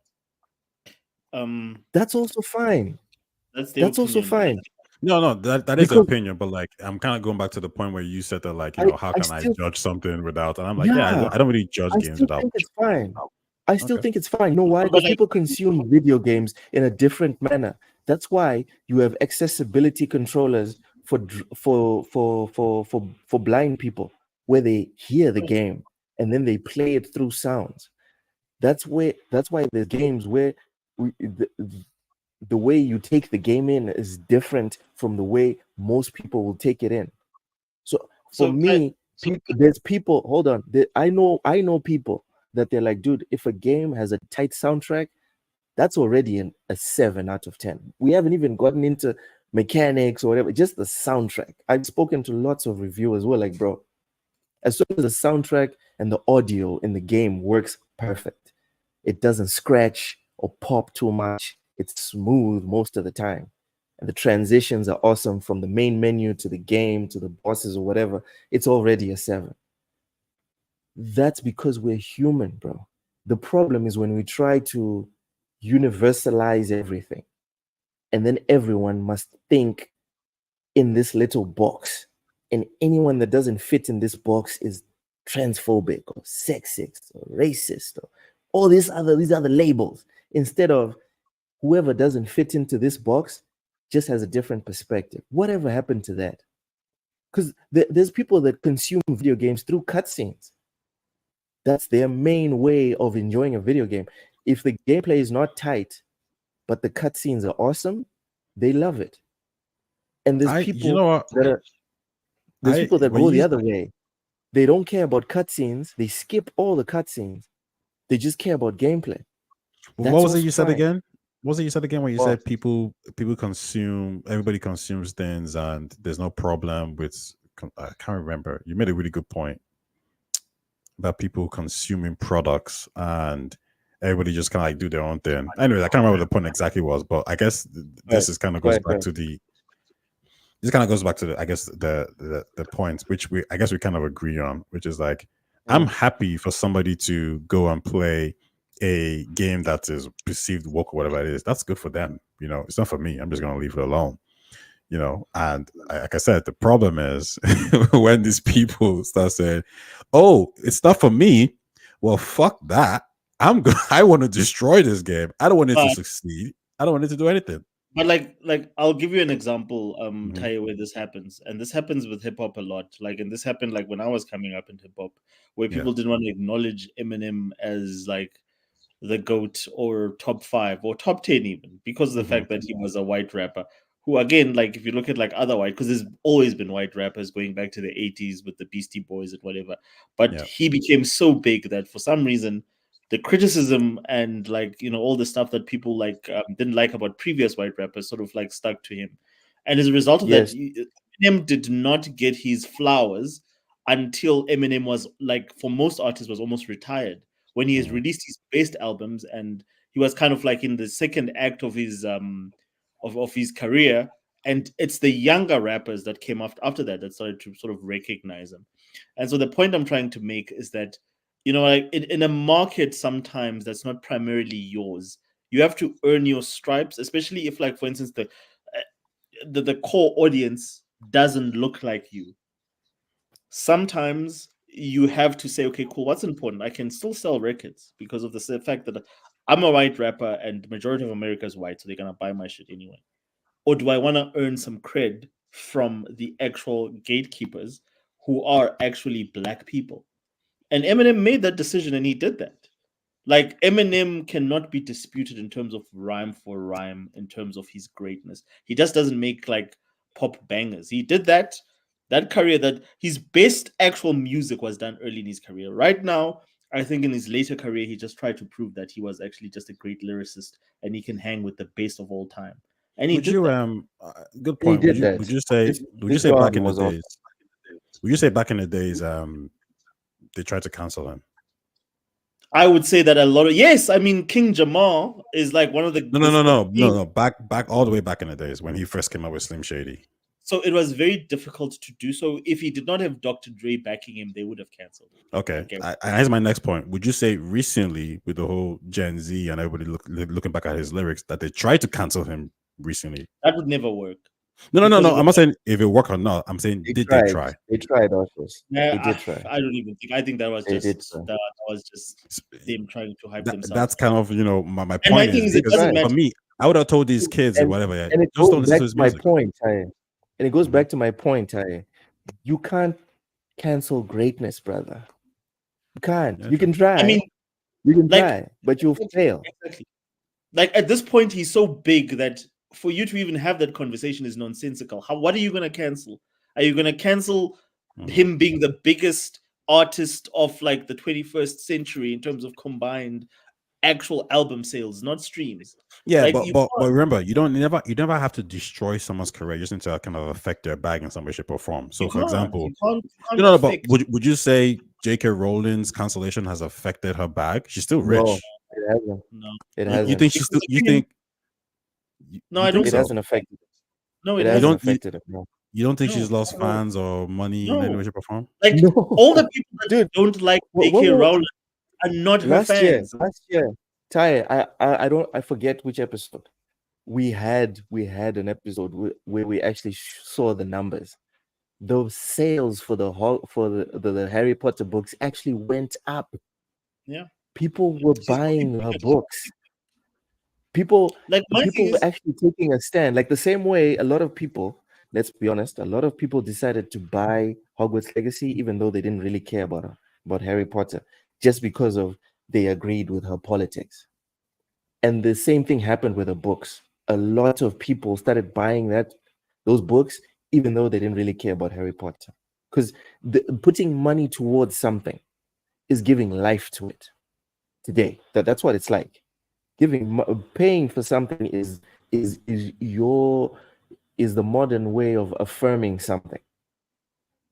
And I'm sorry, Concord, as much as anyone in the chat might be enjoying it, fact is, people aren't feeling like putting money towards that. Because nobody wants that, Ty. Like, my thing is, stop making games for people that do not buy games. Feminists do not buy games. Let's be real. It's a whole bunch. You know who the main gaming audience is? I should say that again. Hold on. Say that again. Who doesn't buy games? Feminists. Feminists don't buy games. Don't care about video games. I just want to pause you there for 2 seconds. Then you can carry on. Everyone in the chat, please listen to what Oshus just says. Because if I'm not mistaken, just this past weekend, there was 2 or 3 viral tweets from women talking about how unattractive it is for a grown adult to play video games. Exactly. These people don't care about the hobby, but yet we're trying to cater for them in our hobby. Like, this is why I'm for gatekeeping. The average gamer is some 30-something-year-old white male in America or Europe. That's a fact. And like, for you to now say that person doesn't... Or Japanese. It's a lot of people in Japan playing video games. Like I'm talking about the sort of games that are being made in the West. All right. Like, if we're talking about Japanese games, I agree with you completely. But Asians have a very different market, and that market has been consistent for a very long time. It's our market that has changed in the West, where primarily developers were trying to target the white male middle-aged dude, but they stopped doing that because they kind of like assume that guy's gonna play the game anyway. Sorry, Oshus. The Elemental welcome in says, no, that's not true. It's for all ages. The Elemental hero, the Shadow Link Dragon Wolf King, Oshus is not saying gaming is not for everyone. That is not what he's saying. Gaming literally is for everyone. What Oshus is saying is the main demographic buying video games and engaging with video games in the West is the demographic he just pointed out right now. You can love it, you can hate it. It's just the truth. Go ahead, Oshus. And then my only point I'm trying to make, Delok, is the fact that for some reason the industry decided, you know what, we're not going after that guy again. Anymore, because he's gonna buy our software anyway. He buys this. He likes Assassin's Creed. He'll buy the next Assassin's Creed. Let's target the women that don't play our games and see if we can market to them and then get them to sort of come over and then win them over as as part of this, which is what Marvel tried to do with Phase 4 as well. Yeah. Is to say, you know what, we know that the core male audience will watch anyway, but it gets to a point. Watch it anyway. Sorry. They were like, Loke is going to watch it anyway. Oshus is going to watch it anyway. But it gets to the point where Loke and Oshus sit there and say, "Come on, you gotta be kidding me! How am I supposed like this is nothing like what you guys used to make before? How am I supposed to watch the Marvels? You expect me to go from Endgame to the Marvels? The Marvels wasn't bad. Come on, Ty, did you watch the Marvels? You expect me? Okay, fine. You expect me to go from Infinity War to Ant-Man, and all right, Ant-Man was bad. So that's my thing, is that at what point in time do you not expect your core audience not to see what you're doing? Like, I don't care if you're not catering for me as your primary demographic anymore. Why should I support or talk positively about your brand at all? None of these white dudes that they so-called that they and it's worse. Like, one thing with the publishers, what's worse is the media. The media made it a point to say, well, you know what? They came up with all these things of like, well, if you don't like it, then don't play it. It's not made for you. And I'm like, are you stupid? Are you like, where did you guys learn business? This is your primary demographic. They These are your early They didn't adopters, learn business. people with the highest They attach didn't learn rates. business. They didn't learn You were business. telling They learned. They learned like creative arts and social whatever. That's what they learned. The Look. Elemental Hero said, but you have the younger generation and the older generation buy games. It depends if it's on sale, and or wait till it gets down in the price. The Elemental Hero, video games are culture. And what happens with culture is that it gets passed down. And this is something a lot of people don't want to accept. Ty, I got a quick question for you guys. Tell me if I'm wrong. Tell me if I'm wrong. Let me finish this point. In my family, all of my kids know how to play chess. They know how to swim. They know how to play tennis. They know how to play video games. These are things that for me, in terms of like in terms of activity. Sorry? I said you got a cultured family. They can do all That's those not things. the point. Well, my little one is still too young to know these things. But that's like a culture thing. It's the same for me, my sister's kids, my cousin's kids. Do you understand? It's something that gets passed down.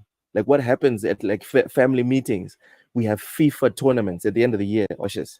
We have Tekken tournaments. The uncles are playing. The grandfathers are playing. The kids are playing. The kids are playing Tekken. It's a family culture thing, right? So what happens with demographics, the Elemental Hero, is that the same so-called neck or the white neck beard guy is passing on this specific culture to his child. It's why my kids, most of them either support Manchester United or are partial to Manchester United. It just is what it is, right? So the demographic, sure, it can shift a bit. You know, you can have kids like black kids that their parents didn't play video games. You can have that. That's what those exceptions to the rule. But on average, what happens is the kids that didn't learn to do it don't do it. Yeah, I agree. It's just what happens, unfortunately. So this demographic of the modern audience, the new audience, it's fictional because the same neckbeards that share the values that made comic books what they were will share those values and their frustrations to their kids. And what will their kids do? They'll identify the same flaws in those comic books, in those video games. And what will they do? They will play the video games that identified to their parents. They will either read the comic that makes sense or they'll go and read manga. That's what's going to happen 100%. On average. Agreed. There's exceptions, but drunkards create more drunkards. Economists create more economists. It's an unfortunate cycle, but most of the time that's what happens. Go ahead. Here's the point. When video games first started, right, you could say that the general perception was that it's for children. Yes. And Nintendo was a dominant player there. Then Sony came in with a play. Sorry? It sort of goes before that. Atari was first. And Atari, yeah. But I'm saying like it was primarily seen as a toy for children, right? Then no. PlayStation... arcades in generalities. Okay, in generalities. It was pretty new back then. It was pretty exciting for most people. I'm with Ty on this one. It was definitely seen for kids, bro. Like even the adults that engaged in it were seen as weirdos most of the time. No, not in the Atari days. Go look at the history of the Atari days. I've watched it. We'll come back to that.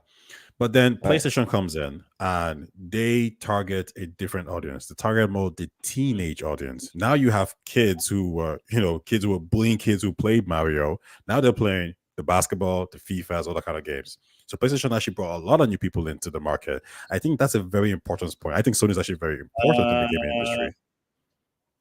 Can I agree and disagree with you? I'll say Sega bought in the teen market. And then what happens is that the teens grew up and they didn't want to play Mario anymore. They wanted to play more serious games that were more Yeah, and Sony kind of facilitated that, right? 100%. So you're starting to see that the perception of games is starting to change. Now, at some point, I have a friend, right, and she used to tell me that when she was a kid, she used to ask her mom, "Let me play the Game Boy," and her mom refused, said it's a boy's toy, right? So she couldn't play it. So when she's grown up, now she plays The Last of Us, all this kind of thing.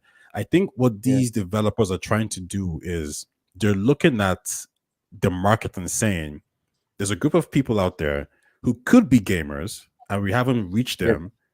In the same way the PlayStation was able to reach new people, we need to make new games for these people. So I'll give another example. The Sims 4, do you know what percentage of people play that game? Men and women. I'll just say right now, I'll tell you right now, The Sims 4 stands out as a unique experience in the video game industry. Obviously, it's similar, blah, blah, blah. Sorry. Take a recent Maxis job listing for a senior game designer. Aligning the listing's introduction describes the game's very unique player base and proudly proclaims that 60% of the Sims 4's audience is women between age 18 to 24. When the pandemic happened, all my female friends bought The Sims 4. They're all playing it again. My sisters were playing it again. They're all playing it again. So a developer looks at that and says, how can we convert those Sims 4 players into Horizon Forbidden West players, into Alan Wake 2 players? And that's why I think it's happening here. Now, at some point, there's going to be a course correction where it says, okay, you know what, our main audience is male, but they don't know exactly how many potential female players they could get. And until they find that out, you're going to see more of these diverse kind of games. But also going to struggle. You're going to also keep in mind for Horizon Forbidden West, the team wanted to make the game about Aloy, whatever it is, a female protagonist, and Sony came back and said, we don't know if that's going to work. And then they did a poll, and turns out male gamers didn't really care if it was male or female in the end, so they went with it. Not really, right? We don't care. We don't care. That's the very boring female character ever made in video games. Yeah, they came about like if it's born or not. The world is amazing. The world is amazing. Let's agree. Everything is beautiful about the game, but the protagonist is the worst Sony protagonist ever made. Which sucks because the protagonist is the person that you're with 99% of the time. It sucks. I agree. So I agree with a lot of what you're saying, but Taya, there's a very important point in that whole thing in terms of like trying to sort of like convert audiences. Is you can try and convert audiences, but don't do it with the franchises that you've already got people that are bought in. Like, this is why GTA always works. GTA never changes the core formula. Like, in terms of like who they're appealing to, what the core tradition of the game is, what GTA is about. The moment GTA, like where everybody was worried, and like we'll see what happens when this new one comes out, is the moment GTA tries or starts becoming sensitive and becomes too woke and too sensitive to, like, for instance, cultural issues, and stop treating those things as satire, I promise you, that is when a lot of people just fuck this. This is another Ubisoft type experience where everything is sort of like trying to, to sort of like be PC. Like Trevor for GTA, well, like what is it, GTA 5? He sort of like, he was the guy that pushed that envelope. Like that, in fact, I think he pushed it further than any other GTA before him, where they did all the outrageous things that a lot of GTA players like to do. They gave that particular part of gameplay a personality. So if they move away from that and then they go back to something that's more PC, I suppose it's a couple and oh Jesus Christ. But like we'll see how it works out. But I'm worried that the one thing that will kill that franchise is if they try to appeal again to this. Not, in my opinion, I don't think this is an audience that cares actively about games, that will support your game continuously the same way core gamers. The thing is with core gamers, which a lot of people don't want to admit, this is my last point for tonight, is that core gamers, number one, they have the highest attach rates across all platforms. Whether it's Steam, whether it's Xbox or PlayStation, they buy more games on average than anyone else. So if a normal person has 2 games, they have 20. And they're the early adopters that are going to buy the first 20 million, 30 million PlayStations, first 10 million Xboxes, first 5 million subscribers on Steam. And these are the people that you don't want. These are the people that you say, Game Pass day one. Exactly. Same here. So like that's the thing, cautious. You don't want those people. You know why? Because those people get you to the dance. but it's the casuals that make you the CEO. But my problem is, I was literally about to ask this question. Yeah, out of all the GTA players, which is I think a total 400 million, 300, whatever it is. Yeah, how many of those you think are hardcore gamers? But this is my thing. All GTA players are casuals. So so the point is, so when when Take-Two says, well, we're going to make it more casual centric. I mean, how can you complain when the customers are casuals? No, but now this is the thing that you guys have to understand, is that the console market is limited. So this is now going back from, let's go back to 1994 to about 2020 or 2022. The console, which is a lot of core gamers, and they vary from degrees. It's about 200 million people. The actual gaming audience is about 3 billion people or 2 point something billion, but like it's somewhere around there. If you want the rest of those billions people, I'll tell you what to do. Go make a freaking mobile game. Go make Candy Crush. That's what your mom, that's what your sister wants you to play. That's what your girlfriend wants you to play. Your girlfriend, your sister, your mom don't want to play GTA, bro. They don't want to play The Last of Us. And this goes back to a comment from the Elemental Hero. He said, but to be fair, it depends on the children, though. And then he followed up. All I know is it depends on the person. It depends on the children. If you walk into the store, you see all the different ages wanting to play a video game or anything. And that's the thing, Elemental Hero. You guys know about trauma. Most people live out the rest of their adult lives based off of whatever trauma they had as children. And trauma can be a good thing, and it can be a bad thing. Right? I was traumatized when I saw Shaq dunk on somebody. Like, that exploded my mind when I saw it. Like, what? That's basketball. I was traumatized when I played Metal Gear Solid 1. I was traumatized when I saw Mario 1. And the subsequent games that reinforced my trauma and my love for video games.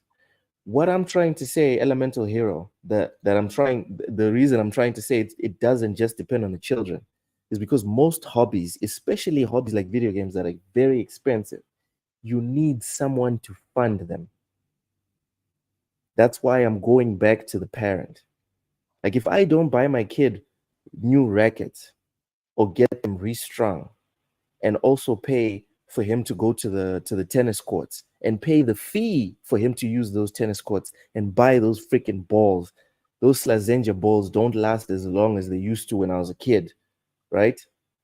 Pay for him to go to tournaments and whatever. If I don't fund this hobby, he doesn't create the neural pathways in his mind. So when he's an adult, to continue on this hobby. So Taye brought up an example of his friend that her mom did not encourage her interest in video games. When she was an adult, this means that she held on to her interest in video games throughout her teen years, even though her mother did not fund it. And then as soon as she became an adult and had money in her pocket, she would dove right into gaming. Taye, let's try and be honest here. How many people do not have their oh my God, leave women out of this. How many people do not have their interests, right, supported as children? And then when they grow up, then they dive into that. On average, let's be honest. Is that the majority of people?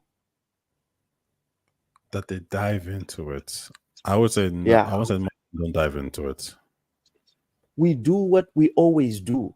So if as a kid, your dad did not let you play video games and he made you read books, there's a high likelihood if in these 10 relationships, 10 father-son relationships, the father forces his son to focus on books and reading and writing. I'm guessing, right? I'm guessing, but I think it's a very safe guess to say 8 out of 10 of those 10 kids is not going to turn into a gamer. 8 out of 10 of those kids are going to turn into an author. I think culture plays a role in there as well. I'll say that because, like, as a guy, if it doesn't let you play video games, your friends are probably playing video games, so you're getting some kind of interaction in school. Like, for example, my parents didn't give me a Game Boy or Game Boy Advance. I was seeing my friends in school play it, so I was able to play it there and then kind of grow up with it. However, as a woman, there's no other females playing it, right? So that's problematic. Exactly. That's my point. Is that what happens? Like, what happens if you don't have the exposure to that to reinforce that love or that interest into that thing? It dies. For most people, there's exceptions, but for most people, it dies. Let's be honest. But look, dude, like anyone can be a cell phone. Like I hate the when they use cell phone gamers, when they're counting those billions of gamers and then they use cell phone. I'm like, that's a very like you can call anything. That's like, dude, that's like me saying you drive a car, you can be a freaking F1 racer. That's not the same thing. No, like no, that's not what they're saying. They're saying you drive a car, you count as a driver. Yes, that's what. But you're not Schumacher. That's what I'm saying. But you're not driving rally. You're not driving. Ushers, sorry? Do you count as a driver? I don't drive. I Uber everywhere. No, I am saying this person that drives very slow and doesn't go over 60 or whatever. Does this person count as a driver? Not an F1 driver. No driver. No. But like, there's a huge difference. No, you brought up this analogy. You brought up this analogy. But like, I didn't say a guy that drives slow. I said a person that doesn't drive, Luke. That's my point. No. Like a person that drives a bicycle, I'm not gonna count as a car driver. That's my point. He's getting you on the technicalities again. No, but like these people are not playing real games. No. Games. Gamers. No. Is it a video? Is it on a video? Right? Is it on a video? And is it a game? If that's the case, you know what? Look, if that's the case, then Ty is right about everything. Yeah. Also, like if that's the case, then like let's give Ty all the wins. All the W's go to Ty because people that play Candy Crush qualify and they are the same as people that play Dark Souls. Because that's what you're saying, essentially. And I think to me that's such an insult to the core gamer that actually drives the gaming. And this is why I'm so up. I think he's right. W, man. If the word is, if the question is, are cell phone gamers, then yes. If that's the case, then you guys like. Ushers, I know what you're saying, right? But the reason why they are, I mean, there's a difference between hardcore gamer, console gamer, mobile phone gamers. We distinguish them. But if you think about it, all the way back in the 80s, 70s, 60s, all these mobile phone games, those were the gamers. They were simple games. Guys, like, I'm talking about the context of today. Like, I know what you're saying. Yeah, person that has a cell phone by default because every human being has a cell phone, and they happen to play Candy Crush, and they happen to buy a few stages on Candy Crush, and Microsoft considers them a consumer. I don't consider that a person a gamer, because that person will never go and buy an Xbox or a PlayStation and actually purchase a game for that console and play it on there. That's who I consider a gamer. And that's why I'm saying that those are the people that are actually the cornerstone of our hobby.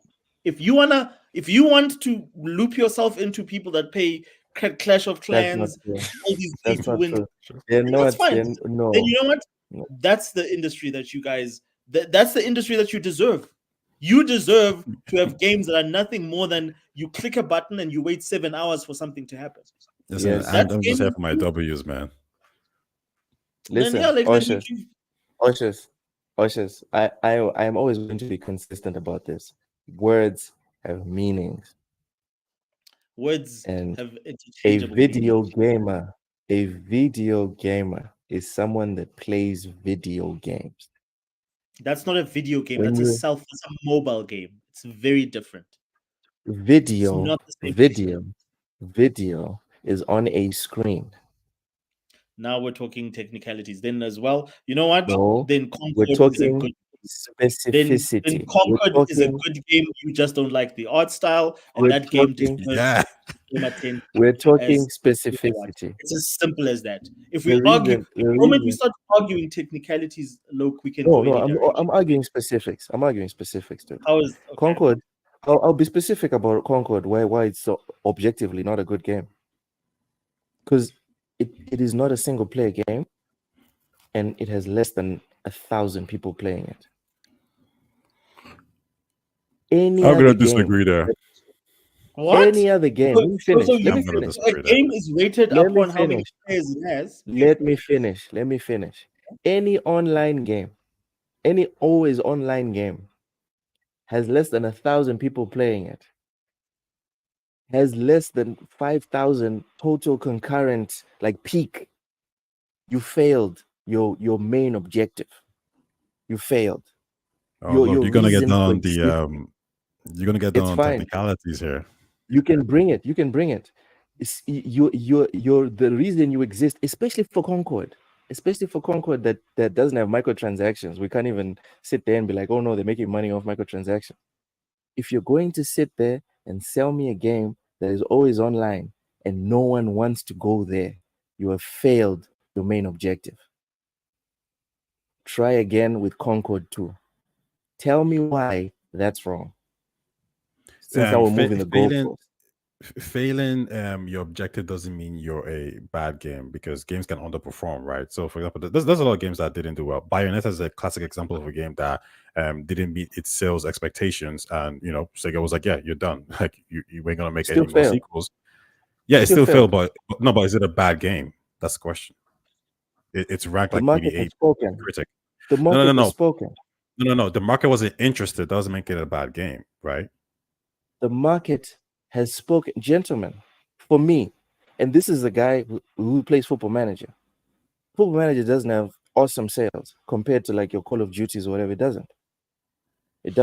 And even would you say FIFA, the GameCube was a bad? You should have way more people. You should have way more people playing Football Manager, in my opinion.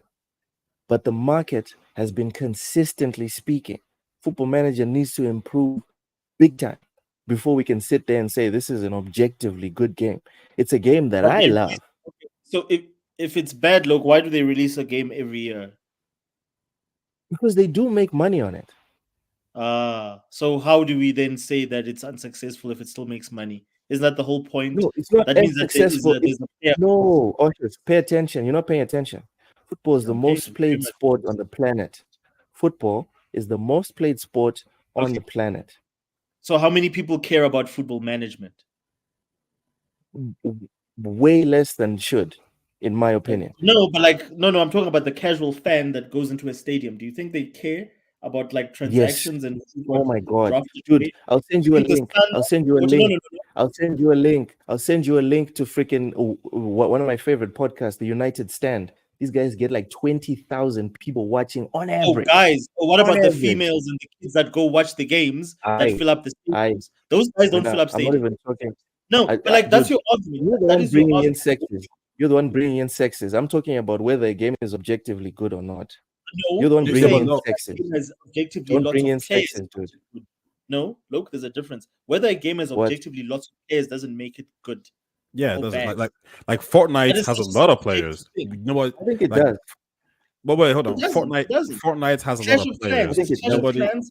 Is Clash of Clans better than Metal Gear Solid? Metal Gear Solid is not an always online game. Try again. No. It's a game, Luke. It's different genres. That's what you're saying. It's different genres. Clash of Clans is it's different genres. That's why when I was talking about Concord, I was talking about concurrent players. No, when I was talking about Concord, I specifically talked about number of players because it's an always online game. So try again. But look, my point here would be: is Clash of Clans a better game than Call of Duty? Yes. It has more players. There's a billion people that have downloaded the game. He said yes. He's sticking to his guns. I think he's wrong though. He's very wrong. Like, listen, Beyond Good and Evil is a critically acclaimed game. It goes back to even the whole cancel culture thing that we're talking about. You can't stop greatness. You can disagree with it. You can disagree with greatness. But when you put out a fire product, people will engage. Whether Loke likes it, whether Oshus likes it, whether Taye likes it, it doesn't matter. It's a fire product. I guess if Baldur's Gate was to like be online only, for example, like I would never say Clash of Clans is a superior product. Doesn't matter if it has many players, like, right? It wouldn't. It just wouldn't. Doesn't matter what. Right now, we're talking about the objectively, whether something is objectively great. Yeah, but we can say objectively it has.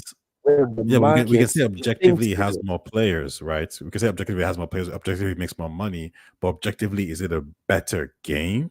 I don't think that's because my example is this year. Beyond Good and Evil was a well critically Alright. received game and it flopped. Okay. No More Heroes flopped. Okami is a very popular game, like critters wise, it flopped. Yeah. You know, no, I'm not gonna say Marvel Snap or what any of these games are better superiorized. They're not. The market wasn't ready for these games, and the games didn't work out. That's fair. It happens. You know, it's art. It fails. However, I wouldn't say these games were objectively bad games. I would say objectively they just didn't sell well. Like that just I think it's okay to leave it as that. So look, would you say Assassin's Creed is better than? Would you say as a stealth, the original stealth Assassin's Creed games are better than Metal Gear Solid? You are really trying to piss me off right now. I will be clear, Oshers. I will be clear. There's no game that has done stealth better than Metal Gear Solid. No. Now you see, like Ty, look at what he's doing. Now we're moving away from the same. Now we're talking about mechanics. Oshers, bro, hold on, Oshers, hold on. I don't have the sales in front of me. Are you telling me that Assassin's Creed sold more than Metal Gear Solid? Of course.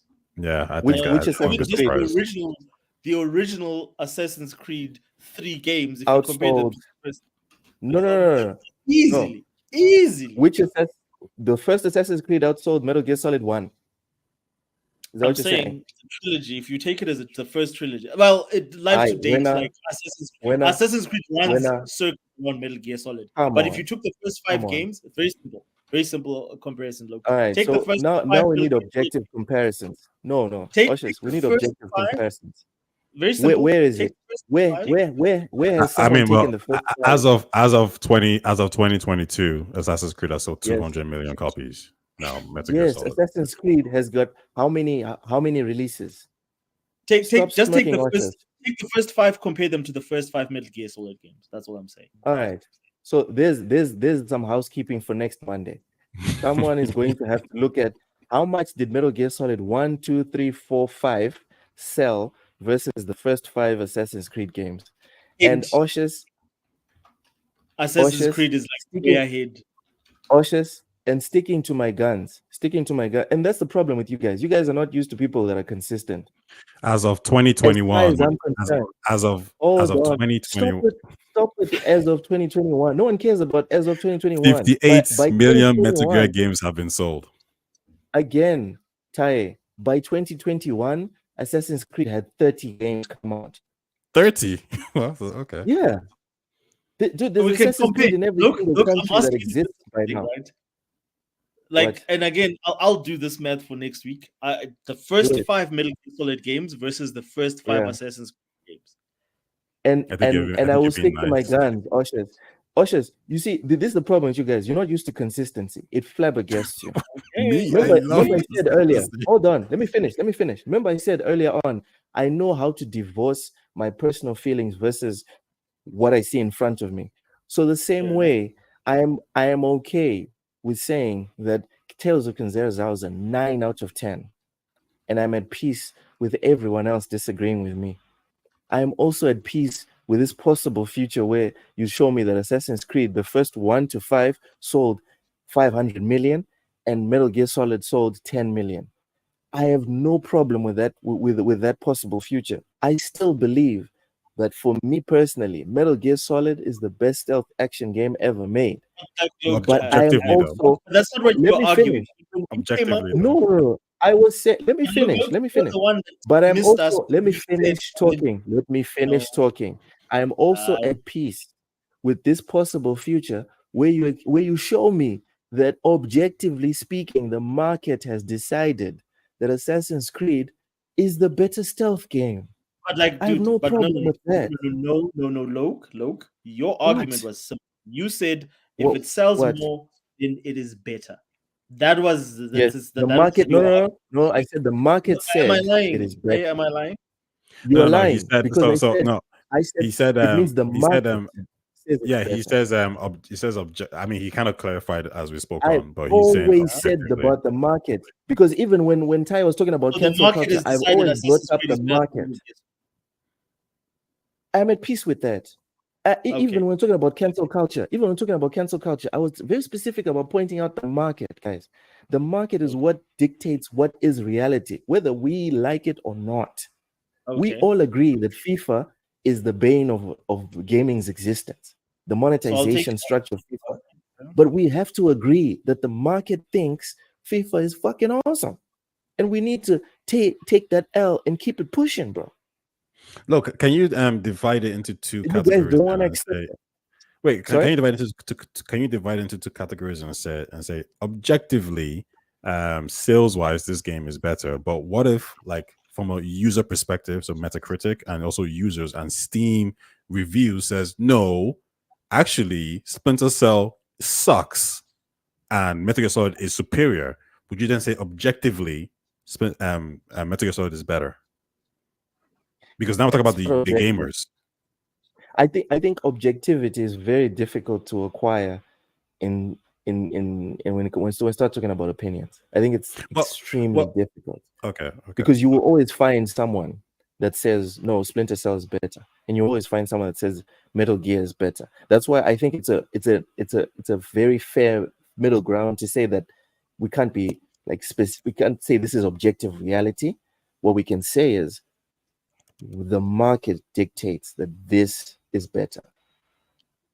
Whether we disagree, we agree with the market or not is a different situation in and of itself. But to say that, oh no, Matrix, for example, the Matrix didn't do crazy numbers when it came out, but today it's recognized as one of the greatest movies of all time. We can't say that it's objectively the greatest thing ever, but we can say when it came out, so the market was like, it's not the greatest thing in the world. Yeah, so the reason why I can't read it, because I read sci-fi. There's a lot of rappers out there as well, artists, music. I think when it comes to art, the commercial people are always going to outsell the lyricists and all this kind of stuff. And there's no way I can say, some random book writer, like some book that's really easy to read, cheesy, and it's just focusing on the casuals is better than maybe one of my artists, like a Peter Hamilton or something. Nah, I just can't agree with that. Even like movies, like just because you sell like 800 million doesn't necessarily mean like let's look at Barbie. I'm sure everyone likes Barbie. Everyone thinks it's a good movie, whatever it is. Like if that did better than the Batman, Christopher Nolan's Batman, I'm not gonna say it's better. I'm gonna say like, the casuals loved it, but doesn't mean it's better. Can you agree? Exactly. That's what I want for you to agree. That the majority of the people think that Barbie's better. That's what I'm saying. I'm gonna do you one better, Luke. I'm gonna actually find you a mobile game. I'm gonna find you a mobile stealth game that's probably sold more than Metal Gear Solid and Assassin's Creed combined. And then, I think he'll say the same answer. And what's your point? And the answer is still the same, dude. Yeah. Well, even if your answer is the same, but like my point is then fine. Then the market has decided then that's the game that is like that inherits the title of being the best in the genre. Stealth game. Yes. So it's better than Metal Gear Solid and it's better than Assassin's Creed. The market has decided that. People decided to play this, even if it's a chicken game who steal eggs. So that chicken game is better. The market has decided that. I think the other problem is with a lot of video game discourse is that people, and this is where even the console war thing needs to get like debunked or destroyed. Too many people find themselves defending subpar products or products that they don't like because everyone else likes them. Do you understand what I'm saying? Look, I think the next Horizon game will come out. There'll be a whole bunch of PlayStation guys talking about it's the greatest thing since sliced bread, but they don't really like it. But they have to, because they've painted themselves into this corner where they have to like it. For me, it's as simple as saying, guys, Horizon is mid. I like it, but we can agree that it's mid. I like Football Manager. But I admit that Football Manager has so many holes. Like they're so lazy. The people that make Football Manager today you can compare it to Football Manager 2015. And we're 9 iterations down from 2015. It's comparable. That's a travesty. It's horrific. But it's a game that has got its hooks deep inside me. It just is what it is. Look, I think Madden, by that distinction, is also the best sports game ever made. Look, I think the market is spoken. But look, I think the issue here is like if we all think if developers think like that, yeah, then they'll never cater to maybe people like us who actually want high quality games. They're always going to go for the market situation. So you're going to get these very generic games overall. That's not true. There's Concord. Concord has proven that the market will always correct itself. Because following your logic, right? The developers did exactly that. They looked at what was popping and they were like, let's do this. No, I'm saying that. I'm saying that. Oh, this is shit. Fuck you. Bye-bye. I'm saying that if we can't separate between, for example, like there was a guy who said, the guy who made Splinter Cell, right? He said the reason why he looked towards Metal Gear Solid, because that was a quality stealth game, right? Now we're saying the quality stealth game is Assassin's Creed. I don't want developers to look to Assassin's Creed as a stealth game. Do not do it. Bad. Look towards Metal Gear Solid and look towards Splinter Cell as stealth games. But in your definition, you're saying that, well, Assassin's Creed potentially is the best stealth game. I'm saying no, it's not. Yeah, he's considered that it's a better stealth game than Metal Gear. That's only for you, because the decisions that get made, and this is to your point, right? The decisions that get made right now reinforce the Assassin's Creed build. That's why you have Outlaws. That's why you have Star Wars Outlaws. Yeah, that's a problem. Although we're sitting here, it is a problem. It is a problem. It is a problem. I'm not even trying to fight that. It is a problem, but it is reality. It is the reality. But you see, I think here's the difference, right? It's reality 100%. However, we can still give these developers who want to focus on the high quality stealth game and say, no, your game is superior and better. But you're taking away from that. You're saying, no. You're telling them like, no, sorry. All we care about is sales. Assassin's Creed is better. End of story. I'm saying we can say sales is good, but we can say objectively your game is superior, sales-wise or not. No. What I think is that games like Elden Ring, right, have proven that going along with the flow is not the right thing to do. Because what happens is more times than not you end up like Concord. That's what happens most of the time. What happens is you end up like Concord, you end up like that shampoo game that PlayStation made, you end up like Redfall, etc. Trying to chase trends ends you up exactly where those guys ended up. On the stockpile. I think Elden Ring is a perfect example of that, right? Because the previous Souls games didn't sell particularly amazing, right? So if at some point someone told From Software, hey, what's up? I should just put something in the private chat. You should see it. But carrying your point, when I said it's the truth. When I said it's the truth, I wasn't saying that it's the truth in terms of we should all be playing stealth games like Assassin's Creed. What I said is the truth is all of these corporations are sitting there saying we should make more Assassin's Creed. That is the truth. That's what I'm saying is the truth. Now, yeah, but we shouldn't have to say it's objectively better though. All I'm saying is this: that there's a market for everything. I said it's the market that's dictating. That's what I'm saying. So look, like in closing, because I need to go to work in 2 hours time. I'm in the province, so I don't have to go to work like exactly 7 a.m. Before I leave, Jets. So in closing, there's a market for everyone, and I just think that like the way that developers are sort of approaching making games is so inefficient in the sense that they're trying to target everyone. Stop that. Target people based on what they're interested in. In other words, Loke wants Metal Gear. Keep making Metal Gear for Loke. There's nothing wrong with that. If you want to make a game for modern audience, Metal Gear. Huh? You can't monetize Metal Gear. That's the problem. Well, they tried with what was that mobile game? That's not mobile. Oh, that was funny. Metal Gear Survive. That was some funny shit. But like, it's a completely different formula, so no, it would never work.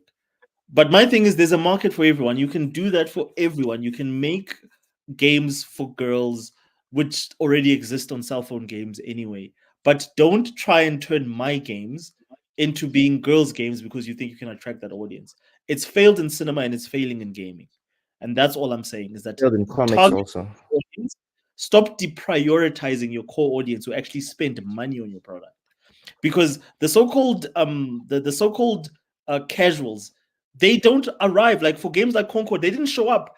Like not even the core showed up. Only 500 people showed up, which tells me it's the developers and their families. So my thing is, Oshers, that was a low blow. That was a low blow. It's actually not even the families. It's internal guys from Sony who were asked as part of even like the family were like, nah, I'm good. No one's gonna play that. But that's my thing is that we've got a big enough. If you've got 3 billion gamers, target the gamers accordingly. Target the different markets accordingly. But do not insult your customers and expect them to be chilled with you. Do not freaking go out and like make it a point to say, well, we're not interested in representing you in our game. Even though you are the primary guy that's gonna buy this game. We don't care about you. Stop with that messaging. Just make entertainment like you did before 2015. No one will care if your game has representation or it's like that's not the priority. If the game is good, people will buy it.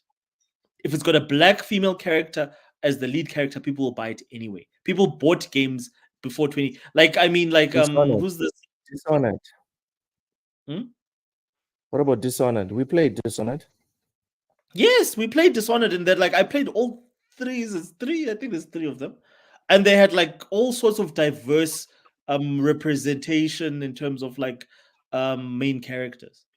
We played BioShock, which was a game that and no one ever commented on BioShock Infinite about this. It was a game about racism. But it was never cancelled or called woke when it came out in 2012, 2013. Because that is where the gaming industry is.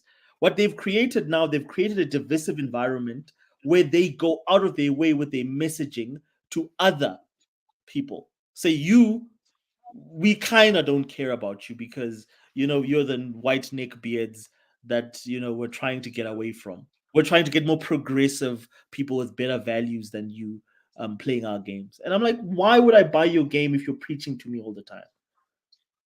And you hate everything I represent. Like, to me, that is so silly. Like, why are you doing that to your customers? Just sell them a product and stop preaching to them. They'll buy your shit. Doesn't matter. They'll buy all your Call of Duties. They'll buy all your Assassin's Creed and your Metal Gears. But just stop preaching to them and give them product. That's it. But we need the ESG money. Elemental Hero. Actually, companies are listening to the market, bro. They are listening. The problem is that me, Oshus, you, and Tai don't make up the majority of the market. That's the problem. That's the problem. But look, that market doesn't buy consoles, though. Tai, sorry, the money isn't really all in the consoles, though. Consoles is one thing. I'm talking about like IP sales. People are buying the games that we don't like. The people are engaging in microtransactions that we don't engage in, and we happen to make up 20% or 30% at most of the entire gaming space. We might be the core, Oshus. We might be the ones, the hardcore, the guys that always go out and buy AAA exclusives and whatever. Cool. But we are not the ones funding Madden. We're not funding FIFA. We're not funding Marvel Rivals, Overwatch, Fortnite, all these other live service games. We're not funding them. But it doesn't matter because the people that are funding them are giving them billions upon billions of dollars. And you know what the irony about that? But you know what the irony about that is that to replicate that formula, they do not know how. This is not like a Metal Gear that you can release. Which formula? Which formula? To replicate the live service formula. It's failing. It's failure after failure after failure. Oh, yeah. Only very few. To replicate Metal Gear Solid is very simple because you understand that you've got a built-in audience and they will buy a Splinter Cell because it's similar to Metal Gear or an adjacent game. Like, to replicate live service is such a catching like lightning in a bottle type of. Like Microsoft has failed, Sony has failed, big publishers like Epic, even Epic succeeding was like literally lightning in a bottle. And even now with Microsoft or Activision Blizzard with Overwatch, they're struggling. So it's it's not like it guarantees them that every single time they launch a live product, there's a formula that they have to make it successful. They do not know how to, but I promise you, Nintendo knows how to make Mario successful. Sony knows how to make God of War successful, and Xbox used to know how to make Halo successful. That's all I'm saying, is that I would rather take the guaranteed money than go to the casino and gamble that maybe I might get a Mordian audience that will come in the hundreds of millions to support my game. The guaranteed money isn't enough, though. That's the problem. Well, that's because of the fact that the budgets are exorbitant. It can be enough. It just goes down. It comes down to your own budgeting planning. It's interesting because like I remember when there was that game that's like God of War and Banishers, and I was talking to you about it. I was like, "Oh, are you interested in this?" And you said it's like a shitty version of God of War, which means it's like a low budget God of War. Yeah, you said that. So no, it was Banishers. You said like a shitty version of God of War. Yeah, and it's funny because, studio said, okay, let's make a God of War game. We don't have 200, 300 million to spend. We only have 80 million to spend. Let's do it. They do it, and the people say it's a shitty version of a bit better game. Can't win. So my thing is but this is my thing. Like, I would only say that because I never finished any of the new God of Wars. I don't really like them. So it's a shittier version of a game I would never play anyway. Fair enough. I think that the main thing will be. Actually, you know what? Maybe we should just go.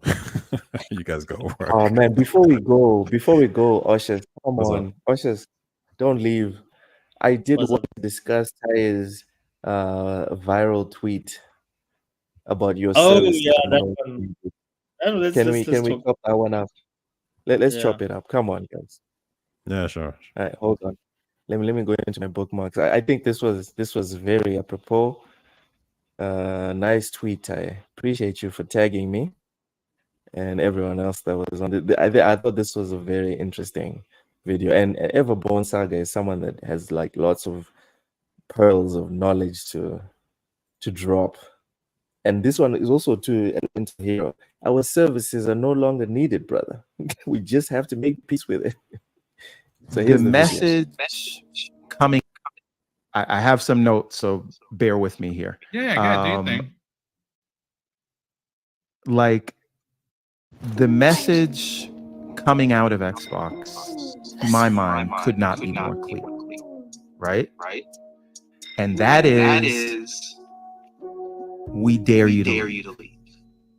Right? Because the fact is, no amount of crying, gnashing of teeth, ripping out of the hair, rendering your garments and all of that. None of that is going to change what they're doing, right? You can get mad all you want. You would be better off thinking about this in terms of what is best for you, because they are doing what is going to be best for them. And what does that mean? If Activision were the ones to acquire Bethesda, if Microsoft spun off Xbox Game Studios and Activision acquired that as well, would you call Activision weak? I wouldn't. I'd say they were one of the biggest publishers out there. So it's not necessarily they're doing this from a position of weakness. This is from a position of strength.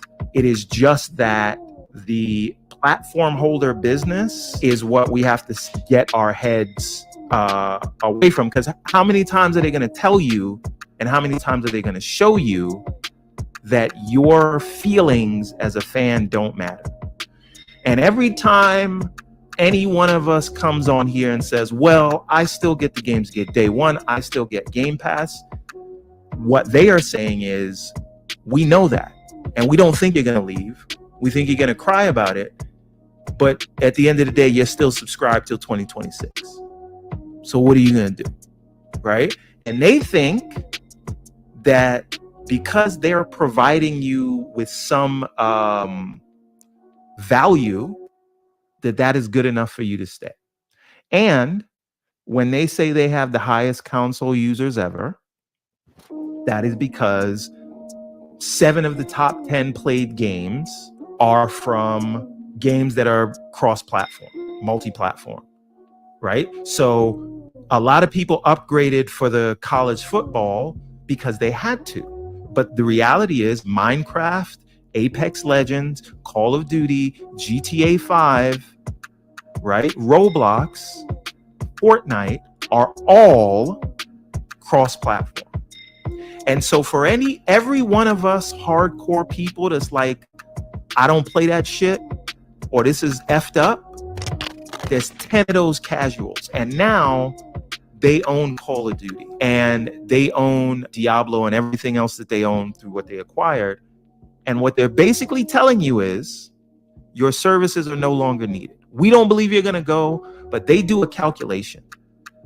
They say, maybe we'll lose this % of the hardcore from these decisions. We'll lose the Tim Dogs. We'll lose the Pixels. We'll lose the Everborns. We'll lose the J-Rocks, right? But how much are we gaining from the extra 2-3 million people that are now playing Sea of Thieves and the extra people that are going to buy this thing? And if that number is higher, these are cold equations, folks. If that number is higher of people that they're going to gain, they're happy to risk losing a 20-year fan. Your feelings, my feelings, don't matter. And again, I'm not saying this to defend them, right? I made a decision back in April that they're no longer talking to me. And so I moved over to PC. I connected the PC to the big LG CX OLED. I got the Steam Deck. Now I'm on the ROG Ally X. I still got my Game Pass subscription, so I still get to play their games. And they put everything on Steam. And I will be playing Towerborn before all of my Xbox bread.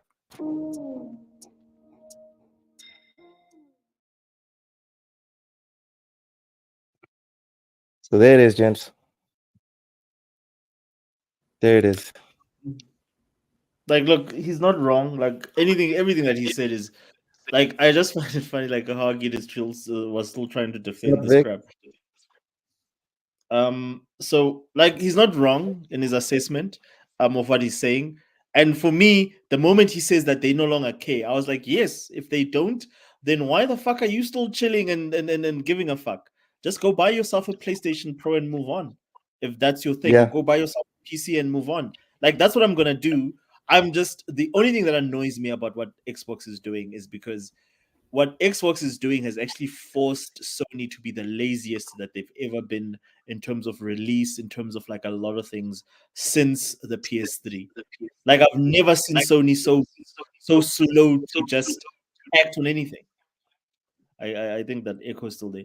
But like it just to me, I just feel that there is no reason for me to. I'll never buy another. I believed Phil Spencer, and that's why I bought the Series X. But I will never make that mistake again of buying. That was a big word. And I will make sure going forward, when I buy consoles, I support Sony. Not a cent of mine will ever go to Microsoft again.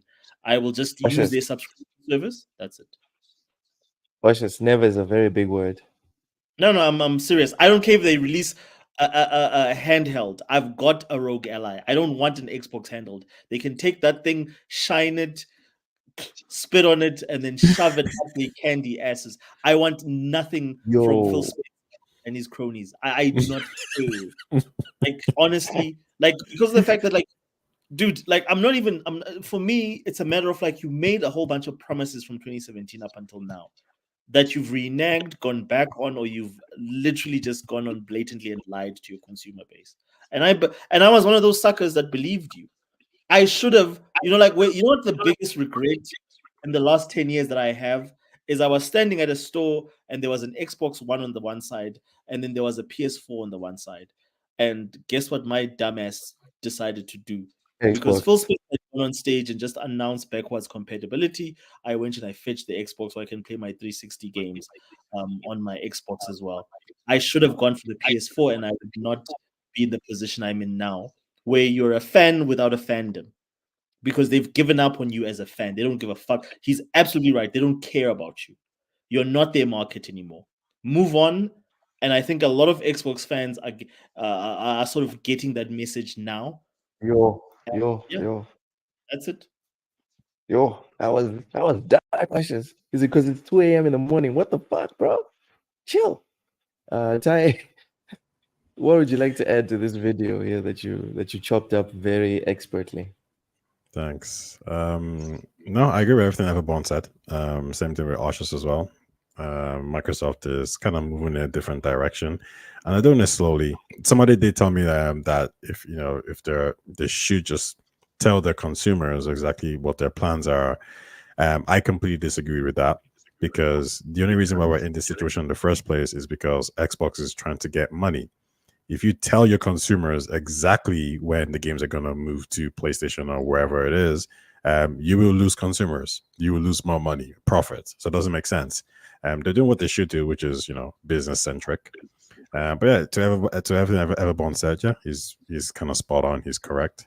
And I think, there was more to that clip where he says, like, just because if they go multi-platform doesn't mean that some games will not be exclusive, because even Bethesda and Activision did deals with, Sony, Bethesda, was not Hi-Fi Rush, but Deathloop, for example, was exclusive. So it's just like, yeah, like there is space to do timed exclusive deals for Xbox still, or maybe just start releasing certain games on PlayStation.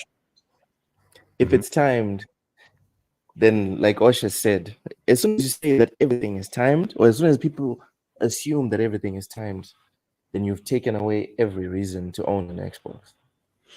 100%. Unless you're like Ham Solo, for example, that you're super invested in the platform and whatever, and you're down, right? Like for me personally, I was also super invested on Xbox. I'm not gonna lie, I'm not gonna sit here and cap. I bought the Xbox One before I got the PS4 because I had so much fun with Gears of War in the previous generation. I was like, give me more Gears. The same way Nintendo people buy Nintendos because they're like, I want more Mario. You know what I mean? And then they fucked me with Gears 4. And then they did me even dirtier with Gears 5, But yeah, it is what it is.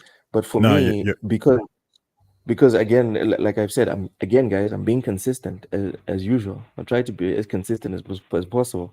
For me, it's very easy to divorce my feelings from just what is the most efficient thing to do. And as soon as the light bulb went on that, oh, okay, it's not a good idea to invest in PlayStation or Xbox as your main platform. Like if I was just a gamer and I wasn't a content creator, I'm just being 1,000% with you guys. If I was just a gamer and I just game for myself, I'd be a PC only gamer. That's what I'd do. But I will buy the next Xbox. I will buy the next PS5 because I'm also a content creator. And I know that these consoles will always have timed exclusives.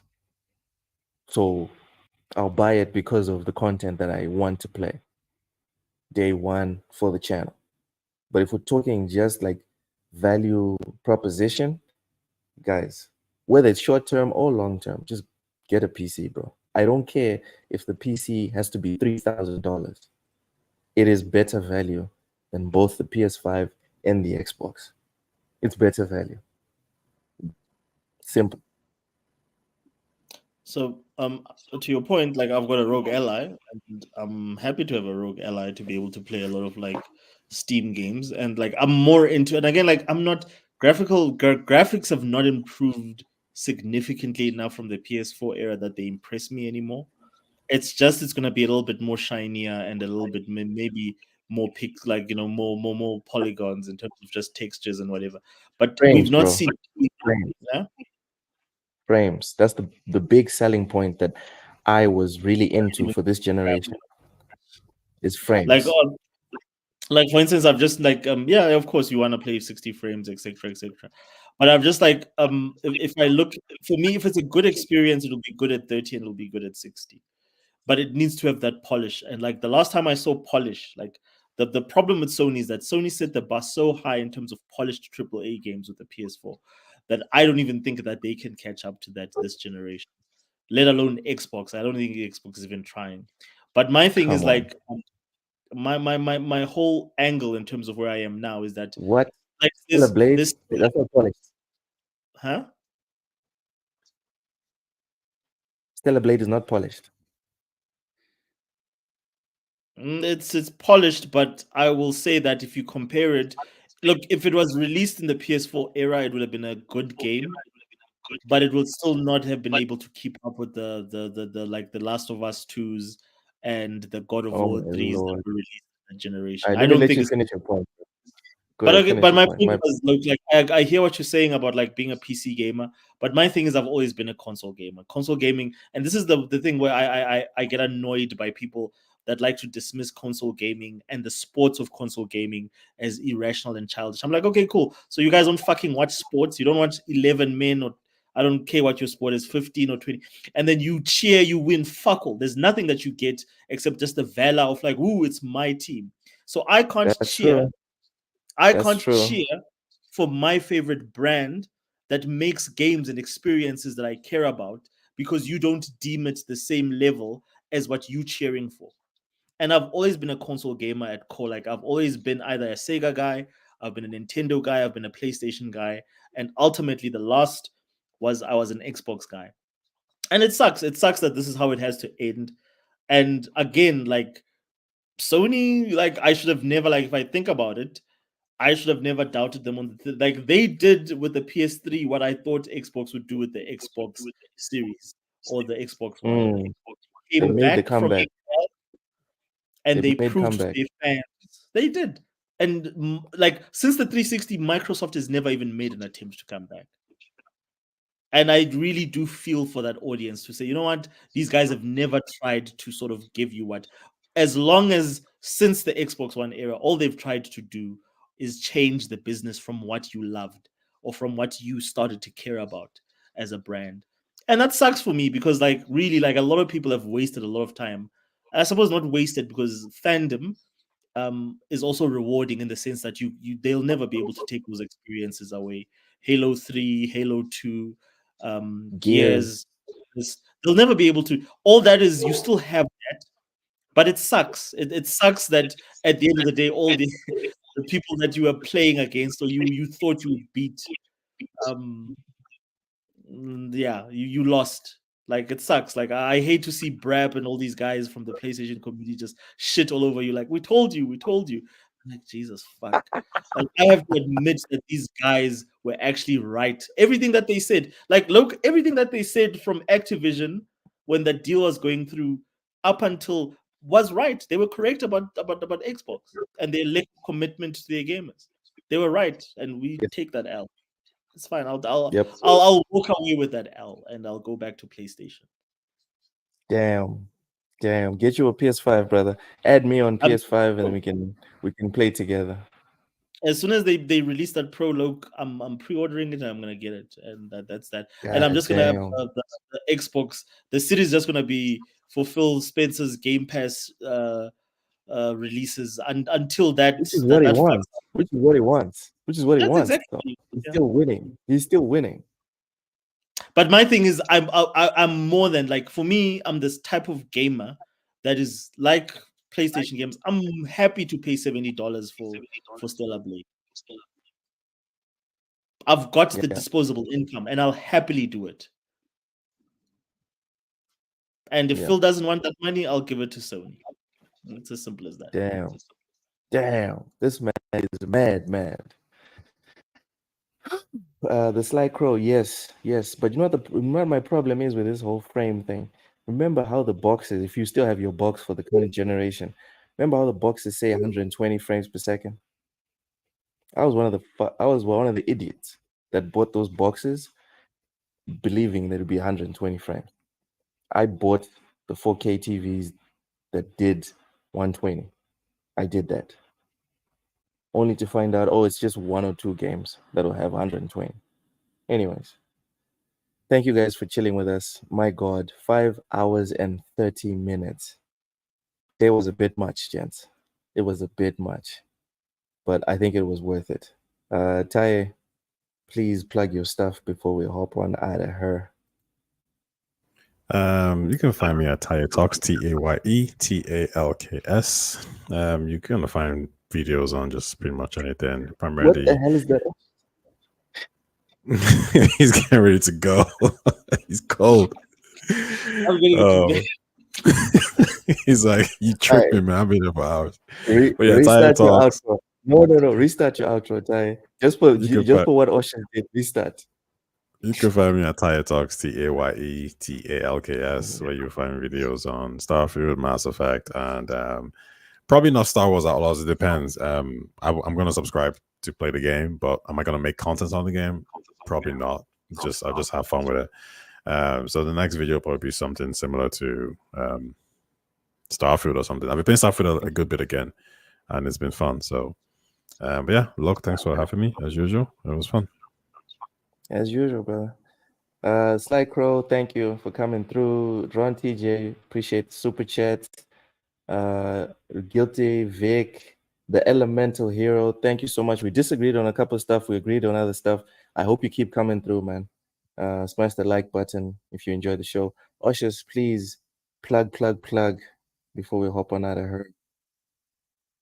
So primarily you'll find me on Facebook at Xbox Players SA, South Africa's biggest Xbox community.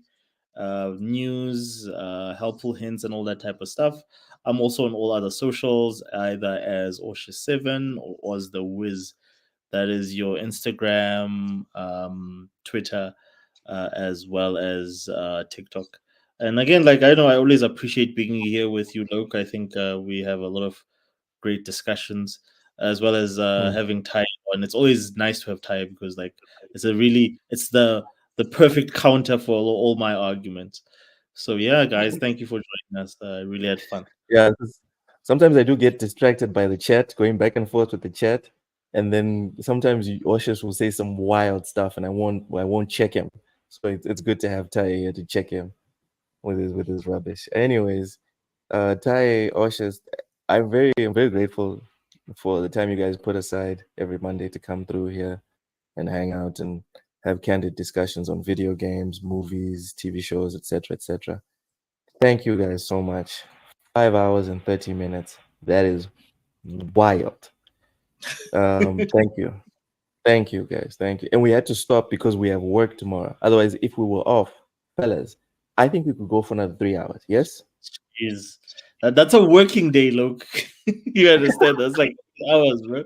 That's a full working day at night, bro. Oshus, if you do what you love, you'll never work a day in your life. Anyways, thank you to everyone for coming through. Thank you so much for continuously engaging with us in the comment section, whether it's with or without super chats. Agree, disagree. The idea is to come in and say your piece, and then we can just get to know each other and talk. And they said, and we said, and then they said, and then we said, and here we are, TSWS Gaming. Tomorrow I will be doing the Football Manager stream. Again, apologies to Big Mad Mo. Last week I did cancel. He and Raichi were waiting on me. Apologies to you guys. Tomorrow I'm definitely coming through. I'm gonna do maybe 2 or 3 hours. We'll see. Wednesday, it's the lowdown, me and Ham. Thursdays, Ham's doing his American football stream, because I do the real football stream, then Ham does the American football stream. On Friday, bull sitting. Saturday, Kalala does her Halo stream. So essentially, we have content live or not live on TSWS every single day. Make sure to like, subscribe, and share this out. Thank you, everyone. Good night, and if you're where we are, good morning. Bye-bye.